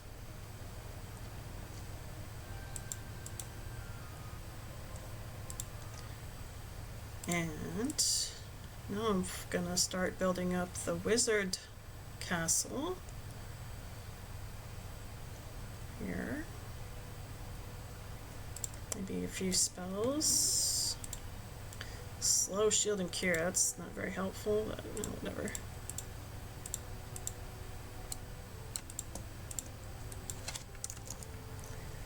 Can I do anything here? Captain's quarters. Okay.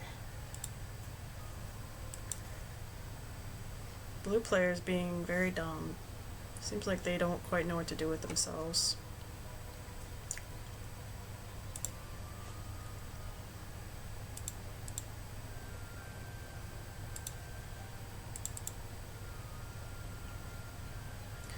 There you go, have some dragons. Woohoo! Split them into 2 stacks.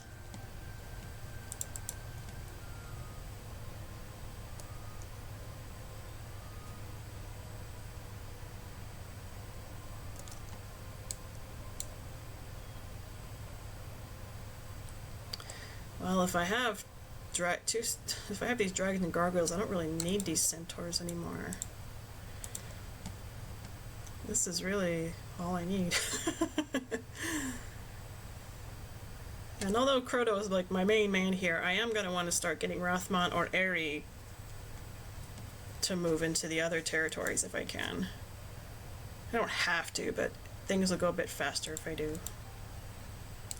Pack of Minotaurs, Orc Chiefs. Let's go get these Orc Chiefs. Aerie, or Rathmont. Let's see.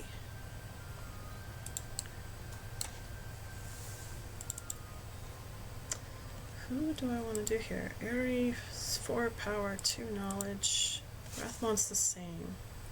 Scouting wisdom, leadership, scouting wisdom, eagle eye.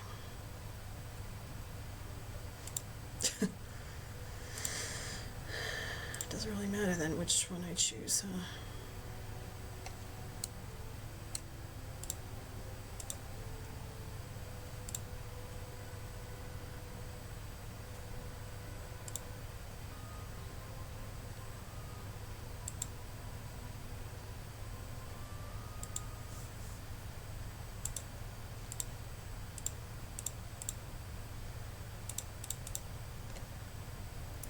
The price to upgrade units proportional to the price increase of buying the upgraded ones.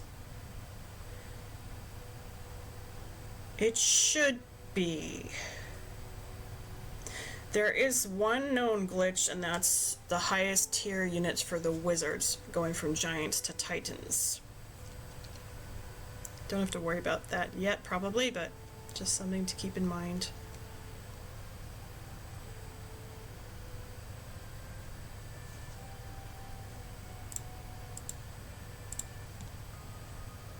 Here, have some rocks.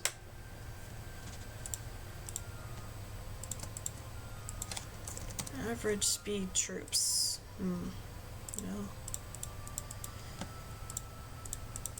I used to have some very fast troops too.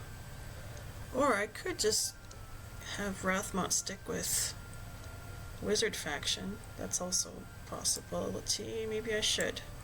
Here. Let's do that then.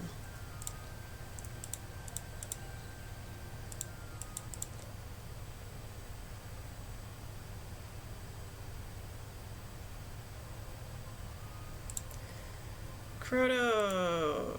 Now the orc chiefs want to run away. I'm gonna fight him. Why not?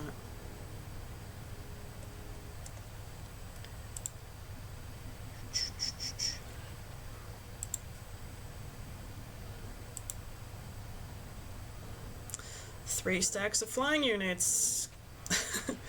Takes down shooters, no problem.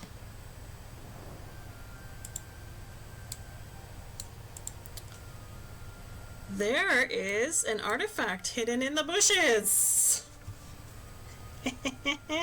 Just barely sticking out there. This happens sometimes. There be artifacts or resources or even monsters hidden in the bushes. Monsters are a bit easier to spot because the cursor changes to a sword, but I can't quite see what that is. Alright, let's get this chest. Some money. Save. A2. What is this? Oh. You come across a conjurer who begs to accompany you in your army a while for safety. You agree, and he offers as payment a copy of the Book of the Elements, which doubles the effectiveness of all your summoning spells. There's a spell to summon an elemental, but that's 5th level spell, which I don't even have. I highly doubt the other players have it either. Look at this, I could bypass these minotaurs. Maybe they'll want to join me. Let's find out. No, they don't want to join me. That's too bad. That's too bad.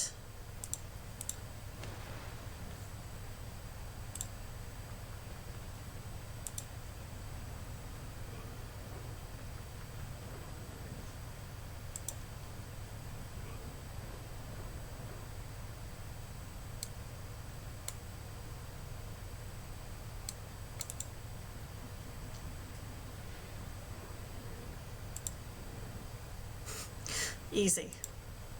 I spent 7 spell points, but...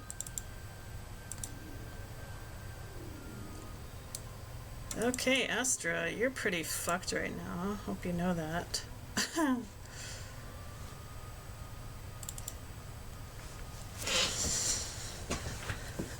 Blue players in for a surprise.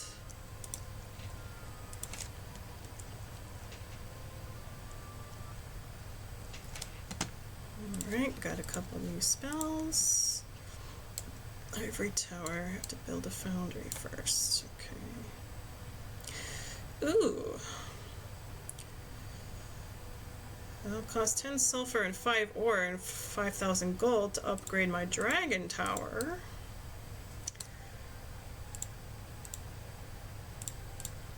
Don't need to right away.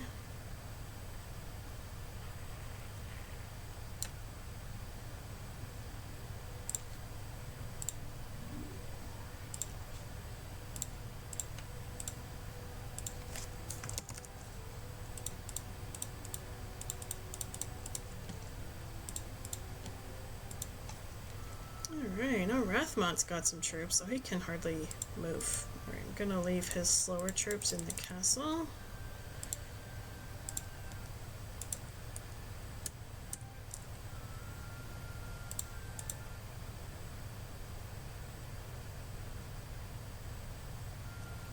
Yeah, it's pretty obvious from the way Blue's moving around that they just have no idea what to do anymore. This is on the way, pick that up. Finally, going after a hero. She has the starting stats, so she's a level 1 hero.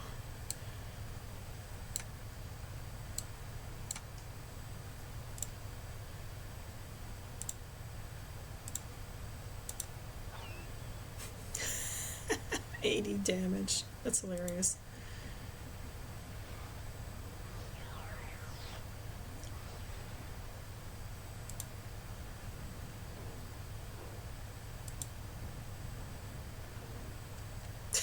That was so easy. Hey, through eagle-eyed observation, Crota is able to learn the magic spell Blind. So eagle-eye does have some use. Which mage's guild is for which hero? Does it make sense to upgrade more than one mage guild? Mage guilds are for all heroes.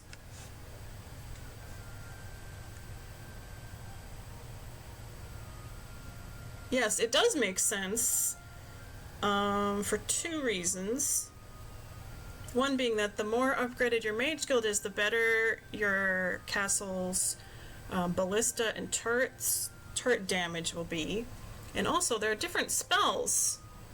Some might be the same, but there are different spells that appear in different mage guilds. So any heroes that have spell books will be able to learn more spells. Also, if you have a mage guild and you have your hero rest at the castle overnight, their spell points will replenish there. If there isn't a mage guild, the spell points will not replenish to maximum. Mysticism or wisdom, 4th level. Let's go mysticism. Alright. There's blue player's base. I don't have any knight or any thieves guilds yet. So I don't know what's in there. Gosh, I haven't taken my meds. Need to take meds. Meds check.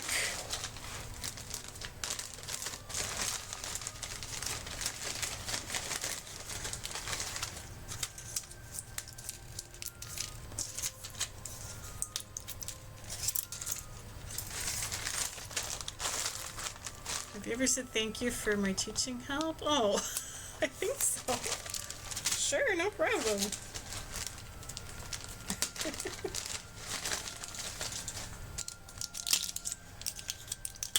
So least I can do for all the support that you've given me in this channel and personally.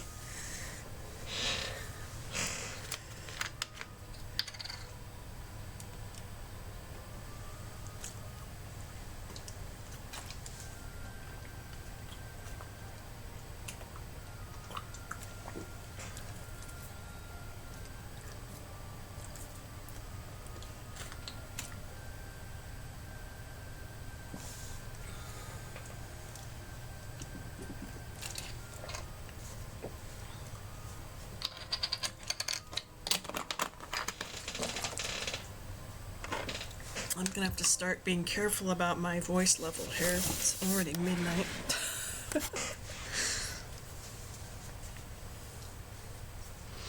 Yeah, look, my hair makes me look like I'm wearing a cap or something.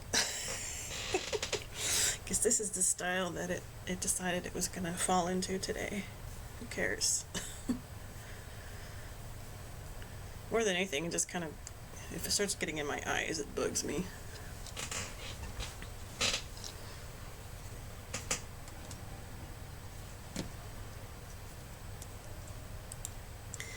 Okay, what were we doing here? Getting some troops for Rathmont.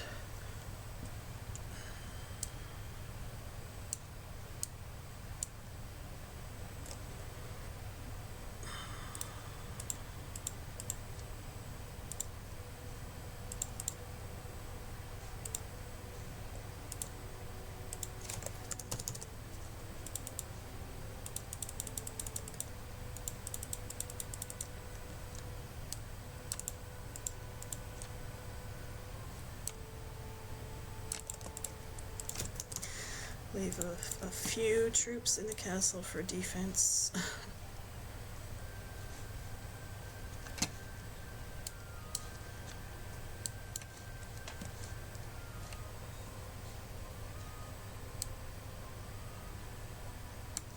I could pick up some rogues from the wagon camp. There's probably quite a few in there. Rogues kind of suck, but if there's a lot of them, could be useful. She's running away like, I hope he doesn't see me down here.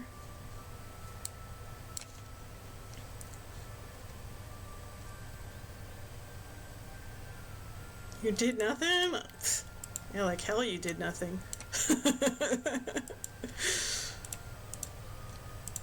Alright, let's see if I can take their base. I could have built a Thieves Guild back in my main castle to get a little bit more information about this castle, but not so necessary. Got a decent amount of druids here.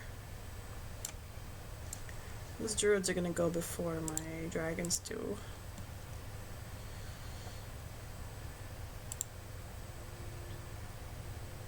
Sprites are gonna attack the dragons because they're stronger.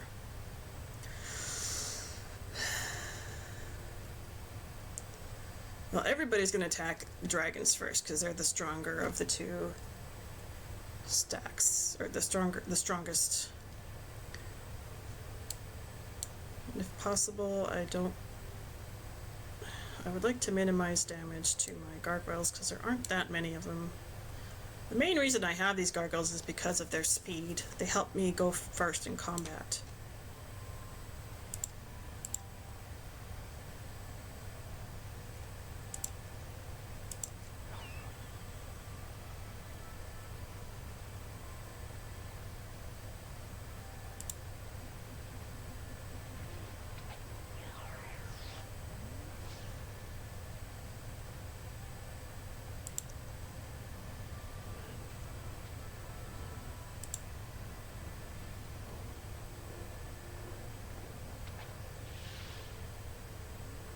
It was so easy. Nice.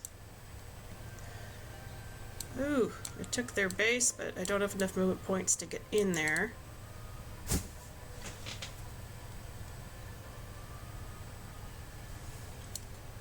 But I can click on it to see what's in here. What do they have? Hardly anything. They only built 4 creature dwellings.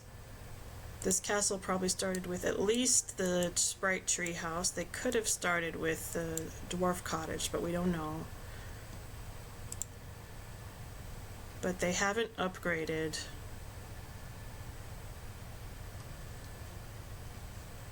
But this player was the explorer, right? They were not the builder. They have a tavern. Taverns needed to build a cottage. No marketplace. Yeah, hardly anything.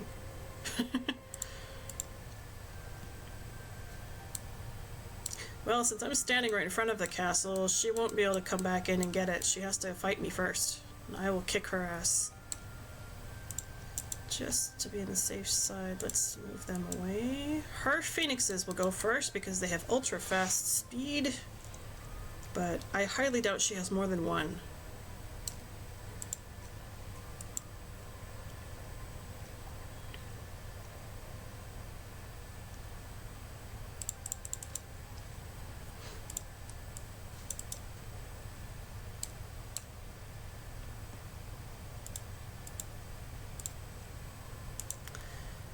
Come on, oh, that's right, we were gonna see. We have some rogues in here.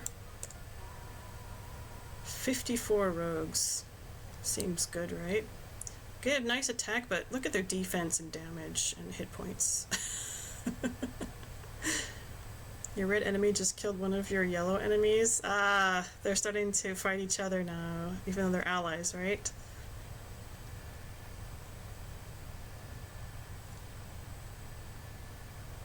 I thought you were red. Oh no, you're green.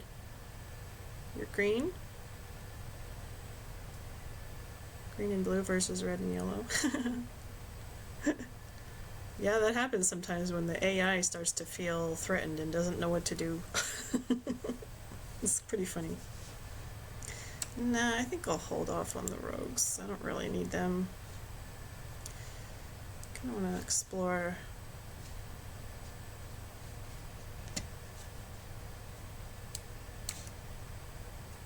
In this area. He doesn't have pathfinding, but we'll send him over there. What day of the week is it? Day 6. Alright.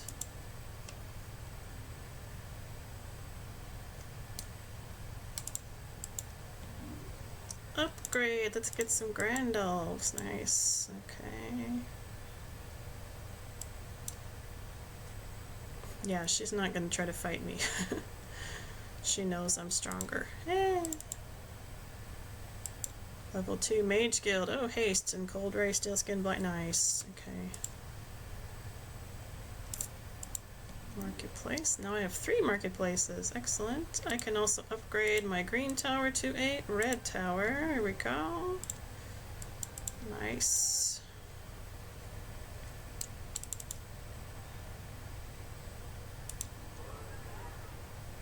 I don't think I'm gonna need navigation on this map.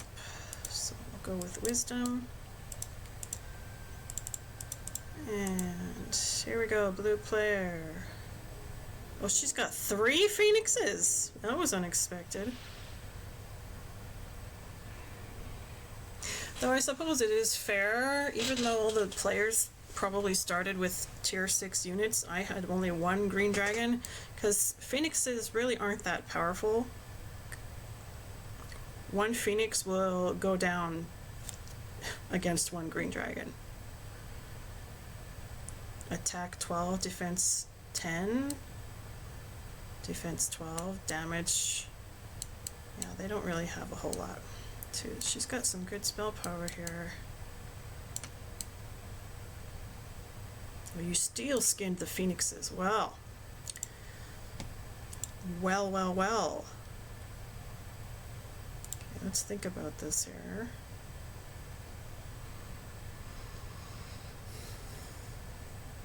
This unicorns. Unicorns are pretty good. They're very tanky.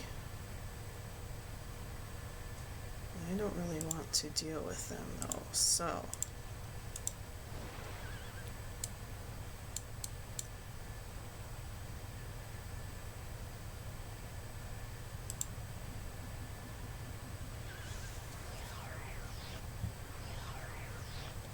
Well, 1 hit takes out the gargoyle. Amazing. Oh well.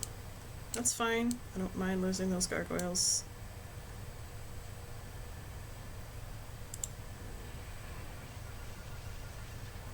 Damn, I lost a dragon. I was hoping I wouldn't lose a dragon.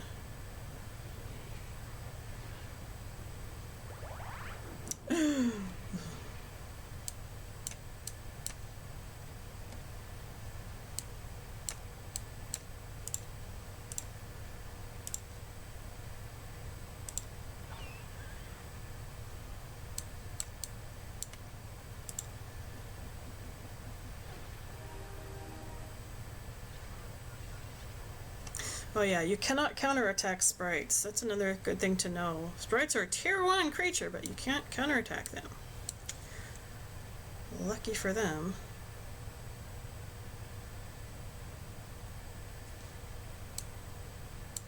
Three hit points left, yeah, okay.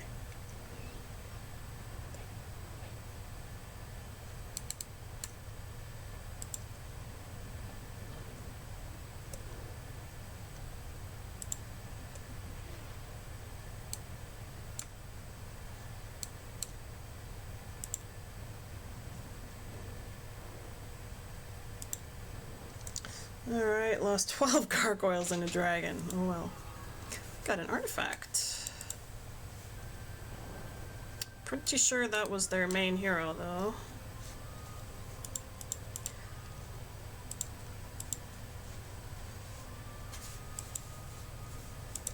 Let's get this first.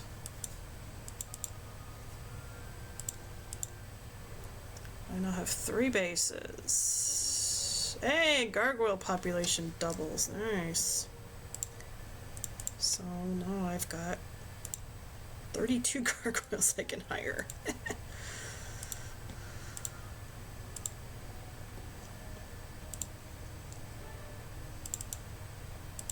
There's a gold mine over here. Nice. Anything I can hire here? There's Ruby. Ruby the Knight.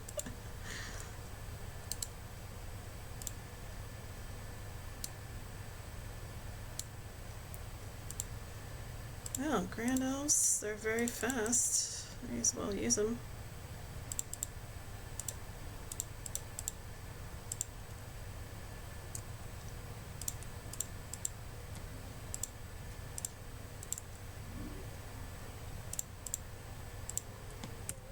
Leave some defenses in here. Where is she? Still down there hiding? You can run, but you can't hide.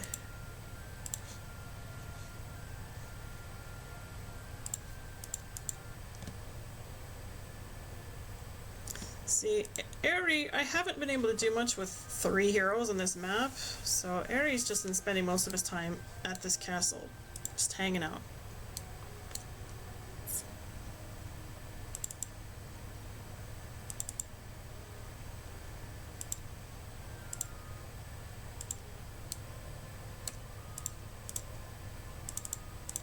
Alright, I think we're about to take out blue player.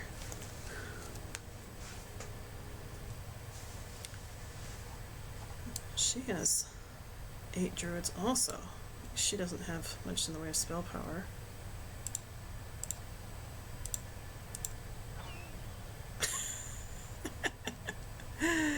That's funny.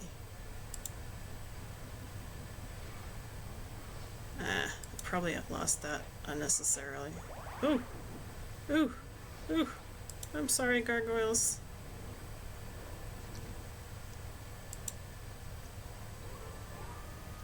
Expert Eagle Eye or basic estates.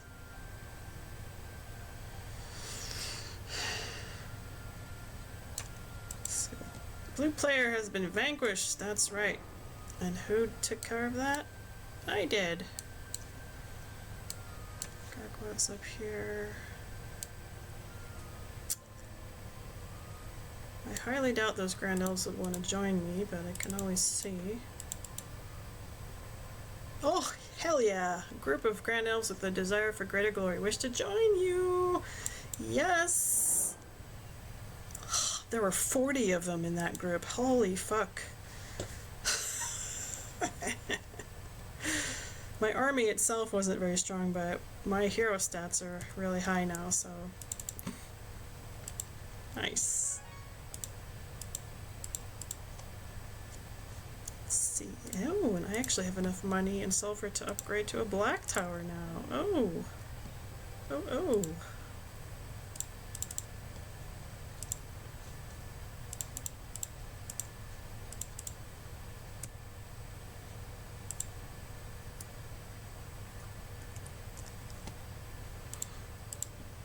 Ares just biding his time over here in this castle.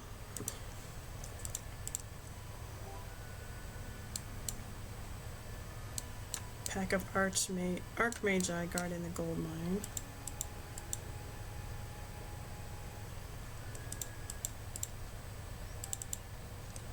Your army is ambushed by a tribe of wild and none too bright orcs. You fend them off easily, and the survivors flee in all directions.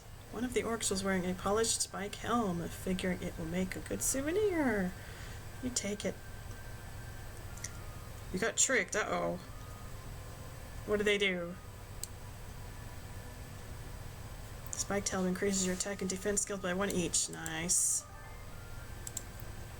Look at this. We're getting stacked now. I'm chasing one hero while another snuck in behind and took my empty town. Ah.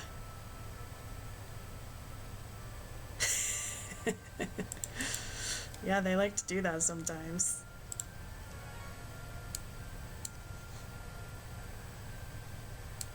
That artifact would be helpful. Okay.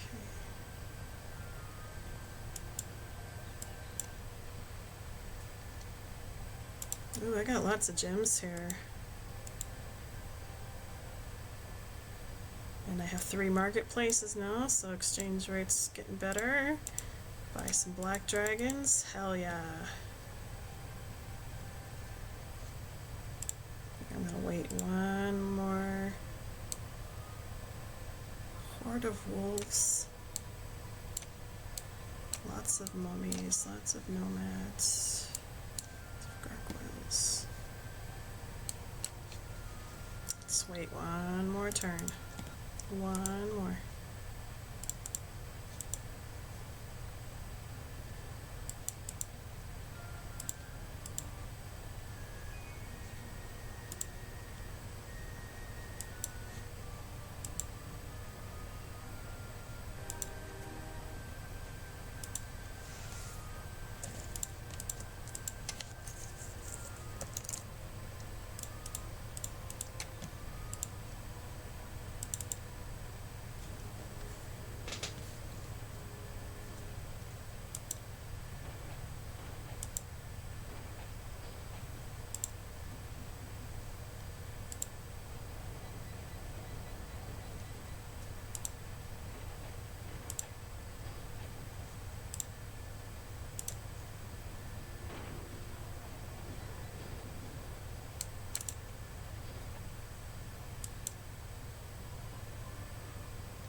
Through a clearing, you observe an ancient artifact. Unfortunately, it's guarded by a nearby bone dragon. Do you want to fight the bone dragon for the artifact? Yes, because I can win, no problem.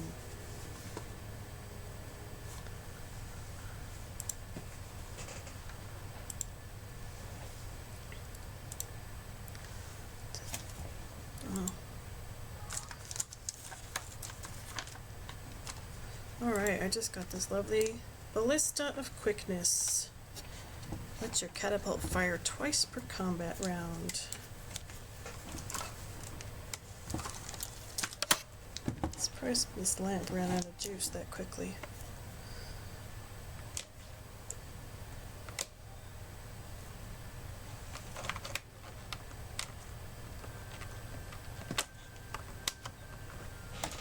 Whoa.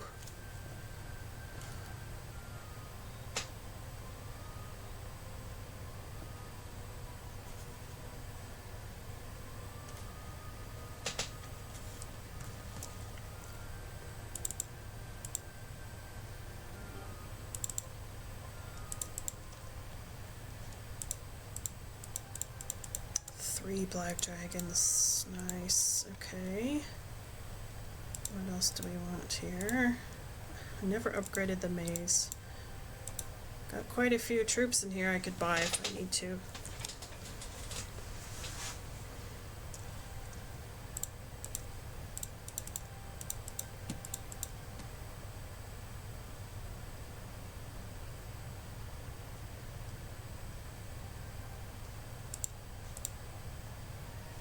I'm actually gonna bring these centaurs with me.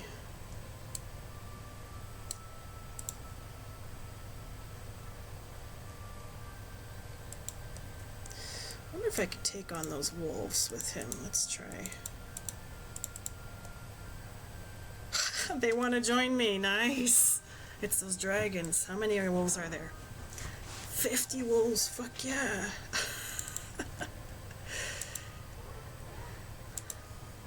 Now these watchtowers, a group of orcs want to join you.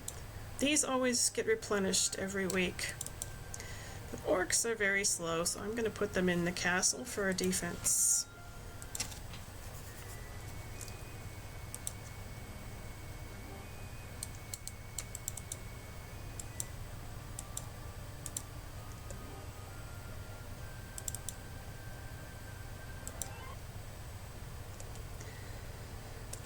This is only the second obelisk I've been to. A mine of some sort, a mountain range. I wonder if this is water here. There's like a crack in the ground. Kind of looks like a structure here, but I'm not sure. I've been seeing lots of cracks in the ground, so I'm thinking that's definitely grassy terrain.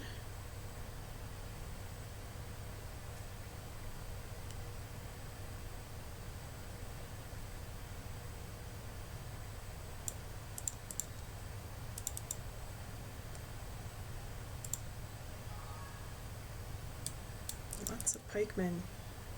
They're gonna fight me, huh? Alright, have fun doing that. Oops, that's not what I wanted to do. That was a mistake.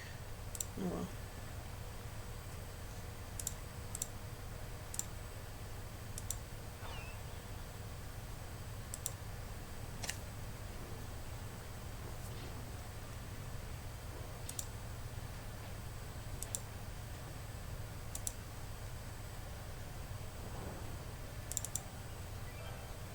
Alright, I got dragons, so how are we doing?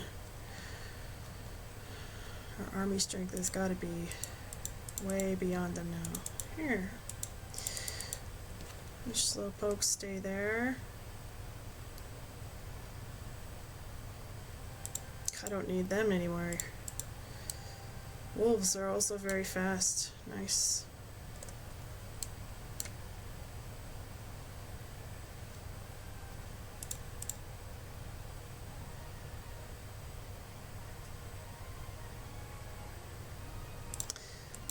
You just stay there.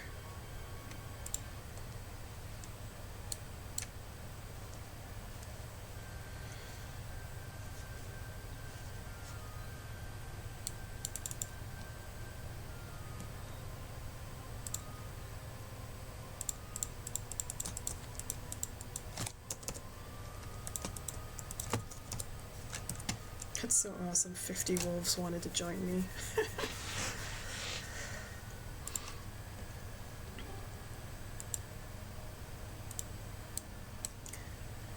Take those rangers with my troops set up here.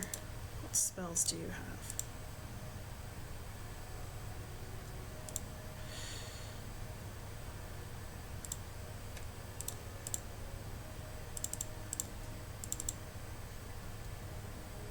Well, that's a lot, jeez. That's almost the max amount of lots of.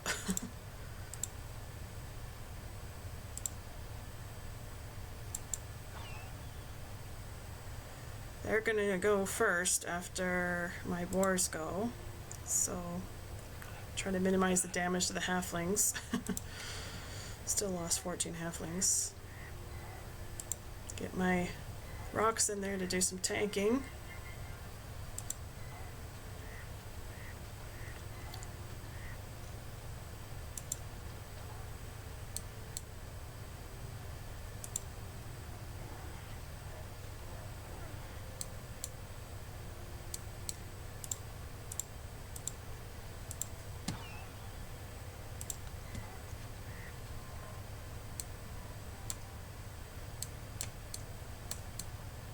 Now that's interesting. This ranger decided to melee attack the boars instead of the flyers. Generally, they attack flyers first, but if they attack the boars first, that means they believe a stack of 20 boars is stronger than this group of rocks here, I think. So that's probably correct, but I just didn't do the math right. I don't know. I don't know. Doesn't matter. Still gonna win anyway. After losing 14 halflings. That's okay. Now I'm in the lead. If I wasn't, I'd be surprised. Now this is interesting. Look at this. It says my best hero is this guy. But we all know that Crotto is my main man, and Crotto has much better stats than this. I think the only reason they're saying this is because Aerie has the black dragons. So the hero itself doesn't necessarily have the best stats, but it has the best army. It's a good thing to know. Alright, well, the rest of this game should be pretty straightforward. Okay, this is another type of ship. Okay, let's check out these ships. On my side of the map, there's a shipwreck, which has ghosts in it, and you want to avoid this at all costs. On this side of the map, there is a derelict ship. This can only be accessed if you are already in a ship, for some reason. This one over here, the shipwreck, you can access from land or from the sea, I think. But this one, you have to be in a ship. Derelict ships have skeletons in them, not ghosts. You can take on skeletons pretty easy, but there are about 200 of them, or maybe 250. 5 stacks of 50 or something. But they give you a lot of money if you defeat them, sometimes an artifact. So these are good to take on if possible.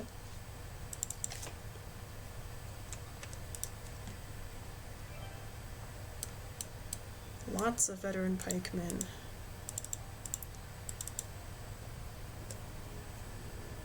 We'll be fine.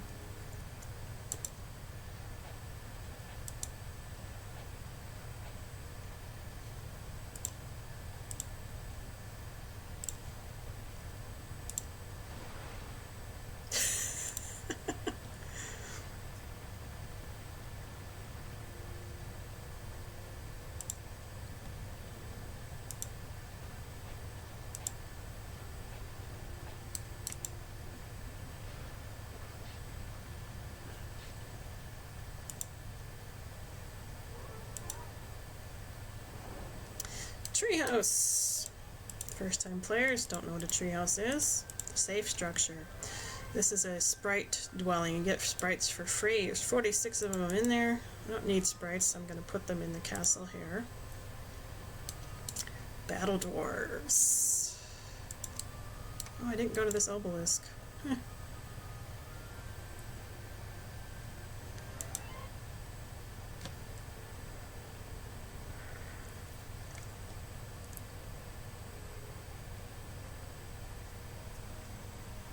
From this angle, this crack in the land looks kind of like an upside down Y. And there's, I can't tell what mine that is. So let's see. Got this mine over here. Nope. This mine over here. Doesn't look right either.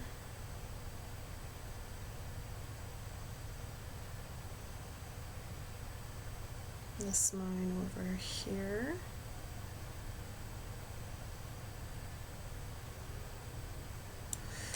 Ooh, could be. Let's look again.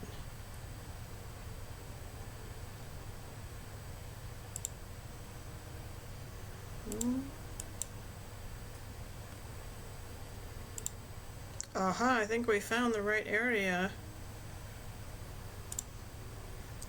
Especially looking, if you look at this tree right here, the very top part of it's sticking out here. There's some mountains here. Yeah, I think this is right. So, artifact's going to be right around here somewhere. That's really good to know. Nice job. I have a hero over here to help me out. Day 6. Alright. We could get some unicorns. Don't really need unicorns right now. But this castle.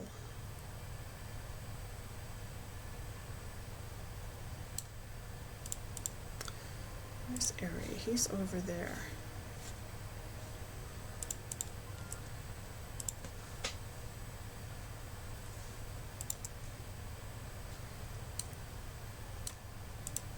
I'll get that ivory tower. Trade some stuff.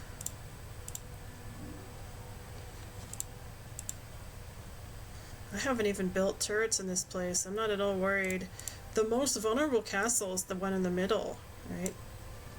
The base, the starting castles are all in the extremities. Here and here, I would bet. So this one's actually more important to build defenses for, I would say.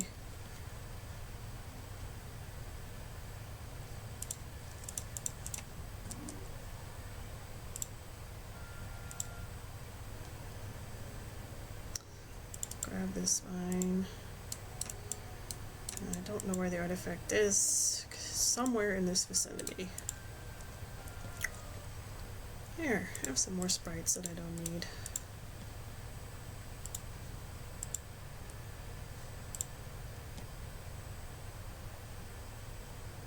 Unicorns are nice, but I don't really need them.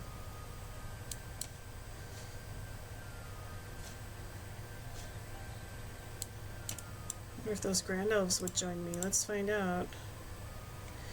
So I wonder if I need to have only one stack for them to join. Let's see.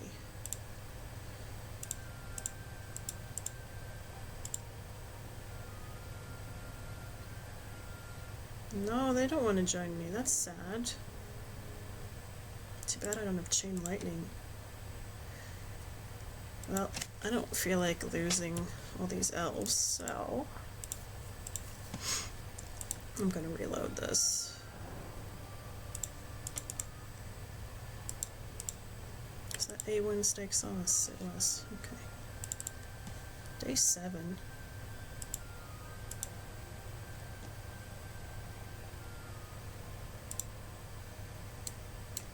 Lots of battle dwarves. They want to run away. No, I want the experience.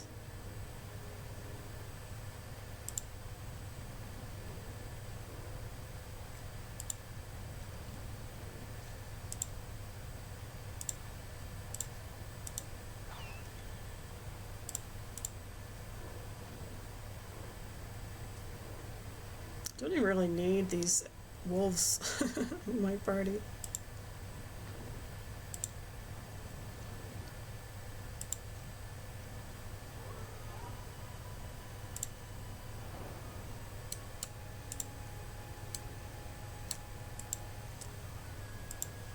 Okay, how much? 1,300 more.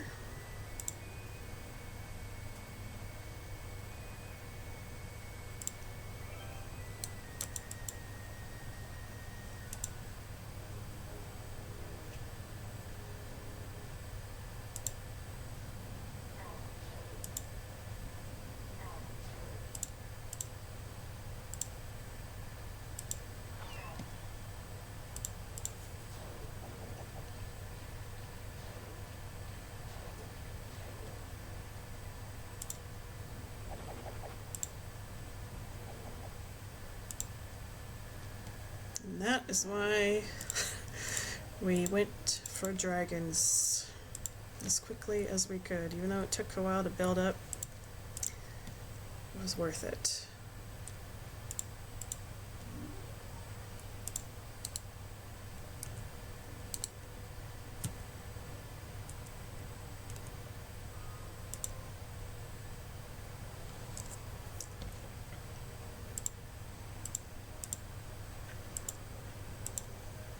No artifact there.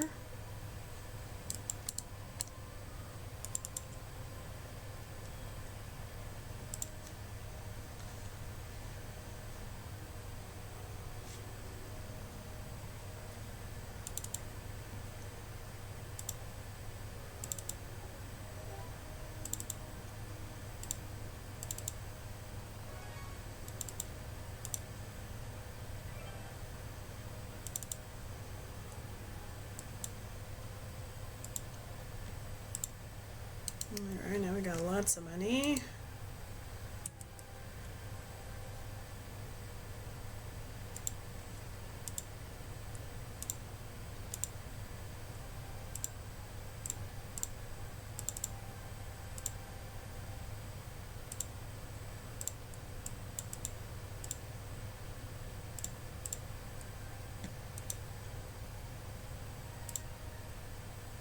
Meh.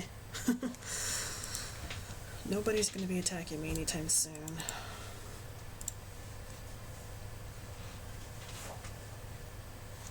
I wonder if these gargoyles would want to join me.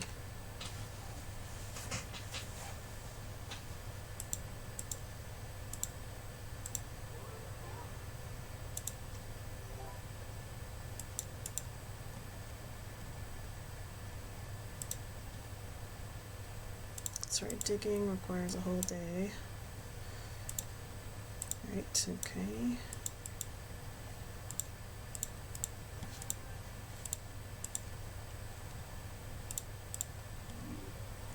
Well, I haven't seen Green Player recently. I wonder what the Green Player's doing. Saw them pop down here a couple of times, but I don't know where they went.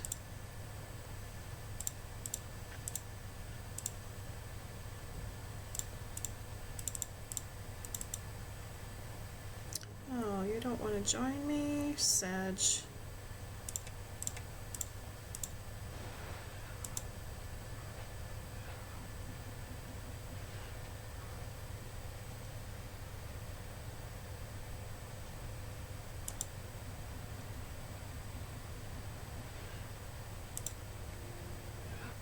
I lost 3 Grand Elves. Oh no. I'm not sad because I got them for free.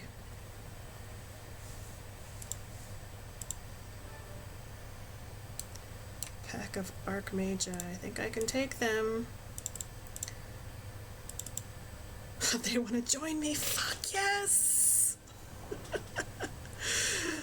Yay! Right.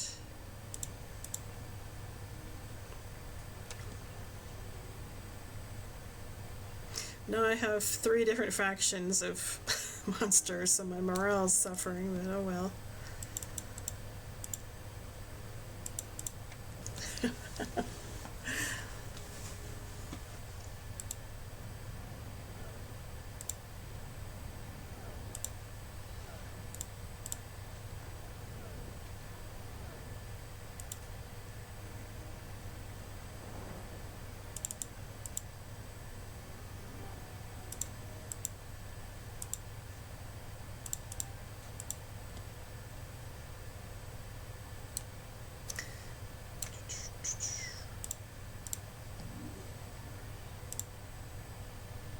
Shitty spells. Don't think I really need to do anything with this Sorcerer's Castle.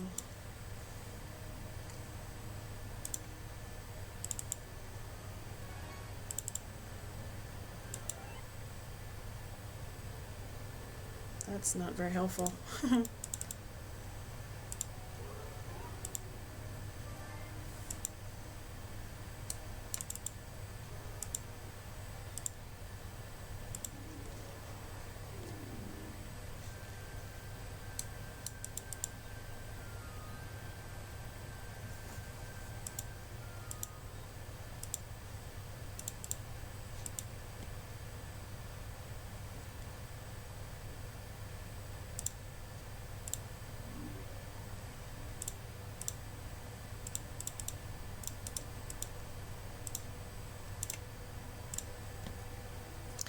Alright, now we got some good defense in the Wizard Castle, so I don't think I have to worry at all about Green Player trying to take this place.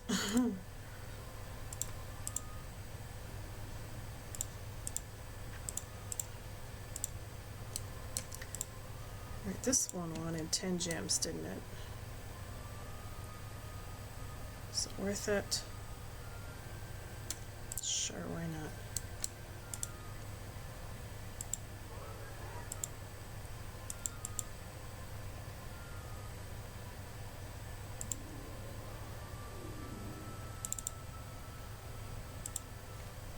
All right, Airy.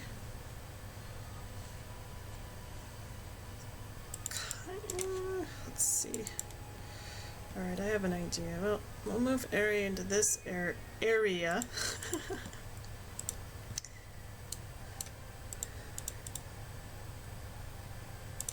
I'm gonna hire another hero. Get this hero ready to run some black dragons up. So the plan right now is to have Croto and Airy meet up here somewhere, and Airy will transfer the stronger troops to my main hero.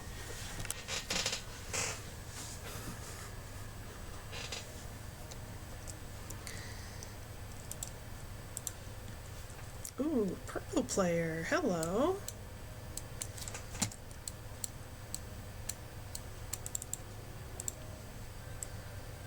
First time I've seen a purple player. Well, she used to be. She used to be blue player.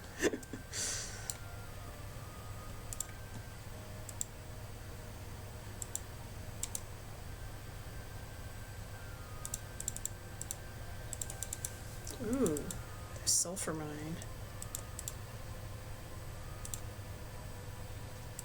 Day is it? Day 6. Okay.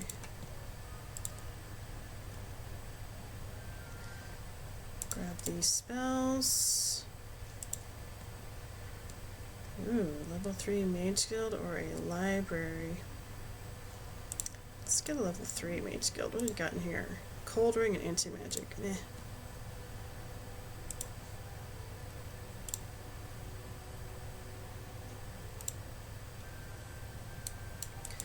I was gonna see if those gargoyles wanted to join me. Probably not. Well, let's find out. Nope.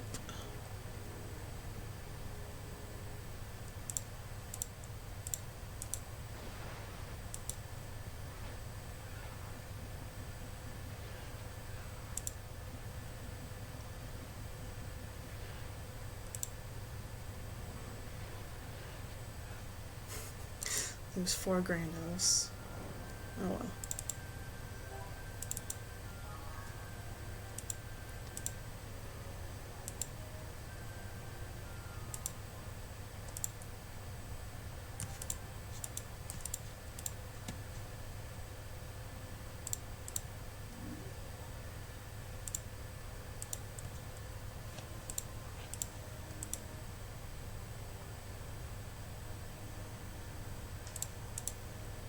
There it is. Congratulations, after spending many hours digging here, you have uncovered the ultimate shield. The ultimate shield increases your attack and defense skills by 6 each. Hoo-hoo-hoo.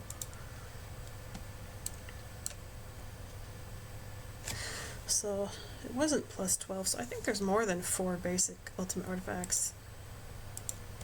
Alright.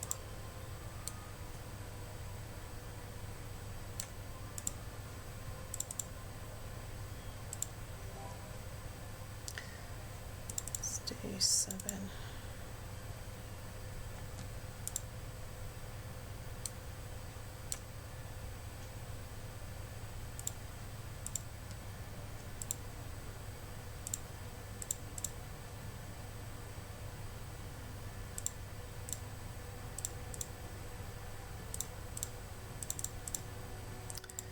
Build a...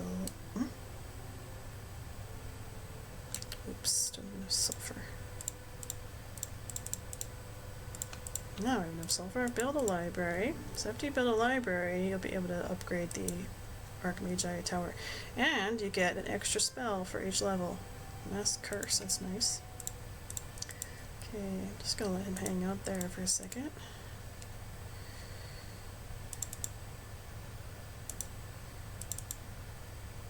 We are in Green Players territory. This is over here, I can't see.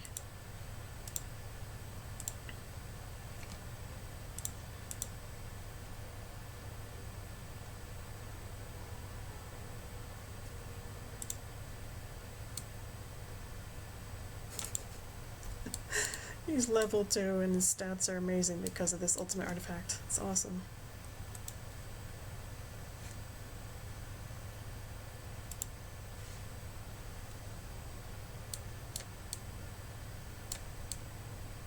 Ah, the Crusaders have finally multiplied.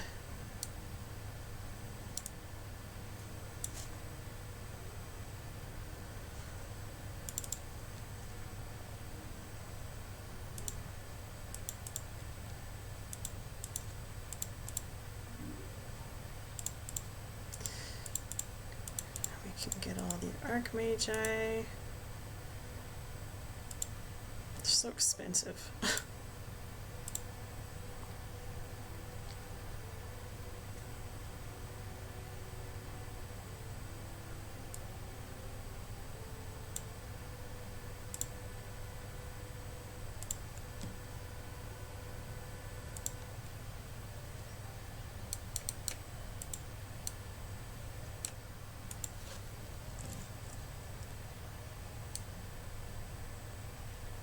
troops of 3 alignments, so I have -1 morale, but basic leadership skill gives me +1. Nice.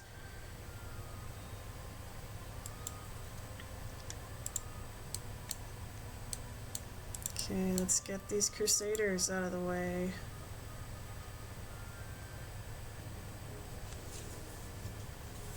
These are the upgraded tier 6 troops for the Knight faction. They're all very fast and they are pretty tanky. But not against lightning.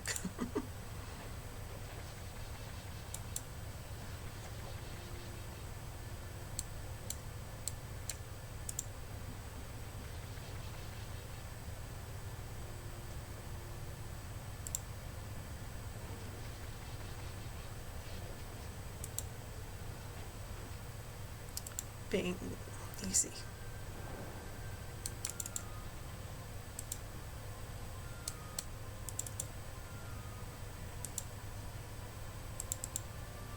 Ooh, there's a castle. There's a base up there.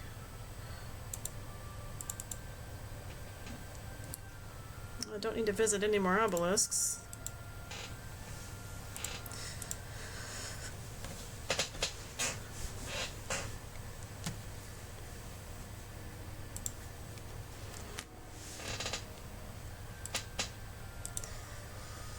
Standing stones. You found a group of druids worshipping at one of their strange stone edifices. Silently, they teach you new ways to cast spells. I get more spell power, and I have 10 spell power. Alright, so green player, there's a hero. What a weird troop mix there. Okay. I have a horde of wolves, or I have 25, no, I have 50 wolves already, so maybe they'll join me. Let's make them 1 stack and see what happens. No, they want to attack. Fine, be that way.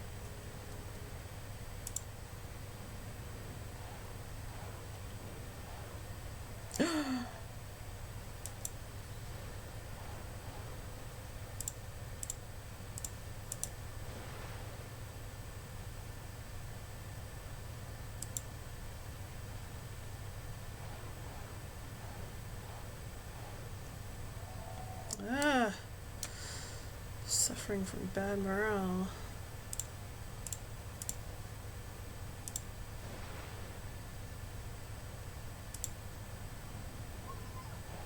Oh! Yeah, I lost 6 wolves. Oh well. Not a big deal.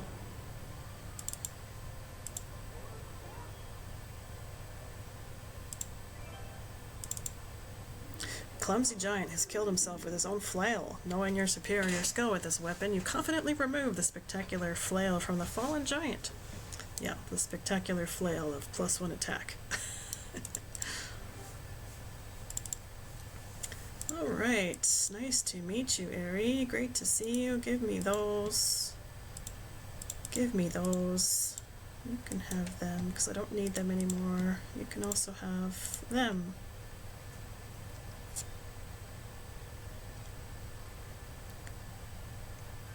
I will take that, thank you.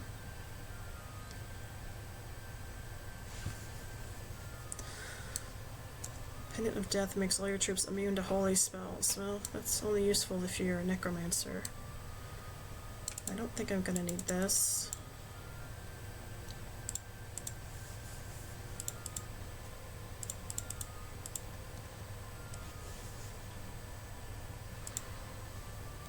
Actually, I may as well hold on to these guys.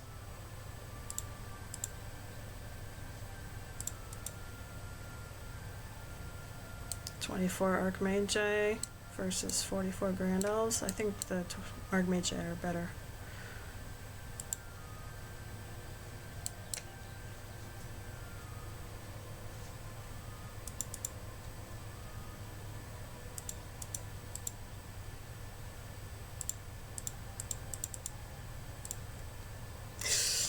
Yay, Hirix, good job. Red player has been vanquished. Nice. Sounds like you got this one in the bag.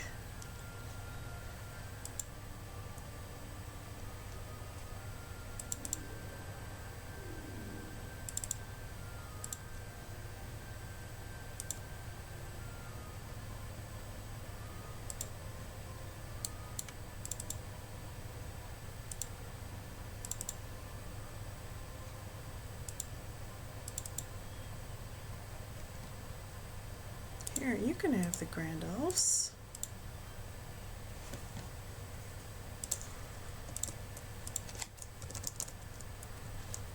I guess I'll just use Airy for,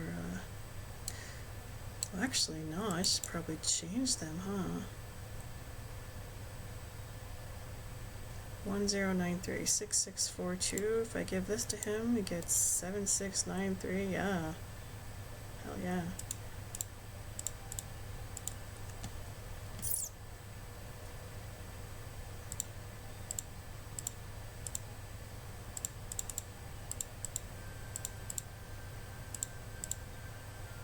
Oops.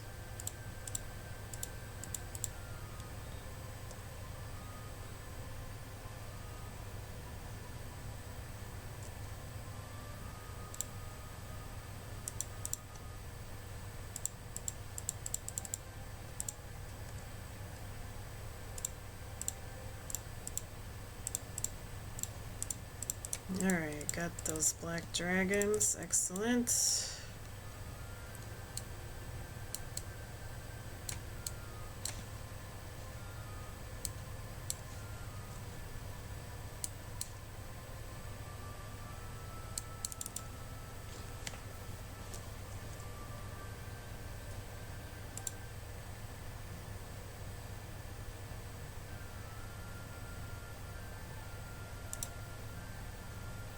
There's that artifact just sitting there. This artifact will give me a morale boost.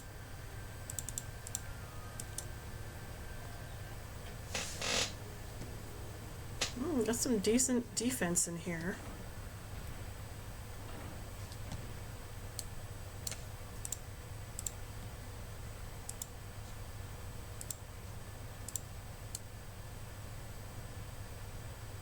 Have damage received from range attacks for a single unit. Okay.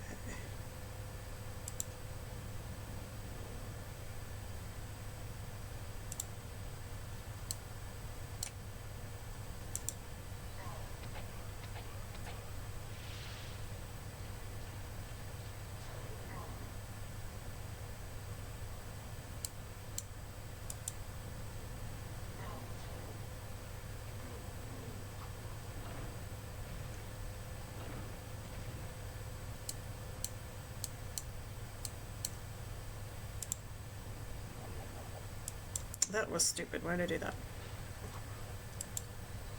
Oh well, that's okay. Only lost 2 Archmagi. Thanks for the base. Oh, they have a level 5 Mage Guild. Look at that. How did they get that? Mass Haste, Dimension Door? Hell yeah. How come they weren't using Dimension Door? This allows you to magically transport to a nearby location on the map. Sweet. They didn't upgrade anything except the graveyard and the pyramid. Both of these can be upgraded as well, but it looks like they were prioritizing the Mage Guild. I see.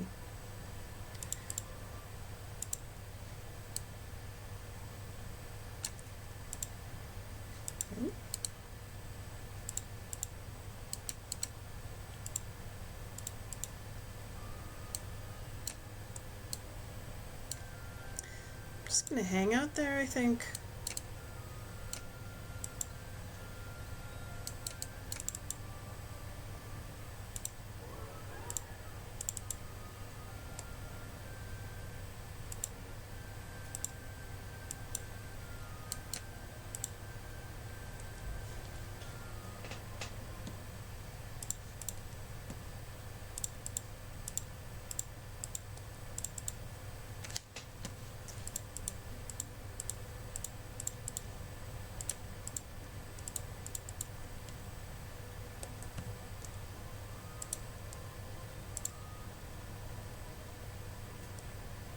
Oh, how perfect.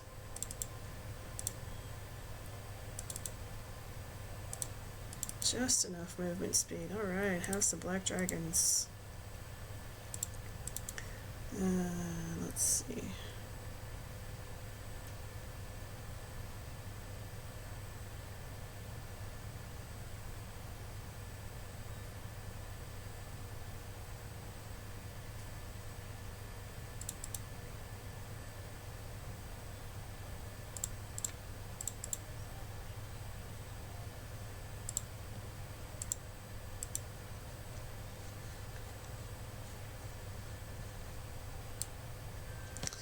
Another wizard castle over here. Well, another wizard town.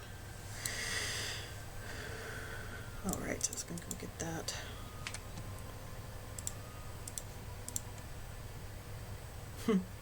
Green player's like, nope. Run away.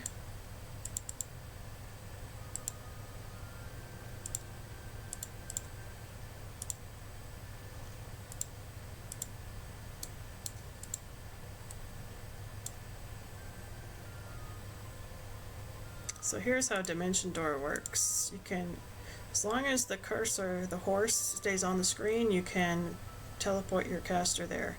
You can even teleport to dark fog areas. Grab myself some luck and go take the 0.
Alright, well, now I don't really have to worry about defenses so much.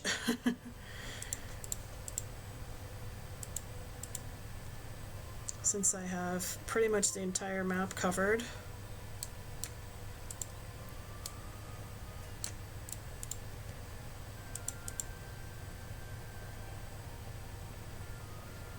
So I can just buy out my troops and go kick some ass.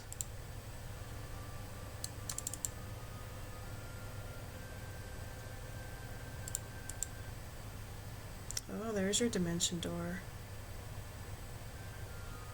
I think you can go take that castle back because I left it undefended. Think again.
that was not what I wanted to do.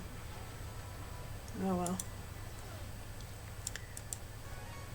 Ooh, true compass of mobility, snake ring, pendant of life, hideous mask. Wow, lots of artifacts. Holy crap. Green player has been vanquished. Nice. And I'm probably stacked. Oh, almost. I do not need all these artifacts. So, Rathmont. I'll give you some of them. Come meet me, Rathmont. My ear is itching.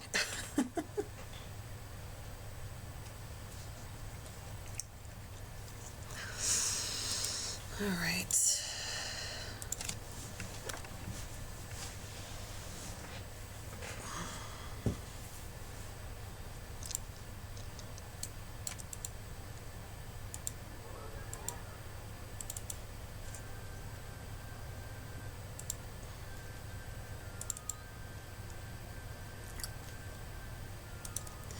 So, we are almost done here.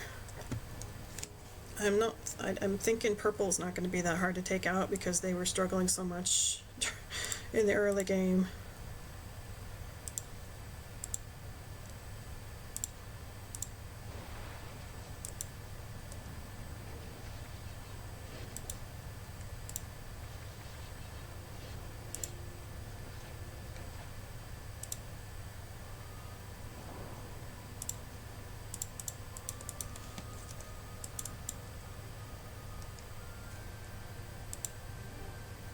Do you have to step away and back onto a thing like a nomad camp to buy them? You had no room, so you dismissed your one skeleton.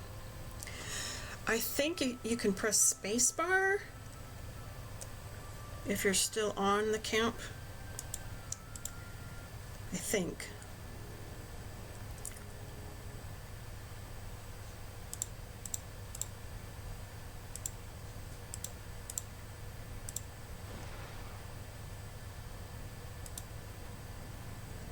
Doesn't do anything. Enter key doesn't either.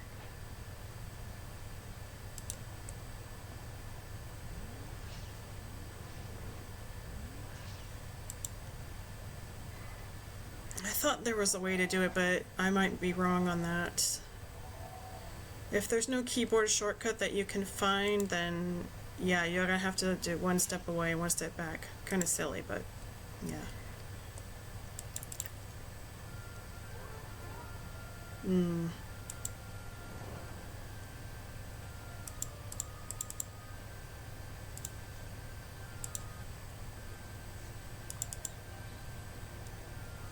Might just be Heroes 3 that has that shortcut.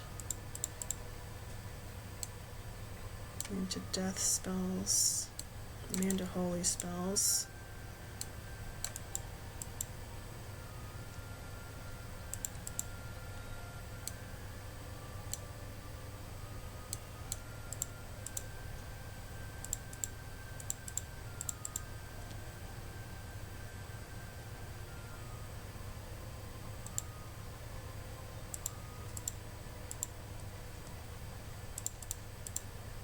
Ooh, I can get the bone dragons. Of course, there's only one in here right now.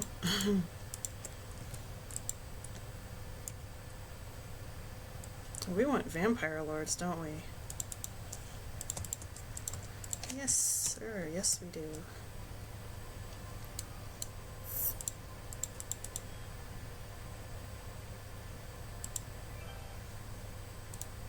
I guess Green Player never picked that up because it wouldn't have done them any good anyway.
quiet because there's really not much to say at this point since I'm so close to winning the game. And it's past 1 in the morning. Can't be too loud.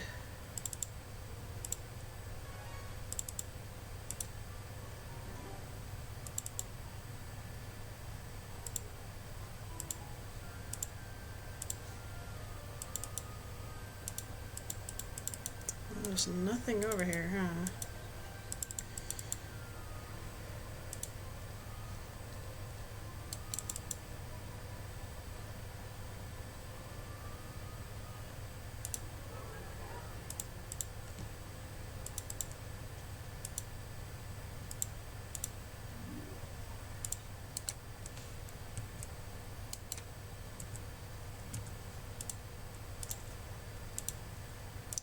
Vampire lords. Not really gonna help me at this point.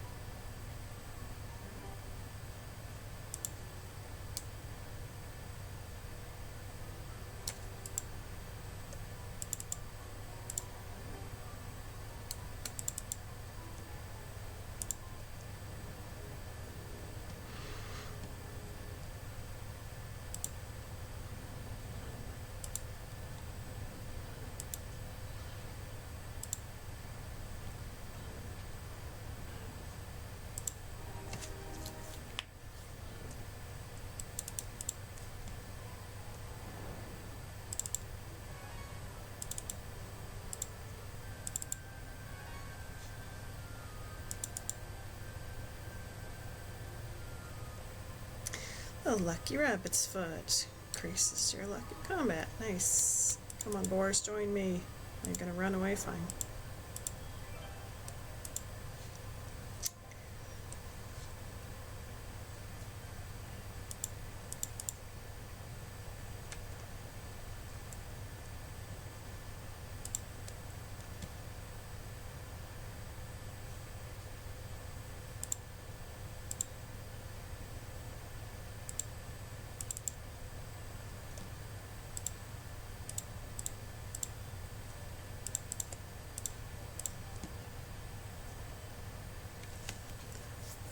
Yellow only has a town left without a hero. It doesn't even have walls.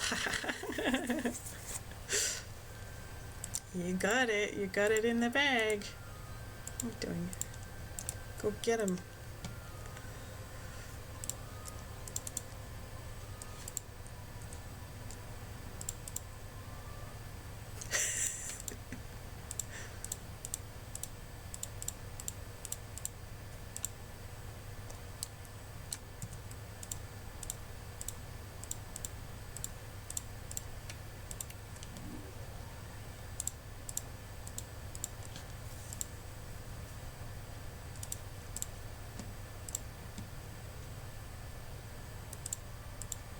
Yellow player has been vanquished. You did it.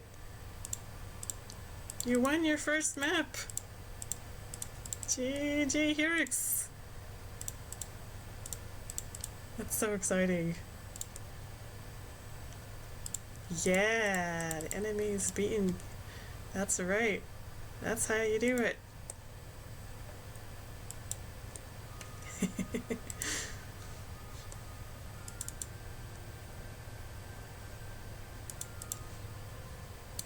Feels good, huh?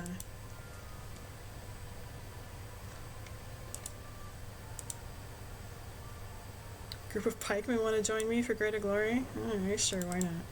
63 pikemen. That's funny. Alright, how about the rangers? Join me too? No? Too scared.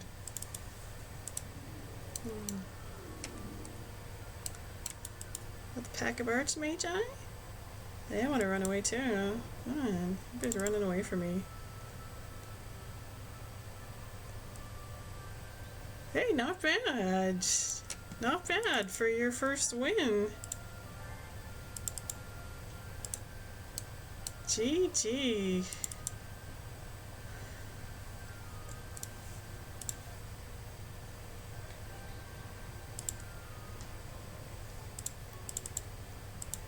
I'm not even sure what the highest score you can get on the easiest mode is. Probably not that high, because they calculate it with the game mode and time it takes in mind. You did it. Good job. So exciting.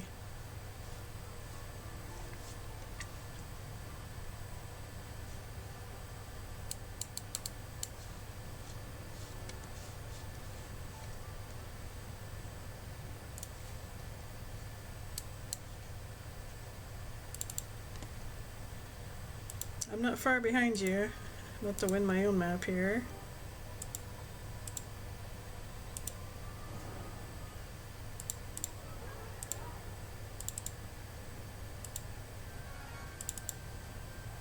A walk across a dry saltwater lake bed yields an unlikely prize, a white pearl amidst shattered shells and debris.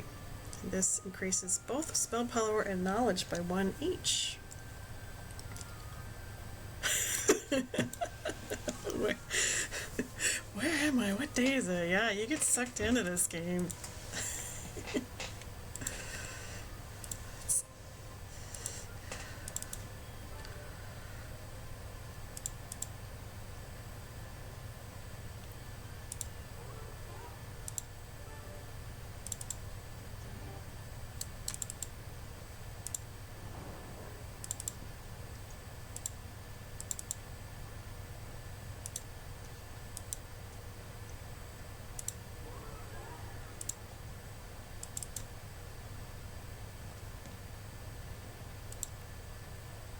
That's gotta feel pretty good. I honestly can't remember the feeling I had the first time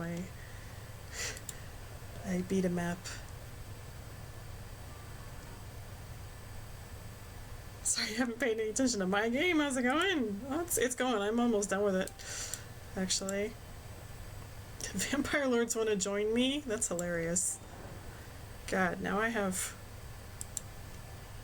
Look at this. Bad morale. That's hilarious. Oh my gosh. Anybody nearby can take these troops off my hands. Oh my god, they got nothing in this town. What?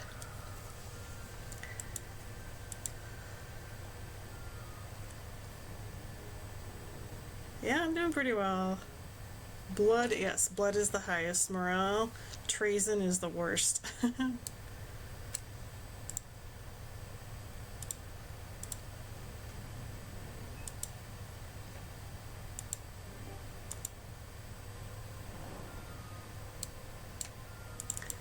Man, purple is just, they just had no idea what they were doing.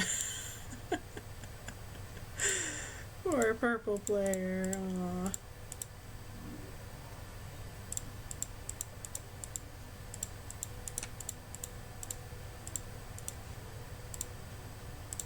I have enough money to buy out all their troops, and then some.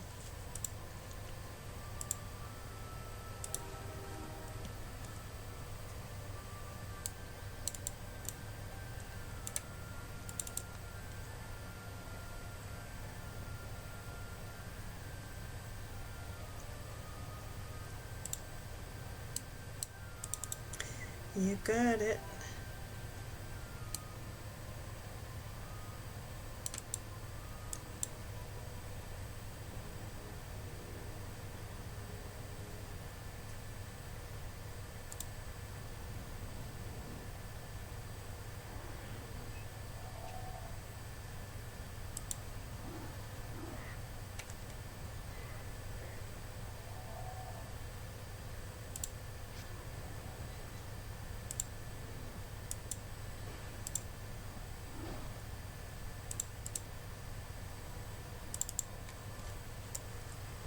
Here, take the troops that I don't need, thanks.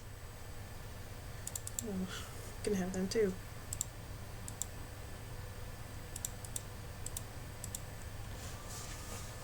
Actually, Crotto doesn't even really need to do anything anymore because Ares up here and took care of things pretty much.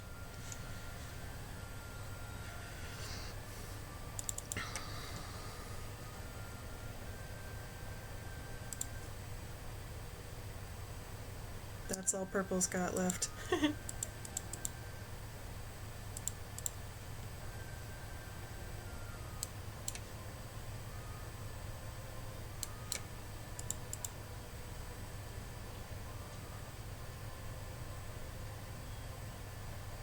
My game sound isn't on stream?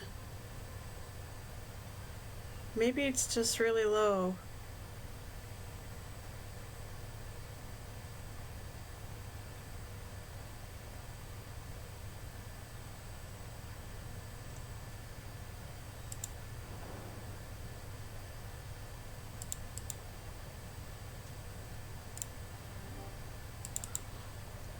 Well, I did turn it down a little bit before I started this stream.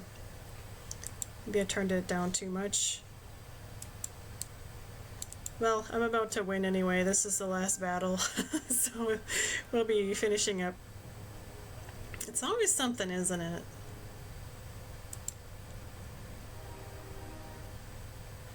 $775 damage on those poor boars. Purple player has been vanquished.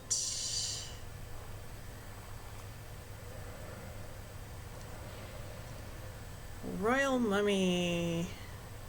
Yeah, that was super easy. Alright, we did it. It's quiet now. Alright, let me...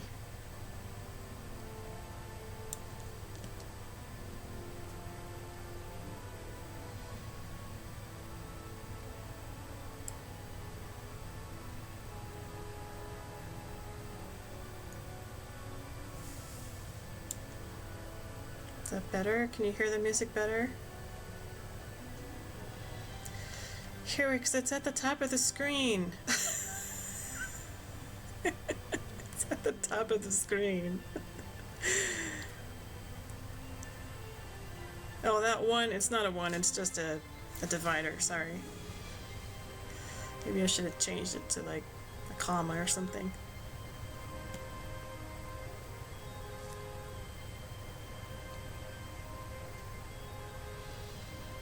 How's the music level now? Oh, it's quiet.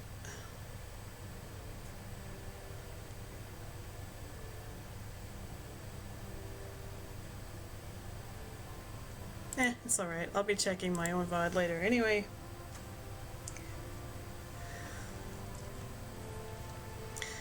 Alright, we did it. Nice. And I had a viewer playing their own Heroes of Might and Magic 2 map at the same time. And they got their first win. Congratulations!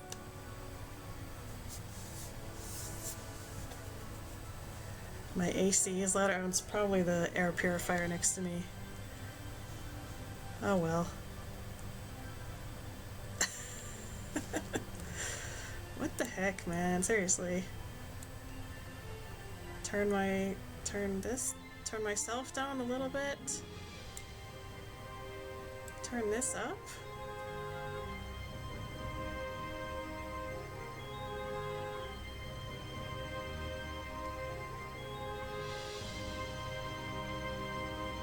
Like that, maybe?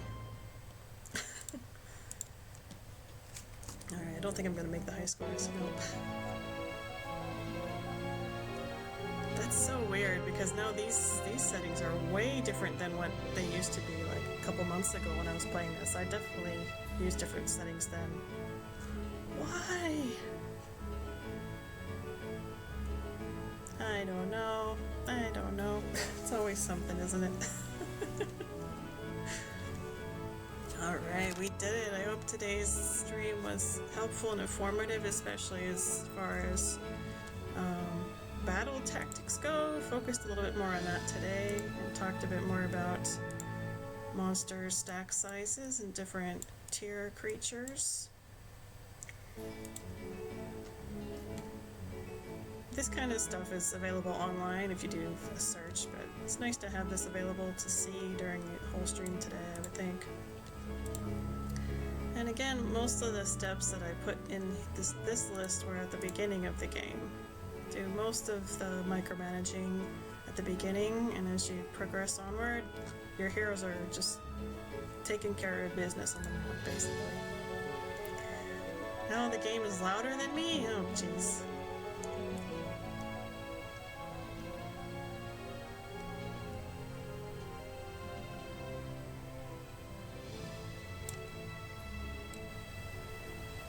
Okay. I might have had the balance a little bit too far off.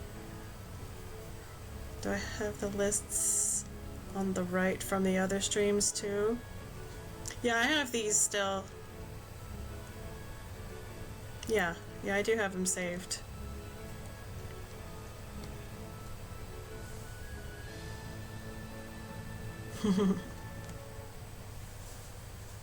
Alright, let's see if we can find someone to raid. I hope my... Oh, we don't need to see the manual anymore, do we? Hope my computer behaves itself. Doesn't freeze up while I'm trying to do this.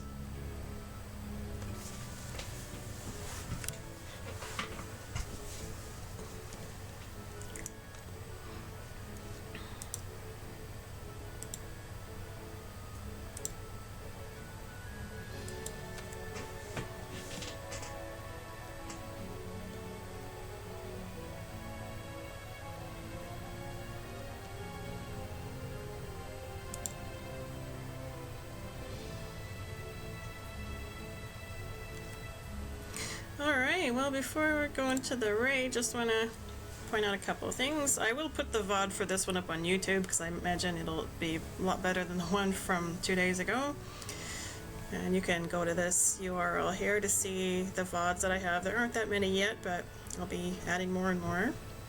And up here, this is my follower goal, hoping to make it to 100 followers soon. Once we do, we'll do a special live stream with Yoshi, that cute little green dinosaur. Yoshi's gonna play something. So, if we can get 5 more people to follow, you'll have a fun time with Yoshi streaming. That'll be your first silly thing that we do. I haven't tried something like that, but I have ideas. Alright. So thank you everyone who was hanging out today. It was great to see everyone